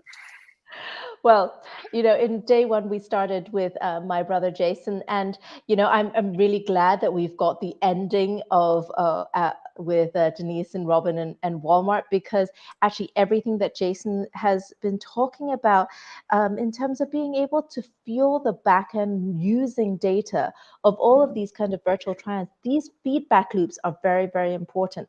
And when it comes down to it, we've got way too much inventory. And I think that Robin and I talking about the inventory levels goes back to the first day where we had, Chris Ferreira of HBS talk about, how do we actually lever AI and a human element to actually be able to get better information out. And then I loved that we actually got Yella to talk about kind of actually what also is shown on the virtual try-on, but on just for glasses. And then the third one that we had was Chris talking about Patagonia and how crazy that today was what Patagonia announced. It's give back to climate change. I just, all of these things really have aligned, and and most of day 2, what we've been talking about. On the rest of day 1, we also talked about the metaverse and had a real explainer of actually how all these digital things are going to come together. But in the second day, we talked about how to do good business. And it's one of the things that, my brothers and I and the Wang family have been talking about for quite a long time, is that having been in industry for being a 3rd generation manufacturer and then turning into a technology company, one thing that we actually see is that there is a lot of waste in the system, and sustainability equals to efficiency. We've been trying to say this for a long time. If we get these 2 things together, you've also got to truly understand your clientele. And I think that's what Walmart's actually also saying, both in all of its forms, all of your forms, even if we're talking about people with Down syndrome, we're talking about people who are adaptive, we're talking about people who are of different sizes and different ethnicities. You have to understand the consumer, and digital allows you an easier way to do that. And so that's my first 2 days kind of wrap up. On to your day 3. Thank you very much. I think there's some common threads there that would work, that have kind of demonstrated and worked their way through into day 3. Not least in the presentation that that Denise and Robin just gave around virtual try-on, which, as you rightly said, that brings together the need to know your consumer, the need to have your own digital house in order as a brand or retailer to then plug those components together. But I think as well the idea of inclusivity, the idea of being able to do more in the way of truly inclusive size ranges with effective size ratios, things like that. Areas that brands have traditionally not wanted to touch because there's a huge amount of complexity involved in manual grading or linear, non-linear, those kinds of things that go into it. When you shift to a digital workflow and you're able to suddenly say, well, okay, I'm going to bring in all of these different options that people are rightfully requesting, and I'm going to test those, and I'm going to see how that works out. And I'm going to see how viable this is to do. I'm going to see what adjustments need to be made. All of that becomes an awful lot easier in when you're working digitally. So that thread's definitely there. I think if I run down the things that we've had today, so we started with the team from Gap. They were talking to us about how they work with their supply chain and how they work with their vendor base in 3D and digital native. And for me, that's a very encouraging message because it started the day off on the right note, which is to say that there is a huge amount of digital capability, there's a huge amount of 3D capability and digital native knowledge in the supply chain. Does that necessarily immediately correspond to people having the right tools to execute on that capability for a particular order or for a particular consumer brand customer relationship? Not necessarily, but if you're a brand, if you're a retailer, if you're an emerging designer and you're watching days 1, 2, or 3 of this session, and you're thinking, I'd sure like to get into 3D. I wonder if my supply base can support it. I think the resounding message of that session and a couple of the other ones that followed was yes, that knowledge does exist. That knowledge has long existed in the supply chain. There is not this historic disconnect that people believe there to be between brands who want to go digital and a supply chain that is reticent or dragging its heels or however you want to phrase it. That doesn't seem to exist. If some of the biggest brands in the world can start to kind of encourage the supply base to experiment with the right tools, to get the right infrastructures in place, before you know it, you as a mid-sized brand or a smaller emerging designer, you can tap into that knowledge base and that tool set because it already exists in the supply chain. And then we had Browseware, who they showcased what it looks like to actually kind of build a digital native workflow and to have something that goes right the way through from making adjustments to a pattern, placing artwork, these kinds of things, all the way downstream to the consumer. And it's interesting to see that nowadays, when you're talking about 3D, in Browseware's case, certainly, you're talking about actually having a built-in renderer as well. You're actually talking about actually being able to do some degree of like path tracing and ray tracing and things to get you really believable end results within a single ecosystem. So you can take stuff to your store, you can design it, you can look at it, and you can then showcase it in e-commerce without necessarily having to step into a different ecosystem at all. We then had Gabby led the discussion around what it means to digitize as a manufacturer, and the overriding message from that one was one that they put up on the screen in a big font, which is if you're going to scan, if you're going to digitize materials, do it at source. And I'm sure you and I both, we've probably had this conversation before, Janice, but if you're going to scale digital product creation as a brand, if you're going to scale, if your desire is to create more in the way of digital twins, higher volume of assets, better quality of assets, you are going to have a digital materials bottleneck if you don't have one already. And it's not one that's going to be addressed by getting some poor person or people in brand HQ in a room somewhere to scan higher volumes of swatches when they get physically received, because what you have then is an analog materials workflow with a digital endpoint on it. What is very important is to start to do all of those things at source, to start to recognize that expertise that exists in the supply chain, to take advantage of it, and then to use that to facilitate everything else that comes afterwards. And I think that's a message as well that Danny from Style 3D, he underlined well, and I think he showcased some of the benefits of really having high quality visualizations from within the same 3D environment as well. I particularly enjoyed Will and Alison's presentation from Calypso, because for me, selfishly, I'm a bit of kind of like a bit of a data nerd, and I like seeing how things are coming together. I like graphs, I like stats, and there was a good volume of that. But it really did underline the fact that digital product creation maturity, 3D maturity, has come a long way as a result of the pandemic, either directly or indirectly. There's, the graph they showed where a lot of things have moved into the 4s and 5s on the maturity curve. That is emblematic of the fact that there's a lot of, isolated at least, there's a lot of individual areas that are moving in the right direction. But I think it was Alison who said at the end, the big task now is the unpleasant task of investing in the connectivity that's required to bridge all of those different areas. And I think that's something that people are going to recognize when they're talking about these sessions as a whole. You'll have seen spotlights shone on lots of different cool applications of 3D, lots of different very viable ways of creating digitally, working digitally. Some of the connective tissue between those things is not quite there yet. It's not quite to where it should be, either at an industry level or at an individual company level. So that's something that is always worth bearing in mind, is the great end results come from really kind of robust and connected back-end systems and processes. And for me, that's been one of my personal kind of bugbears over the last year or so of metaverse NFT conversations is, cool, it's great. There's a lot of great, exciting opportunities here downstream.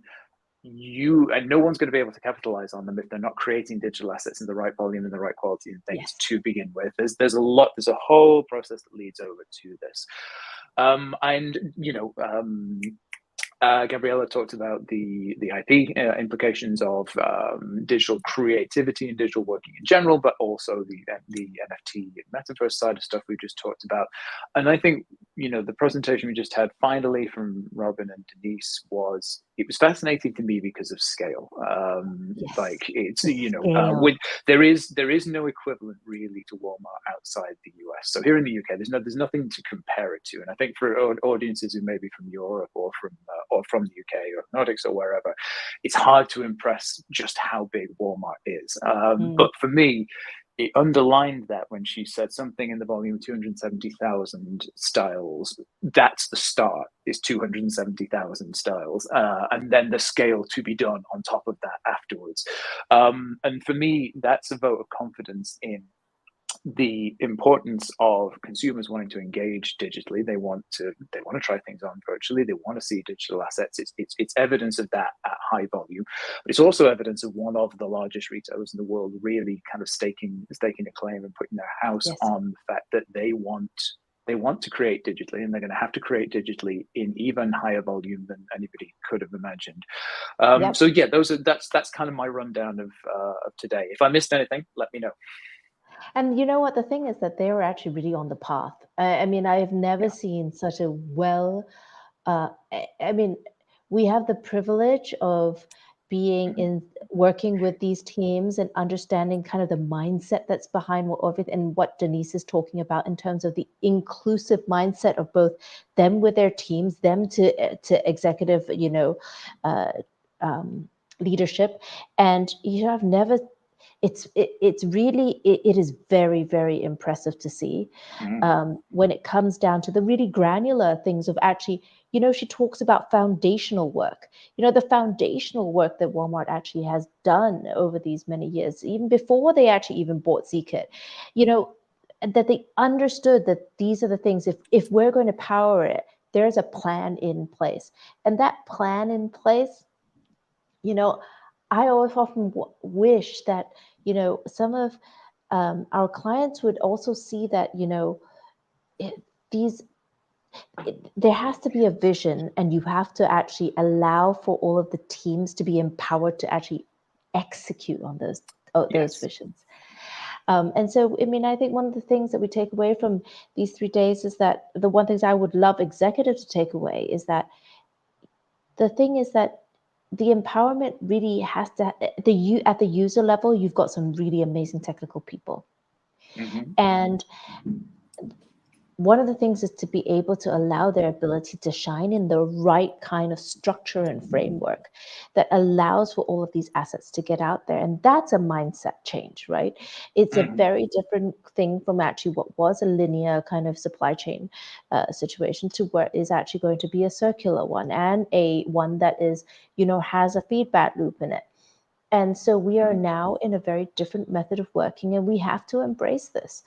I hope this happens, or else I'll be like, I think next 3D Tech Fest, I'll be saying the same thing. I mean, if I could have the luxury of just looping back to my opening remarks for a second, I think what I said around, follow the assets and the workflows will have to come with it. That's really what, if you're a brand or a retailer, you're watching these sessions and you're thinking, okay, how do I go about achieving what Janice has just said? How does the industry make this move? I think the right way to do it is to ask yourself, where do you need to have those assets? Where do they need to exist? What purpose do they need to serve? Purpose or purposes do they need to serve? And working backwards from that, what does it mean to create those in the right volume, the right quality, and everything else? And that can be, you don't have to do everything at once. It's easy for me, especially as a commentator, to sit back and say, well, you ought to use a single 3D asset and use it to make decisions in every conceivable scenario that you would normally use a physical product for. There are steps on that process, but my advice would be to say, figure out the places that a 3D asset, that a digital twin, including materials, sizing, geometry, all that stuff, where it can serve the most value in the shortest time, and then work backwards from that to build a strategy around that. Yes, some of that's going to be on sampling, and that's already a proven area, but if you start to look beyond that, you start to look into inclusivity and sizing, you start to look into virtual trial, and you start to look into relationships with your supply chain, scaling digital materials. There's a huge possibility space that exists around what a digital asset can do. So, I would say, don't confine yourself to thinking it's just going to replace a physical sample, but look at the broader horizon and say, well, look at how much a digital asset can do based on all of these sessions. Pick a few of those that you want it to do, and then work backwards from there and put the right mindset in place, support the people who need to be empowered to do that, secure the right technologies. It's all more affordable and accessible than everywhere. Like Browseware said, free trials, everything. It's easy to get started. It's hard to scale, but that's scale the industry must. Yes. And with that, we are going to end 3D Tech Fest. Scale the industry must. Thank you, everybody, for all of your time. It just leaves me to say one more thing. We have to say thank you to the team that actually does all of the back of house, make sure that all of our speakers are know everything. And so I would love to bring everybody up to have a great round of applause to them for keeping us also on time, alive, and well. Brooke, Saul, Jordan, Annie.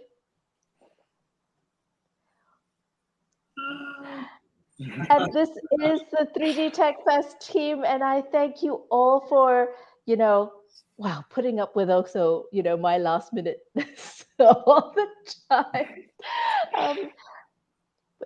Does anybody have any last words for our audience?